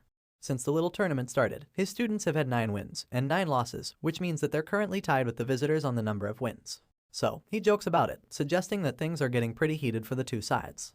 Regardless, it doesn't make him any less excited to announce that it's time for the 19th round of the day. This time, Burin is called up to face off against the next opponent from Orwin, Saren. The two swordsmen take equally confident stances as they stare each other down before their fight. The visitor introduces himself first, revealing that he's Saren Kaisel, a knight in training. And that's when Burin Zygarde does the same, introducing himself as a trainee. While the two are exchanging pleasantries, Leon takes a closer look at Saren and claims that he looks pretty strong. This worries him, because he feels that Saren is the strongest visitor after the third prince. But while he's getting worked up about it, the fight begins. As you'd expect, the two knights in training engage in a very heated duel. Burin attempts to land a low hit, while Saren opts for an approach from above. Not surprisingly, they cancel each other out over and over, so Burin begins to realize that his opponent is very similar to him in skill. He starts to feel threatened, and fears that it will be over for him if he lets his guard down for even a second. Saren launches at him to land another powerful blow, so the blue-haired swordsman knows that the guy must be thinking the same thing. The two guys are clearly evenly matched, but they're both aware of this, so neither of them holds back. Burin and Saren go at it with all their might, and after a grueling duel, we see that there's no winner this time.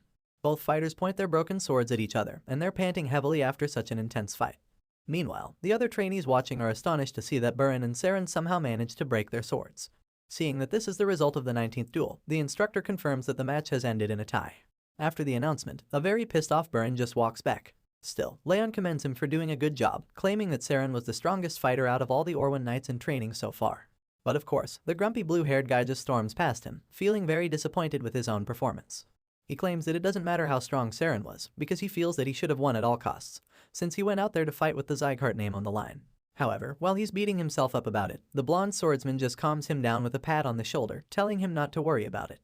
Burin turns around wondering why he said that, but then our boy suddenly starts walking away, but not before vowing that he'll win the last fight for them.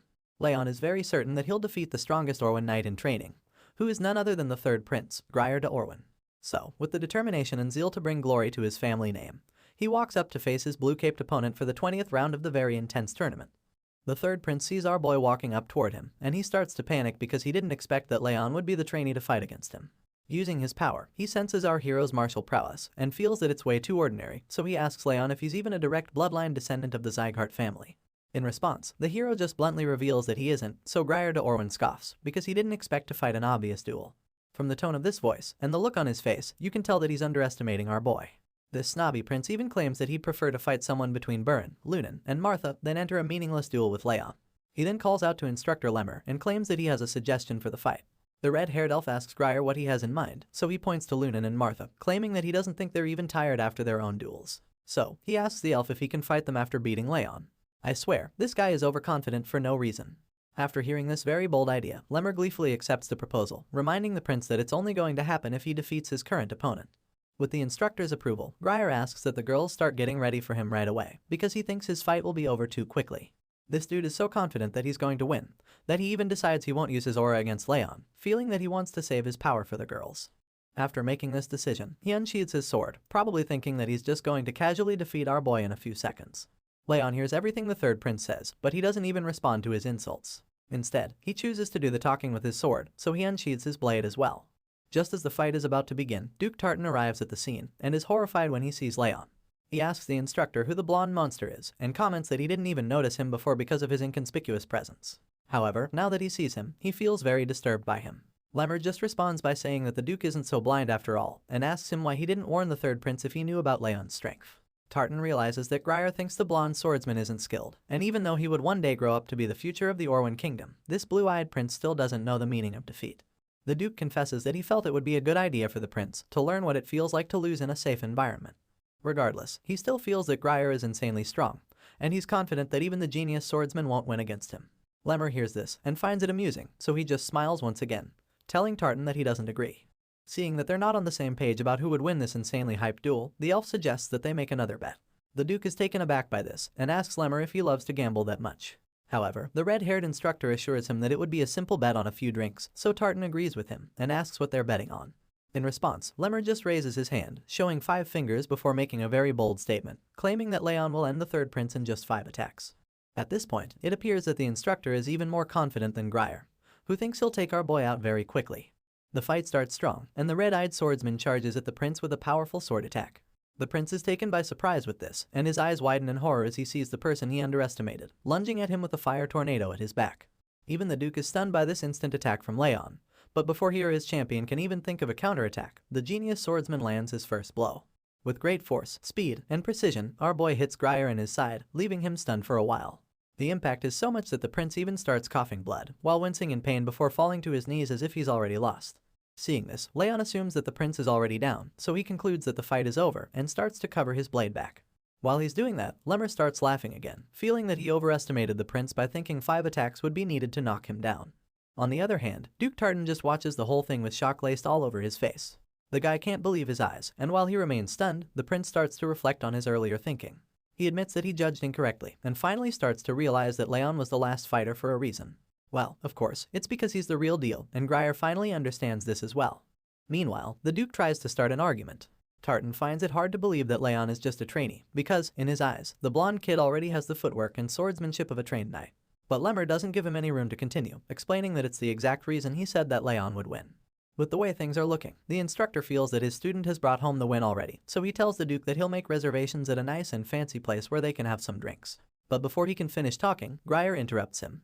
The injured prince tells Leon to stop when he tries to walk away. It turns out that he's not done fighting yet, and even when others try to explain that the fight is already over, he insists that he hasn't even shown his real skills.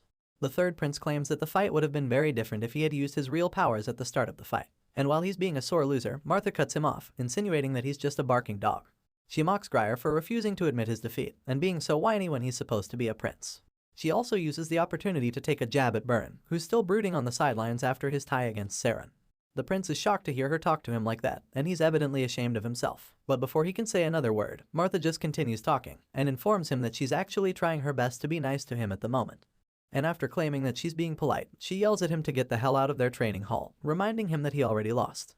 After her not-so-subtle goodbye message, Idelia gets offended, and yells at her to watch her mouth when she's talking to the prince. As you'd expect, Martha can't be less threatened by the redhead, so she just informs her that even though Grier is from the royal family, she's also a direct descendant of Sygard. As such, she feels that she doesn't have any reason to be polite to the crybaby prince. Seeing that the atmosphere is getting quite heated, Lemmer decides to intervene. He tells the students that they've all said enough, and suggests that they hear what Leon has to say about the matter, since he's the one that will be fighting in the rematch after all. The elf informs Leon that he can choose what he wants to do, so the young swordsman recalls that bets were placed on the fights. He also confirms that all the duels are over, which means that there is no reason to fight anymore. However, the third prince suddenly acknowledges that he lost. He admits that he didn't properly judge Leon's strength, and reveals that he underestimated him completely before the fight even started. Grier goes on to say that he feels very embarrassed, and that he's so ashamed that he can't raise his chin. As such, he gets on his knee and drops his sword on the ground to beg our hero for one more fight, claiming that he would regret it forever if he leaves with such an embarrassing defeat. The prince then gets on his feet and bows to Leon, pleading with him for a rematch. Seeing this, the blonde swordsman is taken aback, because he didn't expect the boastful prince to even apologize or even put down his sword. He initially felt that Grier was just an arrogant brat, but now that he's seen the guy put his pride aside, he changes his mind and agrees to one last fight between them. The prince assures him that it will indeed be the last one, and as Leon pulls out his sword for the second time, Grier reveals a gold pendant around his neck that has his family's crest imprinted on it. Feeling remorseful, he admits that he lost the first time because he was too arrogant to even recognize his opponent's strength. All of a sudden, he rips the necklace off his body and vows that he'll give his all in this second fight. The moment he does this, a powerful surge of energy surrounds his body, and he literally starts glowing with blue sparks of lightning. Our boy is stunned when he sees the insanely powerful aura coming off the prince's body, and Martha is just as shocked. At last, the prince was showing his true strength. The power seems so overwhelming that Tartan tries to discourage Grier from using the technique, but the prince just cuts him off, insisting that this isn't the time to be hiding his powers. Feeling very confident and driven for the rematch, he unsheathes his sword and makes it very clear to everyone that he wants to fight our hero with everything he's got. While Grier is charging himself up for what he believes will be an epic fight, Wrath reappears to our boy and calls the prince a stupid idiot. Not surprisingly, Leon was also hiding his real powers the first time, but it seems that the prince doesn't know that. Our genius swordsman calmly assures his blue companion that he can beat Grier this time too, but Wrath points out that the opponent has a lot more aura and is also stronger than Leon this time around. Still, feeling confident that he can take the prince out 2 times in a row, Leon asks Wrath if he's willing to make a bet on it, and of course, the hot-headed blue creature accepts the deal. With the both of them on the same page, a blue window appears, revealing the terms of their little wager. Wrath bets that if Leon can win against the third prince of the Orwen Kingdom, then all of his stats will be increased by 4 points. On the other hand, if our boy fails to defeat Grier, Rage Emotion will increase by a whopping 10 points, which means the blue fellow will have a lot more power in Leon's body. The genius swordsman accepts the conditions, and takes a very strong battle stance to activate his aura, waiting for the prince to make his first move. Seeing this, Grier, who already has a point to prove, reveals that he'll start first. So without even wasting another second, he charges at the hero with his powerful aura engulfing him and his sword. The prince leaps into the air to land a powerful attack from above. But as you'd expect, Leon is up to the task, so he delivers a counterattack immediately. The 2 fighters clash swords in a heated aura-infused duel, which causes a huge blast that leaves everyone watching completely astonished. Inside the fight, Grier starts to panic, because even though he's giving everything he's got, Leon doesn't even seem to be affected by it. This makes him wonder if the red-eyed swordsman should even be called a genius, because he feels he's more like a monster. Desperate to win this rematch, the third prince decides to finally use all of the power he's been keeping aside. His sword starts to glow even brighter this time, and when Leon sees this, he concludes that Grier must be using the Pier's sword technique, which is only passed down to the successors of the Orwen Kingdom. Looking at the opponent's energy, it's easy to guess that he's planning to end the duel in a single strike. So of course, our hero braces himself and tells Grier to come at him with everything he's got, while also taking a stance to counter the attack. The prince sees that Leon knows what he's planning to do, so he reveals that he's putting everything on the line with his next move, and then tells the genius swordsman that he should get ready for impact. Continuing from where we left off, we see the third prince taking his battle stance and holding up his sword, determined to fight with everything he's got. A powerful surge of aura surrounds him, implying that he's loaded himself up for the next stage of the duel.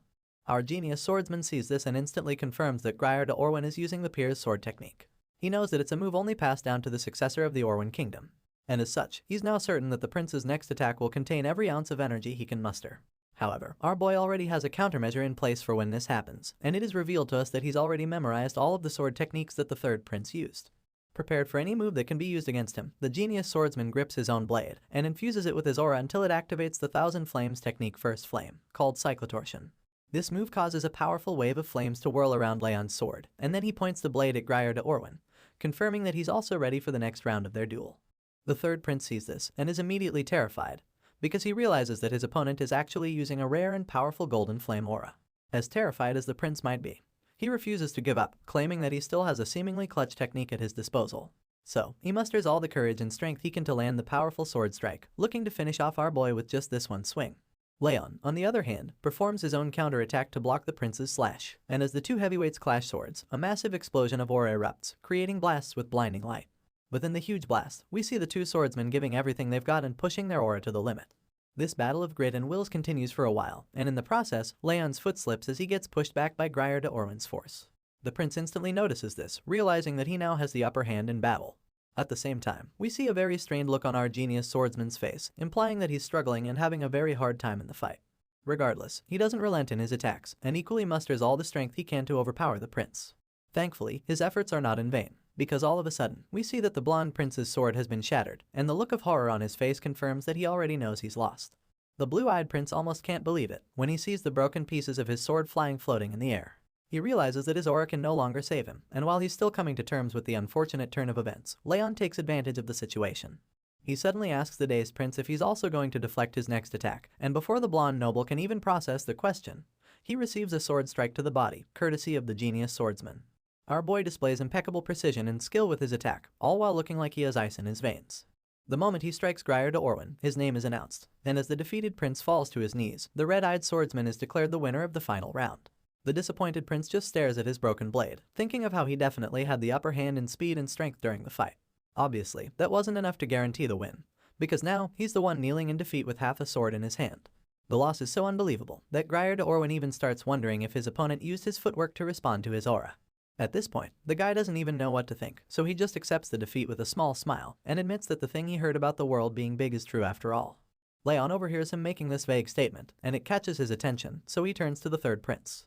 Looks like the prince is an honorable person after all, because he seems to have taken his defeat in stride. In fact, he even goes ahead and thanks our hero, claiming that he learned a lot from their duel. With an honest smile on his face, he admits that he lost, and when our boy sees this, his mood lights up as well, and he replies that he equally learned a lot from facing off against the third prince. Leon stretches out his hand for a respectful handshake, and the prince accepts in good faith. He apologizes for underestimating our boy earlier and his lack of insight, and our hero accepts it, responding that everything is good between them. The prince is very impressed by his maturity, which makes him curious to know about our hero's age. In response, the genius swordsman states that he turned 14 earlier in the year.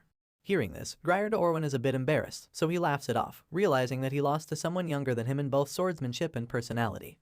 After this, he suddenly stretches his closed fist toward Leon, asking him to take what's inside.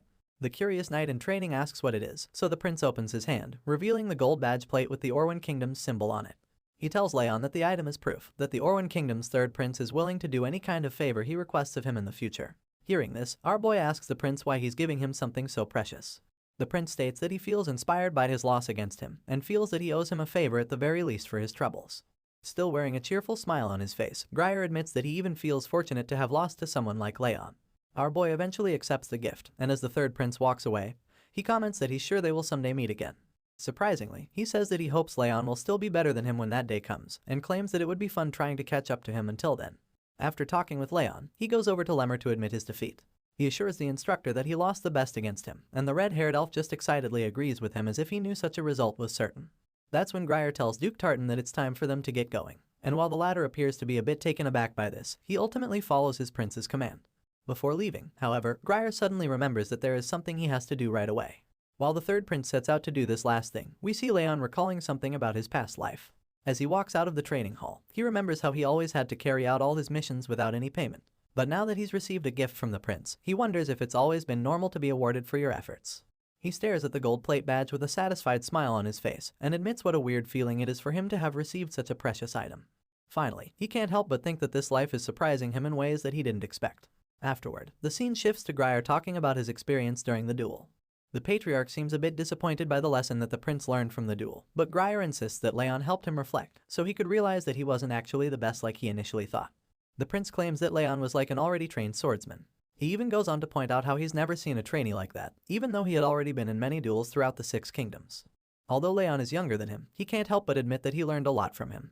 After the patriarch hears all of this, he finally starts to understand what Grier is talking about.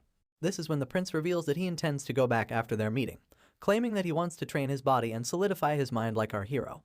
As such, the patriarch bids the young prince farewell and asks him to thank the king for the letter on his behalf. Grier assures him that he'll pass on the message, and then thanks him finally before taking his leave. On the way back home, Tartan tries to get Grier's attention, but the prince doesn't really seem interested in whatever he has to say. Regardless, the Duke expresses his feelings, pointing out how unnecessary it was to reveal his hidden powers, and even use the Pier's sword technique during the duel with Leon. Tartan thinks all of that was a bit too much, so he reminds the prince that it's important he hides his powers. But before he could finish talking, Grier bursts into laughter and cuts him off. The young prince admits that he definitely went overboard back there, so the Duke also adds that giving Leon the golden plaque was completely unnecessary. However, this is where Grier openly disagrees with him. He explains that Leon showed him goodwill, even though he could have gotten mad that the prince underestimated him so much at first. Despite the insults, the swordsman was polite until the end, and Grier reveals that this is the reason he had no choice but to act accordingly. Besides, Leon also showed him a technique that could also be considered a secret one, so they're basically even on that front. Duke Tartan agrees, but still tries to make his point about the plaque.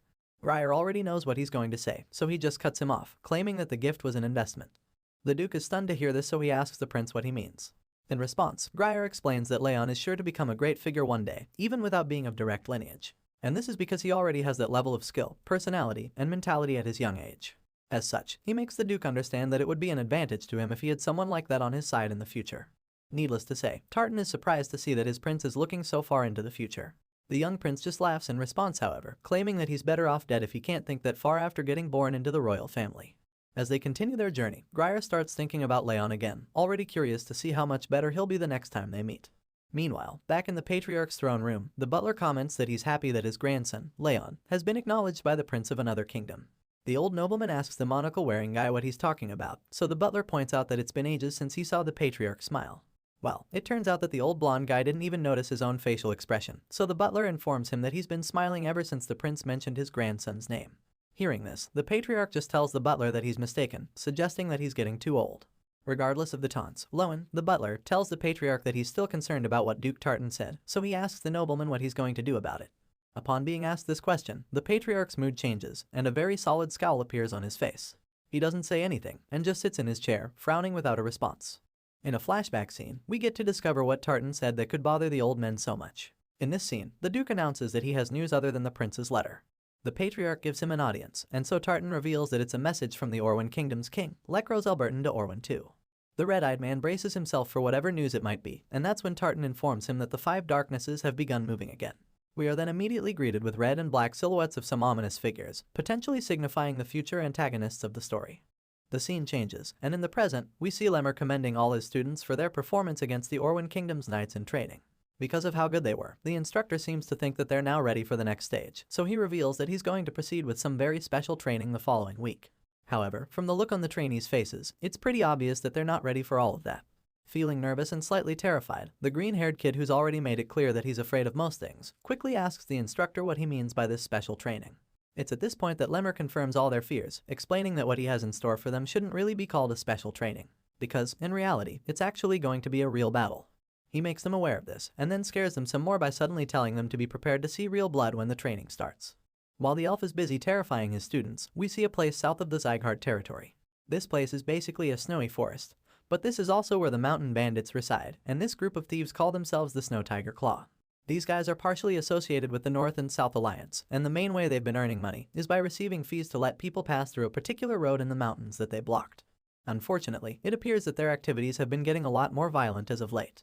Lemmer continues his little story and informs the trainees that the Snow Tiger Claw bandits in the mountains have been stealing items from merchants and killing people too. Hearing all of this, one of the anxious students asks if their mission will be to eliminate this nuisance of a group, to which the elf replies that it was supposed to be at first. Of course, the trainees are surprised to hear that he's talking in the past tense, so they ask why, wondering if the mission changed and why they can't just ambush them. The instructor immediately cuts them off while they're still whining and making suggestions, however, bluntly telling them that they can't just ambush the bandits. Lemmer then informs them that the Snow Tiger Claw ambushed a village south of the mountain and killed all the villagers before setting it on fire and running away. As you can imagine, the kids are horrified by such news, and that's when their instructor finally explains that their mission is actually to first of all track down the bandits, before eliminating them. He informs his trainees that the mountain bandits are all aura users who used to be pretty famous, so he advises them not to let their guards down. After making this clear to them, he suddenly drops another shocker, telling them to get ready because they'll be leaving the following evening. In the next scene, we see the white-haired knight in training splitting a leaf in 2 with her blade. With a hint of sadness on her face, she thinks about how she wanted to work on her posture before leaving the next day. Unfortunately, it's not going as well as she wants it to. She recalls how Leon's stabbing was flexible and smooth, but she can't recreate the technique, and she doesn't even get what she's doing wrong. At that moment, she looks over at the training hall, and feels that Rain must be training hard in there too, so she contemplates going to ask him for guidance. However, after a brief thought, she looks away, deciding not to go, because she doesn't want to interrupt his training session. As such, she decides that she'll keep trying on her own until she's able to get it right. Without further hesitation, she gets back to swinging her blade in an attempt to recreate Leon's strike. Lunan remains out there training by herself, not knowing when the hours fly by. We get an idea of how long she's been at it, when we see the reflection of the sky from a puddle of water, revealing that the sun is already setting. By this time, the white-haired trainee decides to finally take a break, so she lies on top of a huge rock to rest and relieve her exhaustion. Apart from fatigue, she also seems to be a little disappointed by the results of her lengthy training session. Apparently, her attack has even gotten weaker than it was in the beginning. However, her movement now seems to be a lot smoother. With that, she's satisfied and feels that it should be enough for one day. Once again, she looks over at the building, thinking that Leon should still be training there. Lunan wonders if she should go and say goodbye to him before heading home, but then she remembers something that changes her mind. Apparently, she's been promised ice cream if she can return home early, so she decides to ask him about his technique the following day instead. Lunan heads home early, making a mental note to give Leon some ice cream when she sees him later. On the way home that evening, the white-haired trainee is followed by an unknown figure, and when the guy gets close enough to her, he calls her name to get her attention. Hearing the voice, she turns around to see who's calling her, and the moment she sees the face of this ponytailed dude, she's instantly terrified. It turns out that she recognizes him, but she doesn't look pleased to see him in the slightest. The man walks up to her with a smile on his face, claiming that it's been a while since they last saw each other. From his face and voice, Lunan identifies him as Syria, someone who belongs to her family. When he sees that she still remembers him, the smile on his face widens, and his purple eyes shimmer in relief. In case you haven't already noticed the resemblance, this guy is actually our airhead girl's brother. Mr. Ponytail just starts laughing when he sees the look on her face, and teases her, asking why she is so sad to see him again. He admits that it's quite upsetting to see her look at him like that, and his tone suddenly changes when he reminds her that he told her not to make that face. Hearing this statement, chills run down the girl's spine as she starts to become afraid. Syria immediately changes the topic, and then goes on one knee, before suggesting that Lemur's training must be pretty good because she's gotten a lot stronger than he expected. He tells her that he's proud of her, but the girl doesn't seem too excited by this remark. Despite being proud of her, Syria suddenly expresses his immensely creepy disapproval of her fighting in wars or duels that would put her life at risk. Seeing his terrifying expression, Lunan screams in fear as she falls, and Syria seems disappointed that she's already forgotten everything he taught her in such a short while. As a result, he decides that he'll have to remind her everything from scratch. The trainee just stays down, feeling absolutely terrified of her older brother, when he asks if she still remembers her old pet squirrel, named Ruby. Just then, he reaches into his back pocket or something and pulls out a small squirrel, sleeping peacefully in his hands. Syria shows her the cute creature, and then suddenly starts smiling again like a psycho, feeling confident that his sister will remember her old pet now. He's also certain that she'll recall how her old pet squirrel died, as well as what happens if she doesn't listen to him.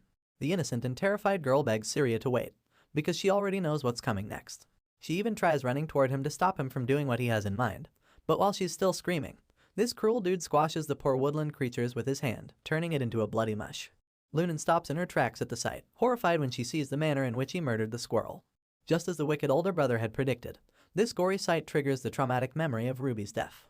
The girl remembers how her pet squirrel died, and how her cold-hearted brother was responsible for it as well. Frozen in fear, she just stays on her knees and keeps staring at his face until she can't hold it in anymore. Lunan absolutely loses it, and begins screaming as the trauma hits hard once again. She doesn't stop, and just holds her head, hoping that the pain would leave her eventually. Unfortunately, that's not the case, because while she's yelling in the middle of the street after dark, her psycho brother just makes things worse by saying the kind of twisted thing a psychopath would say in such a situation. Syria leans closer to his sister while she's freaking out, and then whispers in her ear, telling her that she belongs to him. He tells her that she's his possession until the chosen day comes, and even though she's still screaming, it doesn't deter him from whispering more sick things into her ear. Lunan finally stops her shrieks so she can catch her breath, and as she's gasping for air, the psycho warns her not to do anything difficult or dangerous. Syria claims that this is because she needs to stay alive, and she also needs to do nothing until he tells her otherwise. As the cruel brother looms over the terrified girl, waiting for her to process the situation, we get a sense of someone approaching from the side. All of a sudden, there's a loud bang as something shatters nearby.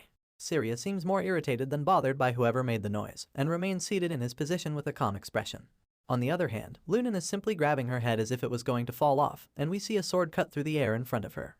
Zooming out, we see that our hero has finally arrived at the scene, standing between the siblings to figure out the situation.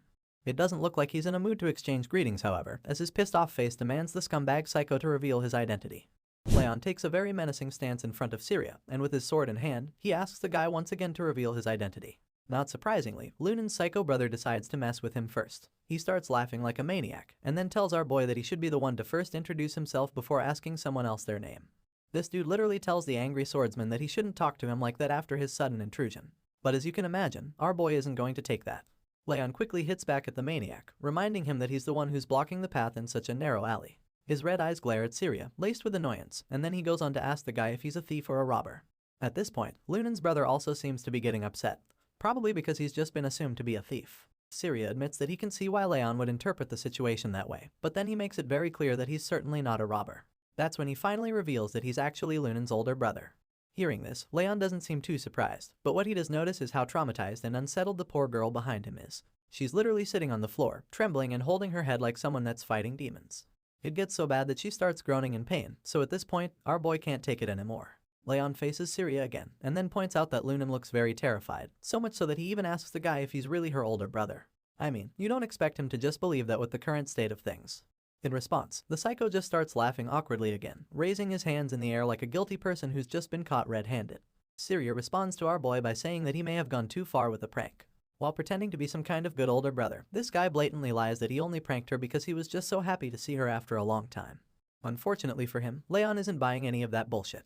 It appears that he overheard most of the earlier conversation between the siblings because he knows that Syria squeezed Lunan's squirrel to death, and he certainly doesn't recognize that kind of action as a prank. After our boy calls the psycho brother out on his bullshit, Syria just starts laughing nervously again, surprised that the swordsman saw him when he was saying all of that. He then goes on to lie again, telling the angry swordsman that the squirrel was just a toy and not a real animal. Determined to prove his point, he shows Leon his empty palm to see that there's nothing in his hand, explaining that there's no way he'd kill a real squirrel. Unfortunately, all of his attempts to seem like a good guy are futile because our boy can see right through the facade of lies Syria has put up. With a bored expression on his face, he determines that the maniac already used his aura to burn away the blood that was on his gloves, just so he can look innocent.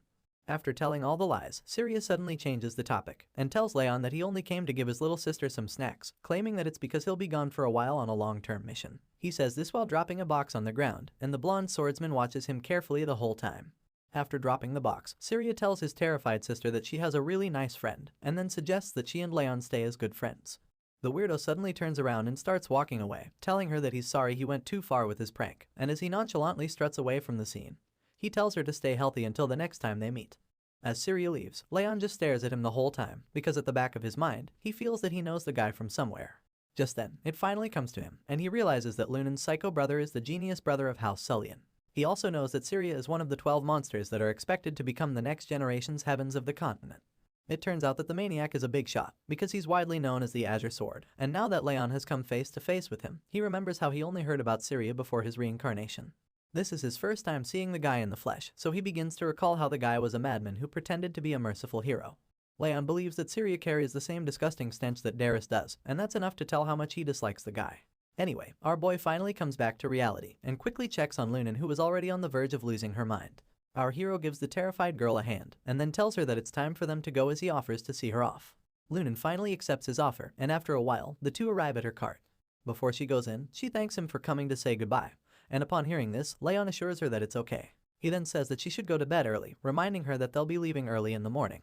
After that, the cart leaves, and our boy stands on the street as it disappears into the distance. Meanwhile, inside the cart, we see Lunan holding the box her maniac brother left for her.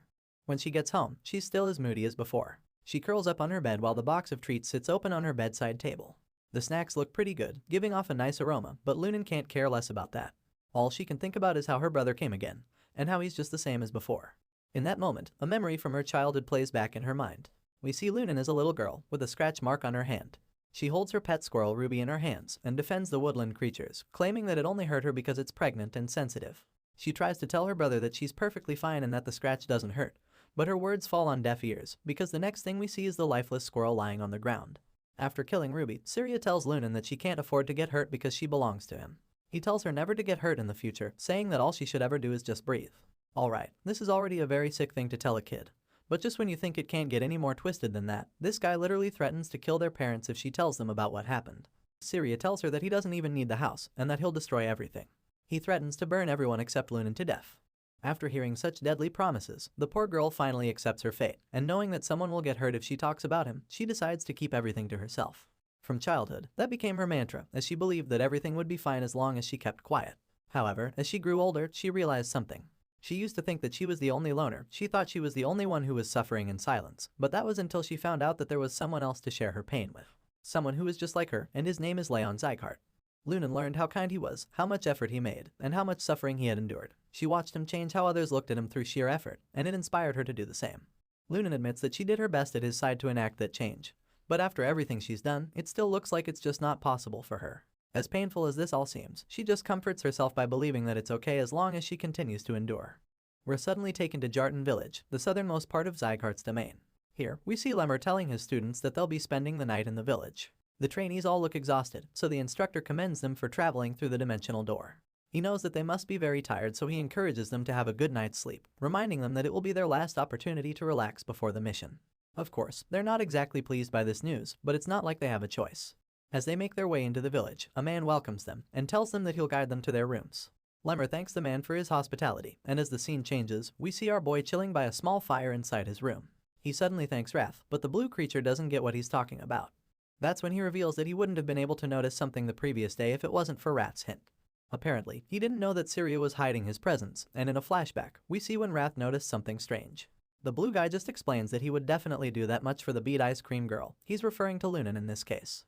Meanwhile, Leon thinks about what Syria said and how he won't return for a while since he's going on a long-term mission. However, he still feels that Lunan will stay the way she's been as long as the psycho is still her older brother. Seeing Leon so worried, Wrath asks for his body, promising to return it right after killing Syria. Our boy is taken aback by the sudden offer, so the blue guy reveals that the King of Essence returns twice the favor and 10 times the revenge. Lunan introduced him to the world called the bead ice cream, and because of that, he's ready to do this much for her sake. Leon isn't a fan of the idea, and he even thinks that Wrath can't be serious, so he refuses to give his body. The King of Essence says that he's dead serious, but our boy tells him that it's still a no regardless. He explains that Syria has already created great trauma for Lunan and believes that killing the guy won't change what the poor girl is going through. Wrath is disappointed when he hears this and slightly irritated by his companion, but Leon thinks about how Lunan is the first child to ever care about him in both his previous life and the current one. So, if anything bad happens to her, he's ready to actually kill the person responsible for it. 2 days after Lemmer and his students leave Zygarde's domain, they finally arrive at the village devastated by the snow tigers, and it's safe to say that the trainees don't look like they're ready for the mission ahead. Seeing the burned corpses littered all over the destroyed village, the trainees are so overwhelmed that they can't help but wonder why anyone would be so cruel as to do such a thing. As they walk into the place, Leon thinks about how cruel the snow tigers are, and from what he can see, it looks like they decapitated the people before burning them up. While other trainees are overwhelmed and terrified, he notices that Martha is completely unfazed by the horrible scenes in front of them. This makes our boy conclude that she must have either seen a lot of corpses in the past, or she's killed a lot of people herself. Leon is suddenly drawn out of his thoughts when he realizes something. He suddenly notices that Lunan isn't with the rest of the students, and he's immediately bothered by this. It turns out that the white-haired girl wandered away from the group, and as she reaches one of the houses in the village, she stumbles on a burnt corpse, which is so horrifying to her that she almost throws up. A while later, Lemmer finally gathers his students to address them. He informs them that the terrible scene they are witnessing right now was created by the Snow Tiger's bandits. He tells them to carve the scene in their minds so that they never forget, and urges them to be on their toes when they finally encounter the deadly bandits. After that, the red-haired elf pulls out something and shows it to his trainees. He tells them that it's called an inaudible whistle, and explains that it won't make any sound even when one blows on it. Lemmer reveals that the only person who can hear it is someone trained to do so, and then tells the kids that they ought to use it if something dangerous occurs. He gives them each their inaudible whistles and assures them that the supervising instructors will hear the sound and react immediately when the whistle is blown. Upon receiving her whistle, Lunan still seems scared, and that's about the same time Lemmer informs them that the swords of the instructors are merciless. However, he still encourages them to at least do whatever they can against the bandits before blowing the whistle. He tells them that they can try fighting the snow tigers without the help of instructors, and even urges them to waste no time in beheading the bandits if they get the chance. Hearing this, most of the students are motivated and pumped up for the mission, but Lunan still seems very afraid and she's dumbfounded too. While other trainees confirm that they understand all the instructions, she just remains in this dazed state, and that's when Lemmer tells them to divide themselves into groups under the top trainee's command. The elf reveals that Martha will be in Group A, while Byrne will be in Group B. He explains that they'll all be moving in groups of 3 to 4 members for the mission, but as the other students are preparing to split up in groups, Lunan's mind trails off again. All of a sudden, she remembers what her brother told her when she was younger. She hears him telling her that she belongs to him just as she unsheathes her sword, and it instantly strikes fear into her. The memory plays back in her mind and she sees Syria telling her not to do anything dangerous because she might get hurt. He tells her that she just needs to keep breathing till the day he needs her, and vows to kill anyone that ever injures her. As this memory runs through her mind, she starts to spiral again, with a terrified look on her face. Thankfully, that's when our boy calls out to her to pull her out of her thoughts. He tells her to come with him with a warm smile on his face, but even though he's being very welcoming and kind, the traumatized girl hesitates to go with him. Lunan keeps her hands to herself, not sure what she should do, but as the scene changes, we see that she actually went along with him. Not surprisingly, they're both in the same group, and together, they walk deeper into the snowy mountains in search of the bandits. They soon get to a point where they can see a mountain, so Leon wonders if that point is the summit of the Rutan Mountain. He believes that the high ground should allow them to observe the situation below with ease. On top of that, he feels that it's easier for them to hide or run away. Leon thinks that the place is perfect for hiding, and as such, he concludes that the bandits won't be hiding there because it would be too obvious. Our boy believes that there's no way the snow tigers should pick such an obvious hiding spot when they know that they have many pursuers looking for them. He knows that they must have already taken into consideration that the trainees will predict their hiding spot. While our boy is pondering on this, we see that the bandits are already hiding in plain sight as the other trainees look for them in the snowy woods. After considering everything, Leon concludes that the only other choice the bandits have to hide themselves is on a nearby hill. Just looking at it, the place looks completely visible from the outside, but he knows that there's probably another hidden area inside. At this point, he makes up his mind to go there, so he tells Lunan to follow him there. The white-haired girl is stunned by his statement, and upon seeing the confusion all over her face, he says that they leave the forest to the other teams and check out the nearby hill. As you'd expect, she's a bit skeptical at first, but after a short moment of hesitation, she agrees to go with him. Even though she said she'll go with him, the look on her face is just too sad for him to ignore, and he's even dumbfounded when he sees her like that. That's about the same time that wrath pops out again. The blue guy can clearly see that Leon is very concerned about the girl, so he asks our boy if he's not going to say anything to Lunan. All the while, Leon just stares at her feeling worried, and he responds to his companion by admitting that he doesn't even know what to tell her. Besides, it's a family matter, so he's not exactly an expert on such things. It makes him remember that he still doesn't even understand his emotions towards Sylvia, and so he feels that there's no way he can give any advice on family matters. However, he also knows what Syria has done to Lunan, so he thinks that he should be able to resolve the issue when he has the chance, even though it will be difficult to find the opportunity. Moving on, they arrive at the hill, and upon getting there, Leon realizes that it's just as he expected. It turns out that there's a hidden forest inside that can't be seen from the outside. He and Lunan quickly make their way down the hill, and as they jog down, he notices how deep the place is. It also looks like the human traces are hidden to prevent anyone from finding the bandits. Unfortunately for the Snow Tigers, this trick is only going to work against novices, and our genius swordsman is certainly not one. The trick won't work against him, and he knows this because you don't become the best assassin by simply killing the target. Tracking, probing, and gathering information are all important aspects tied to the job, and Leon has become the best in all of them over time. He knows that any ordinary hunter might be deceived by the facade, but it's all pointless against him. After checking the surroundings for clues, he turns back to Lunan and informs her that he thinks the Snow Tiger's hideout is nearby. He tells her to follow him quietly and asks that even her breathing should be silent, so she follows him stealthily, confirming that she understands the assignment. The duo advance into the snowy forest with their hands on their swords, ready to strike at any moment. Along the way, our boy spots a few bear traps, and concludes that it's just as he expected. They don't appear to have anything special except for a few traps at the entrance, and Leon believes that it's probably because they didn't expect anyone to even get that far. He can see all the traces they've left behind, and thinks that the bandits underestimated them. Soon, they get to the Snow Tiger's hideout, and at the entrance, he notices something behind the guards. It's a little boy tied up in the cave, so he wonders if the kid is a hostage. The hero also notices that the guards outside have very strong bodies, but even though they might be brutes, he can feel the aura coming from them, so he already knows that they're low-class warriors. At the same time, he notices another bulky man lying near the kid, and after observing him, our boy determines that he's actually good enough to make a living with a sword. Anyway, he concludes that all the bandits must be inside the cave, because he feels that there's no way they'd leave their hostage at a simple outpost. Leon knows that there are probably more than dozens of bandits in the hideout, so he contemplates blowing his inaudible whistle to call for backup. He knows that he could retreat first and join with the main force before attacking the Snow Tigers, but the hostage looks like he's in an extremely terrible condition. Seeing the sad, terrified boy tied up there, our genius swordsman fears that the hostage might freeze to death at this rate. The kid doesn't look like he can survive before the main force arrives to join the battle. At this point, he's torn and unsure of what he should do, but since the bandits still haven't sensed their presence, Leon decides that the best move is to save the hostage before they're caught, and then quietly take out the guards one by one. They both look at the kid from within the bushes where they're hiding, and Lunan gets so sad that she spaces out again. She keeps staring at the boy even after Leon starts moving, so when he notices that she's lost again, he calls out to her and calms her down, telling her not to worry too much, and assuring her that they can save the boy. However, he needs her help with this. He asks her to block the sound when he gives her the signal, claiming that he'll handle the rest from there. He asks Lunan if she can do this, and it just makes her wonder if she can finally change like him. With a determined look on her face, she tells him that she'll try. While they're coming up with a plan, one of the guards starts to feel sleepy and starts to ask his colleague how long they have to stay with the hostage. Just then, Lunan appears in front of the guards, so they immediately demand to know who she is.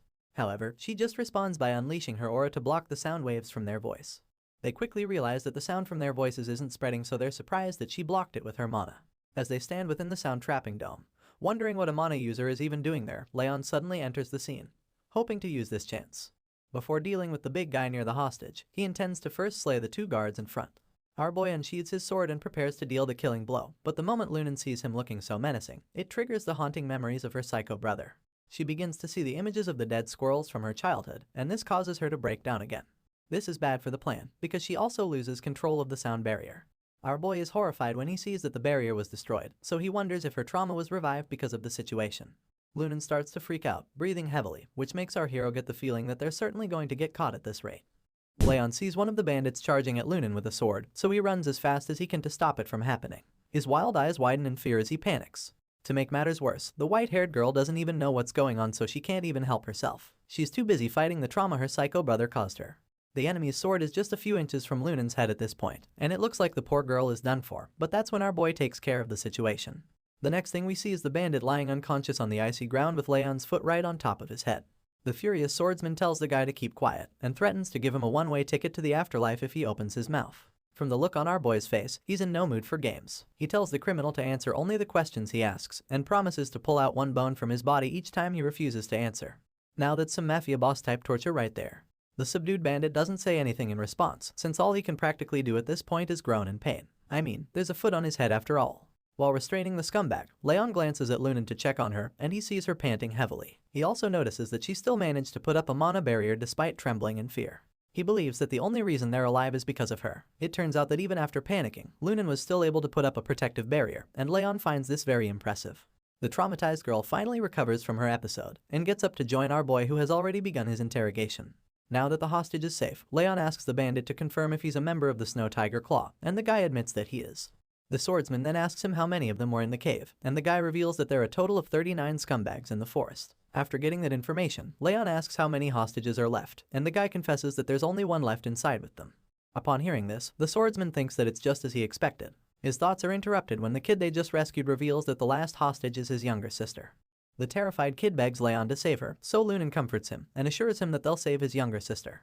However, our boy quickly tells his fellow trainee that she shouldn't make promises like that. Lunan protests since she believes that they're going to save the little girl, so Leon gets rattled and finally tells her why he said she shouldn't make any promises. He explains that they can actually get rid of the bandits, but it would be better to call in support if they really want to save hostages. There are 36 bandits along with the Snow Tiger Claw's leader left, which means that going in alone could be very dangerous. After he explains this, Lunan suggests blowing the whistle, and Leon agrees with her, claiming that he thinks it's a good idea. As such, the girl blows the whistle as hard as she can, and although they can't hear anything, the trained instructors probably heard it. Leon is intrigued that he can't hear anything even though he's standing right next to her, so he concludes that this must be why Lemur gave it to them. Unfortunately, his thoughts are suddenly interrupted when the bandits discover what they're up to. It turns out that one of the bad guys can hear the silent alarm, so he informs the others and points to the two trainees. The bandits get up to attack, realizing that their hideout has been discovered while Leon and Lunan are utterly confused. They're shocked that someone there had senses sharp enough to detect the whistle, and this bothers our boy because even he couldn't hear the sound. The bandits prepare to fight, so Leon takes the guy he captured, hoping to bargain with the bandits. Leon holds his sword against the guy's neck, threatening to slit his throat. However, the leader of the Snow Tiger Claw doesn't even seem slightly bothered. He's surprised that such a young guy came all the way to his hideout and admits that Leon caused such a scene. He then asks our boy who he called with the whistle, but the swordsman bluntly informs him that it's none of his business. Leon pulls the bandit's head up, causing the scumbag to tremble even more. He then informs the scar-faced leader that he wants to trade hostages. The man is taken aback by this statement, so our boy explains that he'll release their colleague if they hand over the little girl. Not surprisingly, the crazy leader doesn't even give a shit about the guy Leon captured. The man bursts into laughter, revealing that he doesn't care if the bastard dies or not. Unlike the hostage, the guy is of no value to the Snow Tiger Claw's leader, and he makes this very clear to Leon.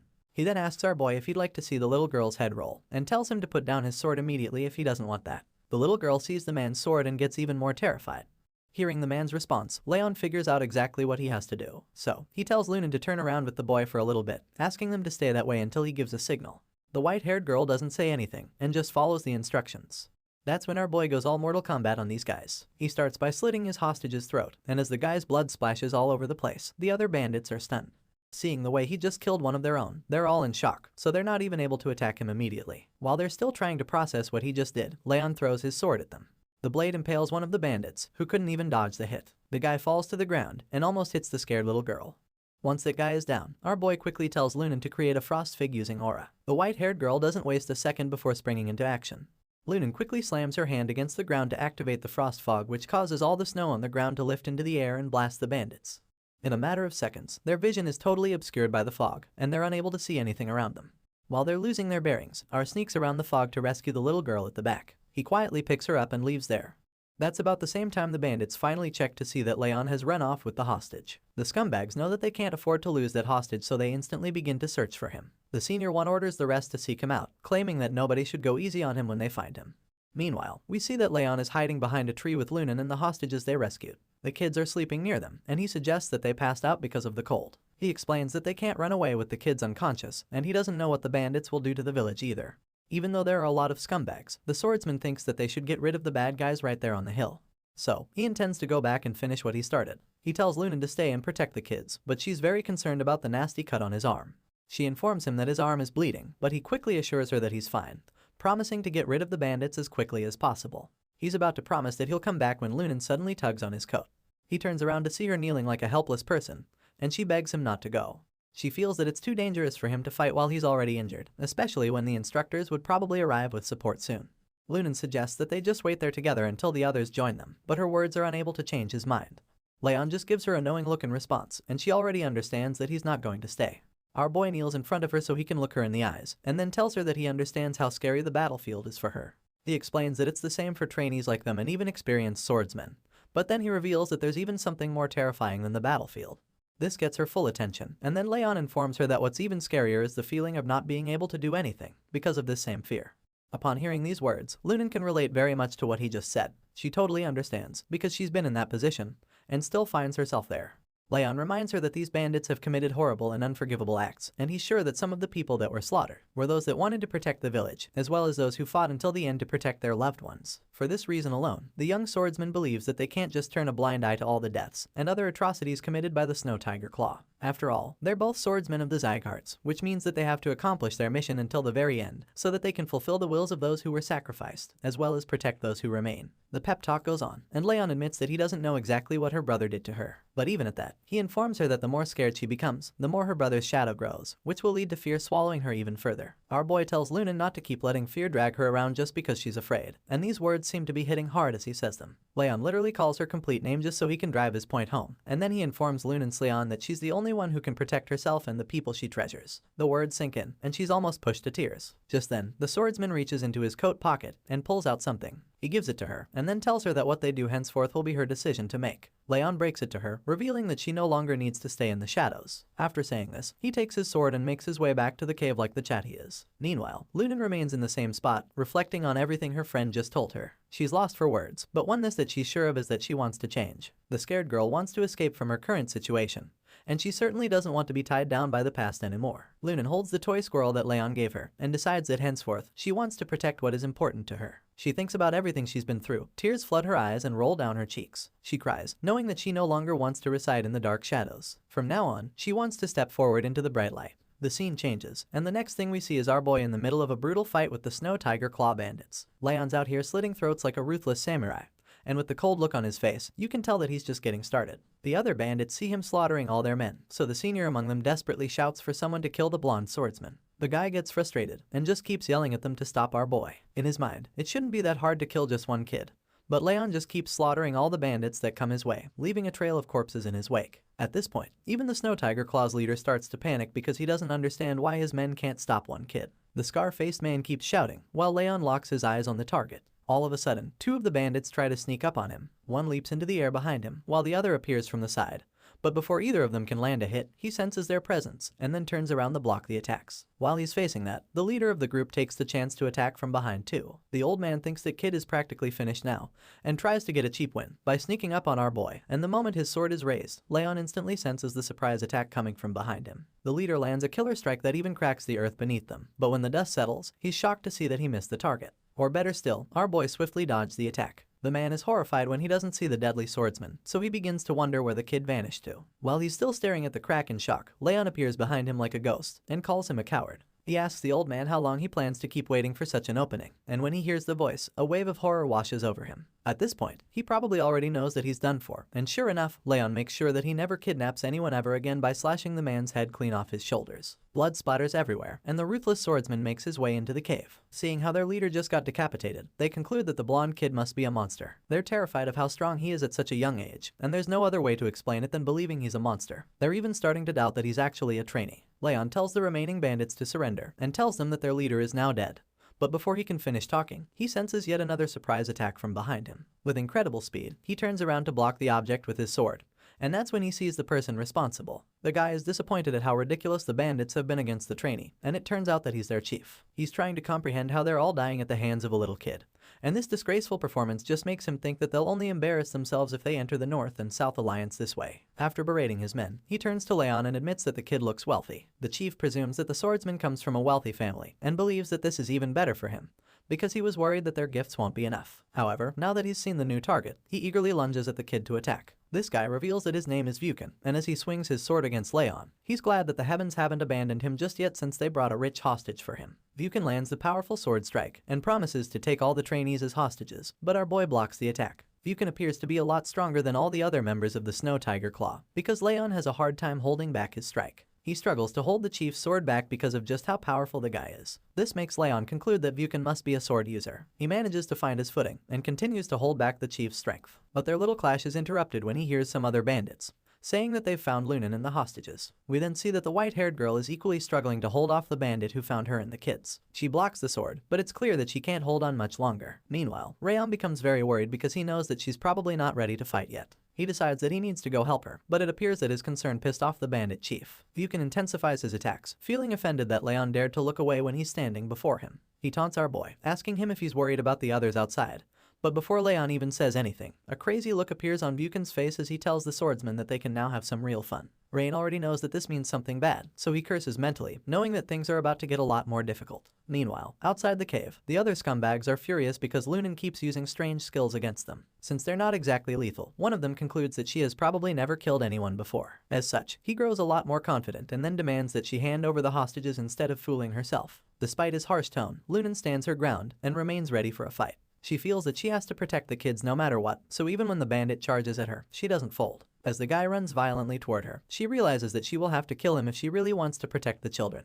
Thankfully, she doesn't think he's a difficult opponent, so she tightens the grip on her sword and prepares to send him to the afterlife. The bandit doesn't slow down, so she keeps telling herself that she can actually do it. Lunan braces herself for the clash, remembering what Leon told her earlier. But just when it looks like she's finally getting her shit together, the PTSD kicks in again, making her see her evil brother right there in front of her. Fear grips her immediately, because her brother is her #1 weakness. Everything goes dark all of a sudden, and she loses consciousness of her surroundings. Lunan starts to feel powerless when she sees her brother again, so she decides that she needs to shake him away from her mind. As you can imagine, that's a lot easier said than done, especially for someone who got traumatized as a kid. Lunan can't forget the fear that she felt from that day, and this makes her doubt that she can even protect something the way Leon does. She feels very helpless because she can't even swing a sword properly at a time like this when she needs it most, so all of this just adds up to her getting more afraid. She's never managed to protect anything up until now, and as the doubt swallows her, a friendly voice pulls her out. Lunan hears Leon calling her name, so she opens her eyes, and that's when she sees the young swordsman encouraging her. Even though he's in the middle of a sword fight with the bandit chief, he still encourages her to face her fears. He tells her that she can do it, but she's still not sure she can. Lunan is still afraid, so our boy speaks to her deeply. He appears to the terrified girl sitting in the room and stretches out his hand,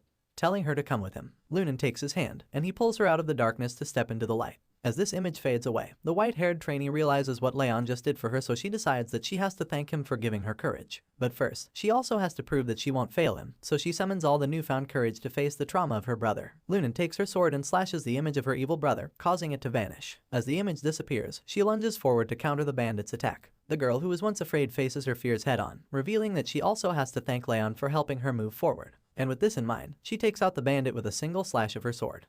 She does this, grateful for the fact that Leon believed in her when she didn't even believe in herself. Meanwhile, Buchan sees how she just offed another of his men, so he gets more pissed that everyone is losing to the kids. The chief feels that all the other bandits are useless, but just when he says this, he meets a very unpleasant surprise. Our boy suddenly hits back at Buchan, telling him that they're not just little kids. The chief is horrified to see that Leon's sword is now glowing like it's on fire, and while he's still processing this discovery, the blonde swordsman explains that Lunan is a child who overcame her dark past on her own, before adding that she has a kinder and stronger heart than anyone he knows. At this point, huge flames surround our boy, and he concludes by calling Lunan a swordsman who has overcome trials. He then completes the activation of his 1,000 Flames technique, First Flames. After this, Leon unleashes another technique called the Flower Falls, and for this lethal blow, he uses his flaming sword to cut through Buchan's body. The chief coughs blood instantly, ending the fight for good. A while later, we see that our boy has taken out the trash. He checks a chest there, while Lunan takes care of the siblings Steg rescued. While going through the box, he thinks about how he is going to check for traps around the hideout before the instructors arrive. His thoughts trail off when he suddenly finds a rare item inside the box. It's a two-tone flower, so Leon knows that it's a rather rare miracle herb. But then again, he wonders if the Snow Tiger Claw bandits actually massacred the entire village to get their hands on the little flower. While he's pondering on this, someone else appears, sounding very disappointed that the fun is over already. Leon and Lunan turn to see who's talking, and they are met by some guy wearing animal print clothes like a caveman. The stranger suddenly recognizes the two-tone flower in our boy's hand, claiming that it's the same one Buchan had. His face lights up as he asks if they killed all the others, and that's when we learn that this stranger is the North and South Alliance's Eternal Bandits chief. Leon asks what would happen if he did kill them, so the guy admits that he's pretty bold, claiming that it's okay since he's skilled. Our boy bluntly asks him if he's part of the North and South Alliance, which the man confirms, and introduces himself as Richter. Leon has heard this name before, and recalls the story of a genius swordsman who entered the North and South Alliance with just a sword to his name, but then became the leader in only 10 years. Our boy feels that the Snow Tiger Claw bandits don't even compare to Richter, who is a real martial artist with real skills. Richter identifies them as children of the renowned Zygarde family, and also determines that they're trainees, since there's nothing engraved on their swords.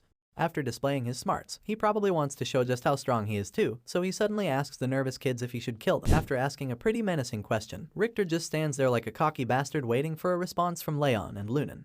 Our boy stares at the troublemaker in animal print clothing and immediately concludes that the guy is very obvious about his intention to kill them. However, he remains unfazed and glares at Richter without showing any form of fear, because he has lived his entire past life as an assassin, and this little confrontation is nothing to him. Leon reaches for his sword, suggesting that he's ready for a clash of blades, and when Richter sees this, he's amused that the young blonde swordsman can withstand his threats. At this point, our boy is still glaring at him, so the troublemaker realizes that this blonde swordsman is no kid at all. Richter remains extremely overconfident even as Leon reaches for his sword. Our boy prepares to charge at this guy, feeling certain that he'll be able to kill him if he attacks him from behind. He already knows that he can't beat the guy with the way he is right now if he fights him head on from the front. Even though he knows this very well, for some reason, he just can't get himself to back down from the fight. Our boy finally unsheathes his sword, and with a very fearless look on his face, he challenges Richter to take his sword and come at him. The animal print guy almost seems afraid for Leon because he claims that our boy will get killed if he actually attacks him with his sword. However, our boy doesn't seem to care because he already knows that it's common sense for the weak to be killed by stronger men. At this point, Richter becomes even more certain that Leon isn't a kid because that's not the kind of thing a kid would say. The guy admits that he wants to fight even less now that he's seen the kind of person Leon is, because he feels that it would be a shame to kill the blonde swordsman there in the woods. However, our hero still wants to fight, so he reminds Richter that a martial artist doesn't choose where he dies. This statement amazes the man even more, so he asks Leon if he's sure that he's really a kid. He's even starting to feel that our boy has a collection of famous quotes or something. Of course, the knight in training just ignores him, so Richter reveals that there's another reason why he doesn't want to kill him. He suddenly claims that someone called Vicious Wind has been watching them the whole time, and this leaves our boy very puzzled. All of a sudden, Richter leaps into the air and onto a cliff, and tells Leon that it would have been fun if he was part of the North and South Alliance. He then asks the young swordsman what his name is, so the trainee introduces himself to the guy. Richter just smiles when he hears Leon Ziegart say his name. He finds it pretty interesting and just keeps smiling at our boy. Richter admits that he would like to one day hear about Leon from across Mount Terrakin and Rabel River, and after saying this, he leaps out of the scene. Leon seems surprised to see that the guy is gone, but then he shrugs off the shock and tells Lunan that they should also leave, and she agrees immediately. But then, just when he's about to start walking away, she calls out to him suddenly. Our boy turns around to ask her what's up, and then she randomly asks him if she was good. She wants to know if she did a good job during their little rescue mission, and seems so nervous when she asks this question, so nervously like a high school girl talking to her crush, and Leon is pretty surprised by this.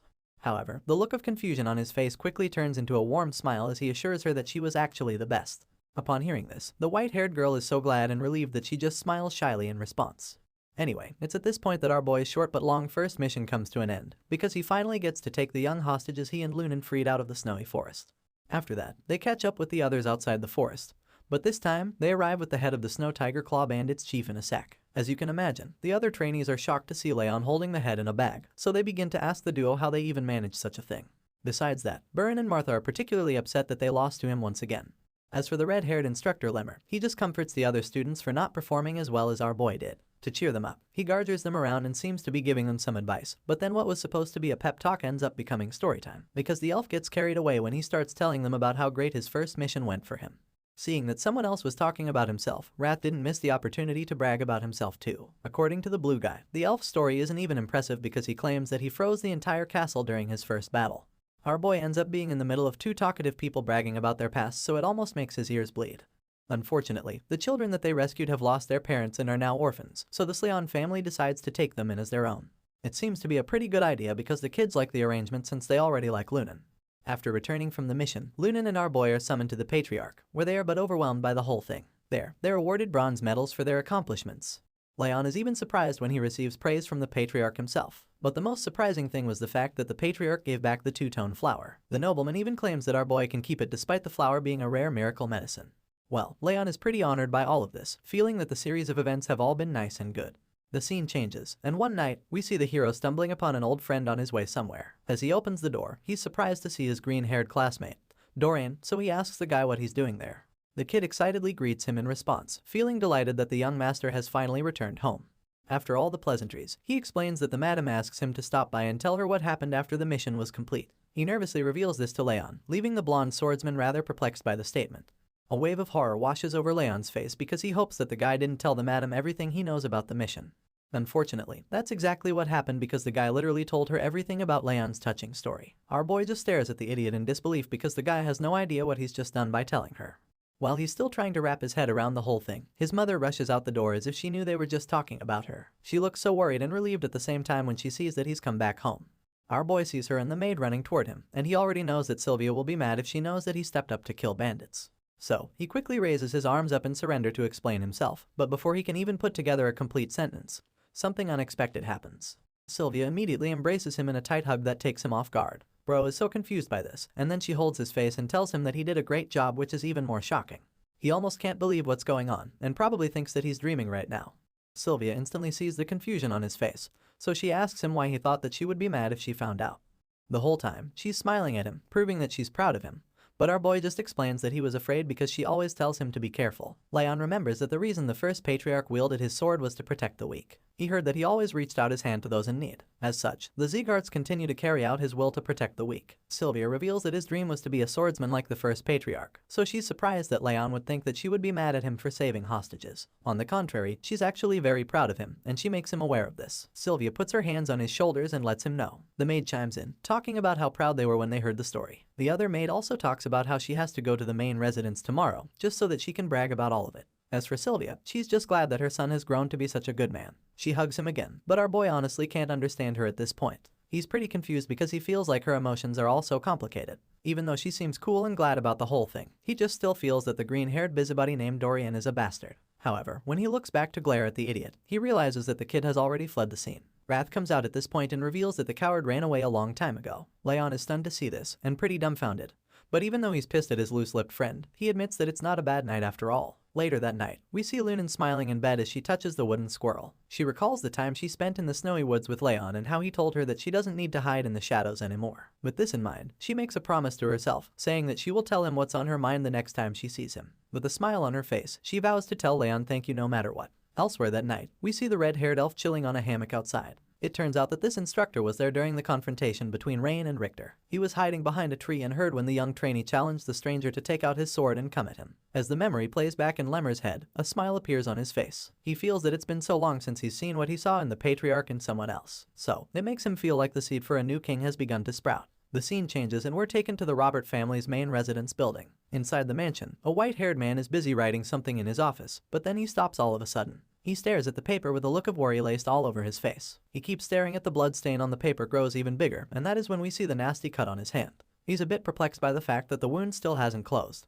And it's really worrisome because he feels that it's already been 17 years since that day that he sustained the injury. He remembers the day he was cut by a guy using a curved knife during a fight. This white-haired noble has continuously tried out different high-quality miracle medicines since that day, but to no avail. He has even hired skilled physicians and renowned priests to help him with the solution, but none of them has been able to erase his wound. He raises his hand to look at the cut one more time, and thinks about how the stubborn wound neither heals nor worsens. It just remains like a fresh cut even though it's already been 17 years since the incident. It looks like the same day he got the injury, and it's almost like the wound wants him to remember that day. At this point, he begins to wonder if there's some dead spirit asking him to remember that day, and just then, we actually see someone appear in front of him. Unfortunately, this man doesn't even care if there's a spirit, because he doesn't look back on the past. He has more important things to think about, and as he places his hand on the book he's been writing in, he claims that the only thing that matters is the little time left until his lifelong wish will come true. Elsewhere, windows pop up with different messages for our boy. The first one says that the bitter cold curse has been lifted and that he has achieved a 3-star 1000 flame technique. He also receives a 3-star bitter cold aura, along with 3-star legendary senses. 3-star flame attribute resistance is also included in the list of rewards as well as achieving the entry to sword expert.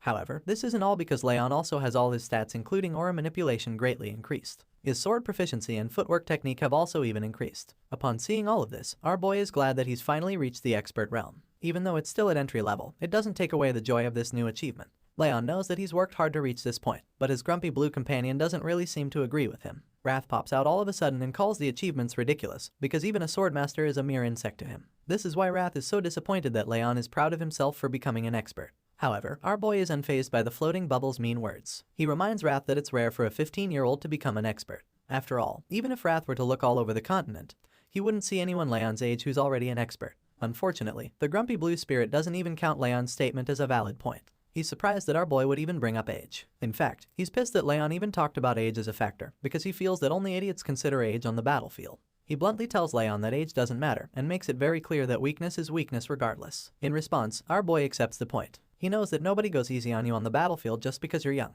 He agrees with Wrath, and the blue spirit is quite surprised to hear him say this. But then, he goes on to call Leon a fool, telling him that he can't even put a scratch on someone's finger with the way he is currently. In fact, Wrath feels that Leon won't even be able to touch his fingernail with his current strength level. Not surprisingly, our boy just agrees with him again. He doesn't even protest the fact, so Wrath is pretty pissed to see that he's smiling. That's when the blonde swordsman reveals that it's because he's happy. In his past life, he was nowhere near the level he has gotten to now. So, everything that Wrath has been saying makes him believe that his grumpy companion also thinks that he's grown in some way. Of course, Wrath is puzzled when he hears this, because he's literally been yapping about how Leon isn't good enough yet. The crazy statement annoys him so much that he flips out and yells at the trainee. He's shocked that Leon would think he would ever praise a human for any reason, not to talk of a human as young and inexperienced as the blonde swordsman. At this point, our boy can sense the rage coming from Raph, so he asks the spirit why he's getting mad all of a sudden. He leaves the blue floating menace stunned again when he claims that he heard his voice shaking. As such, he concludes that he must be right if Rath's voice was shaking. He believes that he's been with the blue guy long enough to know what he's thinking, at least in situations like this. Of course, he just snaps at our boy again, telling Leon that he deserves more than death for thinking that he's a human who can see through him. Rath just keeps throwing a tantrum, yelling and screaming at Leon.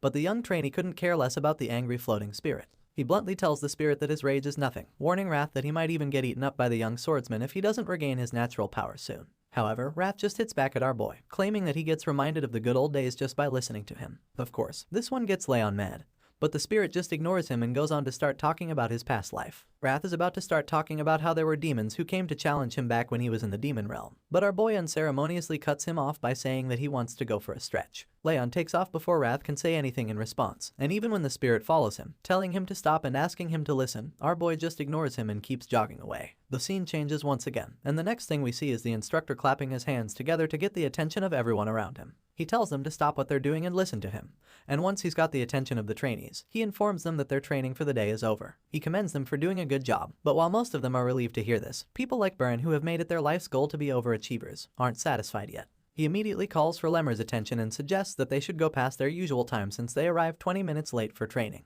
Unfortunately for the forward student, the instructor just assures him that they'll make up for the lost time tomorrow because the training for the day is already enough. Lemmer says this and then scurries on out of the scene, leaving Byrne thinking that he's just an irresponsible elf. With the instructor now out of the picture, Leon just suggests that they finish up, and then tells the people in charge for the day to begin with the cleanup. Elsewhere, we see Dorian checking his locker for something, and just as he closes the door, Martha appears out of the shadows like a ghost. She's staring at him with a mean glare like a zombie who hasn't had any human brains to eat for a long time. She remains dead silent and he has no idea that she's even standing there. Well, that's until she taps him on the shoulder like a serial killer. Dorian almost has a heart attack when she grabs him and just screams in horror. Martha asks him if cleaning with her is so terrible to the point that he'd want to run away from there. The terrified kid starts to tremble and then tells her that it's an honor to clean with her. However, Martha is already pretty pissed off because she's already busy enough with training. So, she snaps at all the others in charge of cleaning, asking them what they're all loitering about for. As you can imagine, they're all terrified of her, so they scamper out to do the chores before she ends up ripping their heads off. Leon observes the little scene in front of him and realizes that Martha is indeed only calm when she's with him.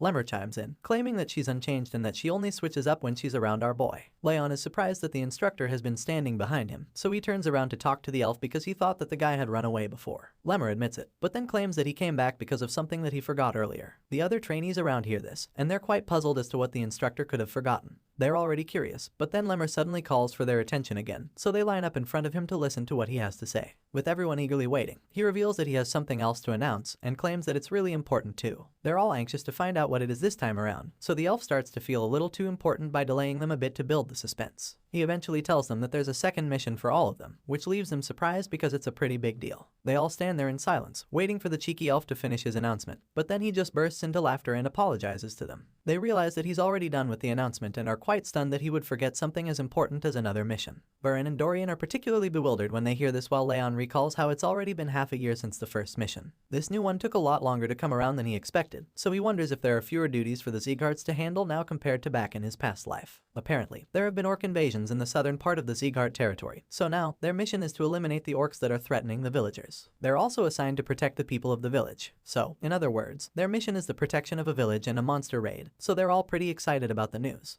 They're all pumped for the orc raid, feeling that this is the kind of mission that they've been waiting for because they will finally get to test out their swordsmanship skis and all that. Lemmer suddenly interrupts the chit-chat when he sees how excited the newbies are about the mission. That's when he breaks it to them that the instructors won't be accompanying them on this mission. They'll be the only ones going to the village, so they'll need to work together to accomplish this mission. The students are a lot less excited when they hear this new development, and then Byrne asks what would happen to them if they come across a monster they can't face. In response, Lemmer reveals that it's up to them to handle such a situation, stating that they would basically need to give up if it's a mission that they can't handle. He explains that this is why the leader's ability to accurately judge a situation is important. A leader needs to be able to judge what the best response in any situation is, and Dorian asks if it will be bad for them to run away from the mission. Lemmer admits that it normally is, but also explains that it depends on the situation, claiming that it would be praiseworthy if they escape after coming across one of the 5 demons. Dorian is just glad to hear that running away won't get him in trouble, but Byrne is left speechless by his cowardice. Just then, the instructor informs them that they'll leave for the mission a day after tomorrow, which bewilders the students greatly. all stunned to hear that they'll have to go on another mission in just 2 days. The knights in training begin to protest, feeling pissed that they're being rushed for no reason. It's already nighttime, so they basically have only 1 day left to prepare. Lemur listens to all of their complaints, but he also informs them that there are many things they have to prepare for a monster raid compared to just guarding or preparing for a dungeon exploration mission. The elf explains that they might end up causing damage to the village they're meant to protect if they don't prepare well enough beforehand. So, he advises them to be very careful. However, Burin is so mad at him and snaps at the instructor because they would have actually been better prepared if he had told them about the new mission earlier. The blue-haired kid is still yelling at his teacher when another voice cuts him off, telling him that it's enough. This commanding voice is none other than our boy Leon. He defends the instructor, reminding his colleagues that Lemur has always made it very clear that he doesn't know when they'll get missions. He lets them know that this isn't the time to be panicking, because they should be preparing instead. Our boy's very blunt with his words at this point, and makes it very clear to all the other trainees that they'll only have less time to prepare for the mission. After hearing Leon's little pep talk, the other students actually start to see reason with him. They feel that what he's saying is true, and finally start to realize that there is actually no guarantee they will be ready when they receive a mission. As such, they also decide that it's time for them to get moving. Lemur hears this and a proud smile creeps up on his face, seeing all his students working together finally. Even though they're now motivated to take on the mission, Lemur informs them that orcs are a lot more aggressive and stronger than they expect. They're not comparable to the fights that the students have had until now, and this is mainly because of their massive size. To make matters worse, there are many orcs, so this means that the trainees would also be outnumbered. Lemur makes them understand that it would be difficult to face enemies head-on with the way they are currently. So, he explains that it would be more advantageous for them to fight with their focus on evading the attacks rather than defense. The elf tells them to carry as little as possible and advises them to gather back here in 2 days. After telling them all of this, he rounds off his little speech, claiming that it's all he has to say to them. The next morning, we see Leon heading into a room when he spots a bag lying in the corner. He takes a closer look and realizes that it's a backpack with a lightweight spell on it. Just looking at the bag, Leon knows who it belongs to, and he realizes that Lemur is trying to make it very clear that he won't help them with this next mission. Our boy grabs the bag and puts it on his back. Even though he doesn't like the fact that they're being left to do it themselves, he figures that Lemur is using these subtle hints to let them know that it's all up to them. Regardless of the situation, it's all still fine with our boy. Just as he's thinking about this, the blue cloud that lives inside him comes out again and snaps at him. Wrath calls Leon an arrogant bastard and begins to scold him. He's mad that Leon thinks that everything will go as he imagined, so he reminds the kid that the unpredictable can happen at any time. Our boy agrees with the angry blue cloud and then teases him by suggesting that he can also give him all of his stat points unpredictably. As you can imagine, Wrath is furious to hear that kind of joke, and he threatens to sew Leon's mouth shut for good. Unfortunately for the angry ghost, Leon bluntly tells him that it's never going to happen. Their little bickering session is interrupted by a knock on the door. They both turn around and Leon wonders who could even be visiting him at this hour. Our boy reaches for the door, and as soon as he opens it to see who is on the other side, he's instantly shocked to his bones. Leon can't believe his eyes when he sees his mom standing at the door, and the shocking visit is even worse because it appears that she's really mad at him. With hands on her waist and a death glare fixed on our boy's head, he already knows that he's in a lot of trouble. With a very stern look on her face, she claims that he should at least inform her when he has a mission. At this point, it's pretty clear that our boy is busted, and he's really shocked that she found out. He asks how she knew about the mission and wonders if Dorian told her about this too. Surprisingly, his mom reveals that it was actually Lemur who told her, and while our boy is glaring at the guy, the annoying elf just taunts him. Seeing that the jig is up, Leon quickly apologizes to his mom for hiding the truth from her, and this gets her all emotional. She stares at him softly and then holds his hands the way every loving mother would. She comforts him and reminds him that being a head student means more than just being a representative. She tells him that he needs to lead the other students into a better path, and assures him that he doesn't need to be carrying all the missions by himself. As far as she's concerned, he needs to put his fellow trainees in the right positions to minimize damage and lead everyone to success in the mission. Leon's mom informs him that the lives of his friends depend on the actions he takes. Our boy hears all of this and is pretty surprised because he thought that his mom would give him some kind of lecture. But instead, she's giving him wonderful advice. She goes on to talk about how monster raids are actually very difficult despite seeming easy. So, she expects him to eliminate every single one of them to ensure the safety of the villagers. His mom wants him to know that he's no longer a trainee when he's on a mission. Instead, he's a Zeeghart swordsman, and that's no ordinary title. At this point, she reveals that she wants him to show her that he's truly a swordsman who represents the ideals of the Zeeghart family. After this little sermon, our boy admits that he thought she was going to yell at him. He didn't expect her to be this chill, but while he's still saying this, she snaps at him, claiming that she is actually furious. But then again, she's also worried and really frustrated.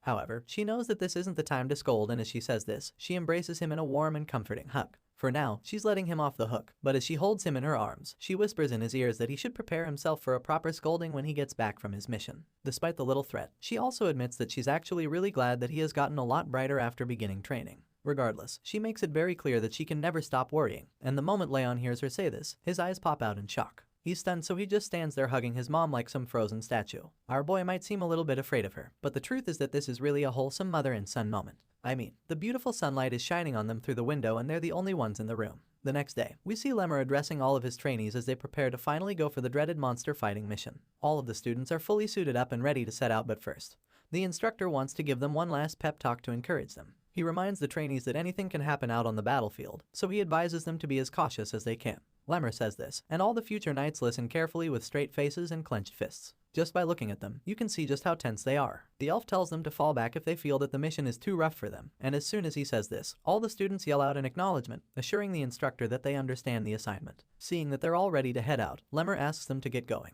Usually, this kind of mission would take at least a month, but since they've created a road for the students, it should only take them about 2 weeks. The elf casually wishes Leon and the others good luck, and they all acknowledge the wishes. As the head student, Leon takes command and orders the other trainees to get into formation with 4 lines. He decides that they'll move according to the buddy system they made earlier in the morning. Lemur sees the kids taking responsibility, so he's so proud of them, and he's very sure that they'll do well. After all, Leon is not only talented in combat and aura, but also in his reasoning abilities. While he's thinking about this, our boy is busy displaying excellent leadership qualities, reminding them of their positions during the battle. Because of this, Lemur is sure that our boy will accomplish this mission with ease and return. Leon tells Dorian and Crane to check all the items they're taking with them, along with the health conditions of all the members. Lemur is so impressed because Leon is just 15 years old and he's already showing so many amazing qualities. Each time the elf sees our boy, he has even higher expectations, and while he's still staring at Leon in admiration, his colleague calls his attention. He's taken aback when he hears one of the other instructors sounding so worried about the kids. The guy suggests that they go after the kids now, because he feels that the trainees won't notice if they leave now. However, Lemur feels that it's not yet time for that, because he's afraid that one of them has a sense that's way too sharp.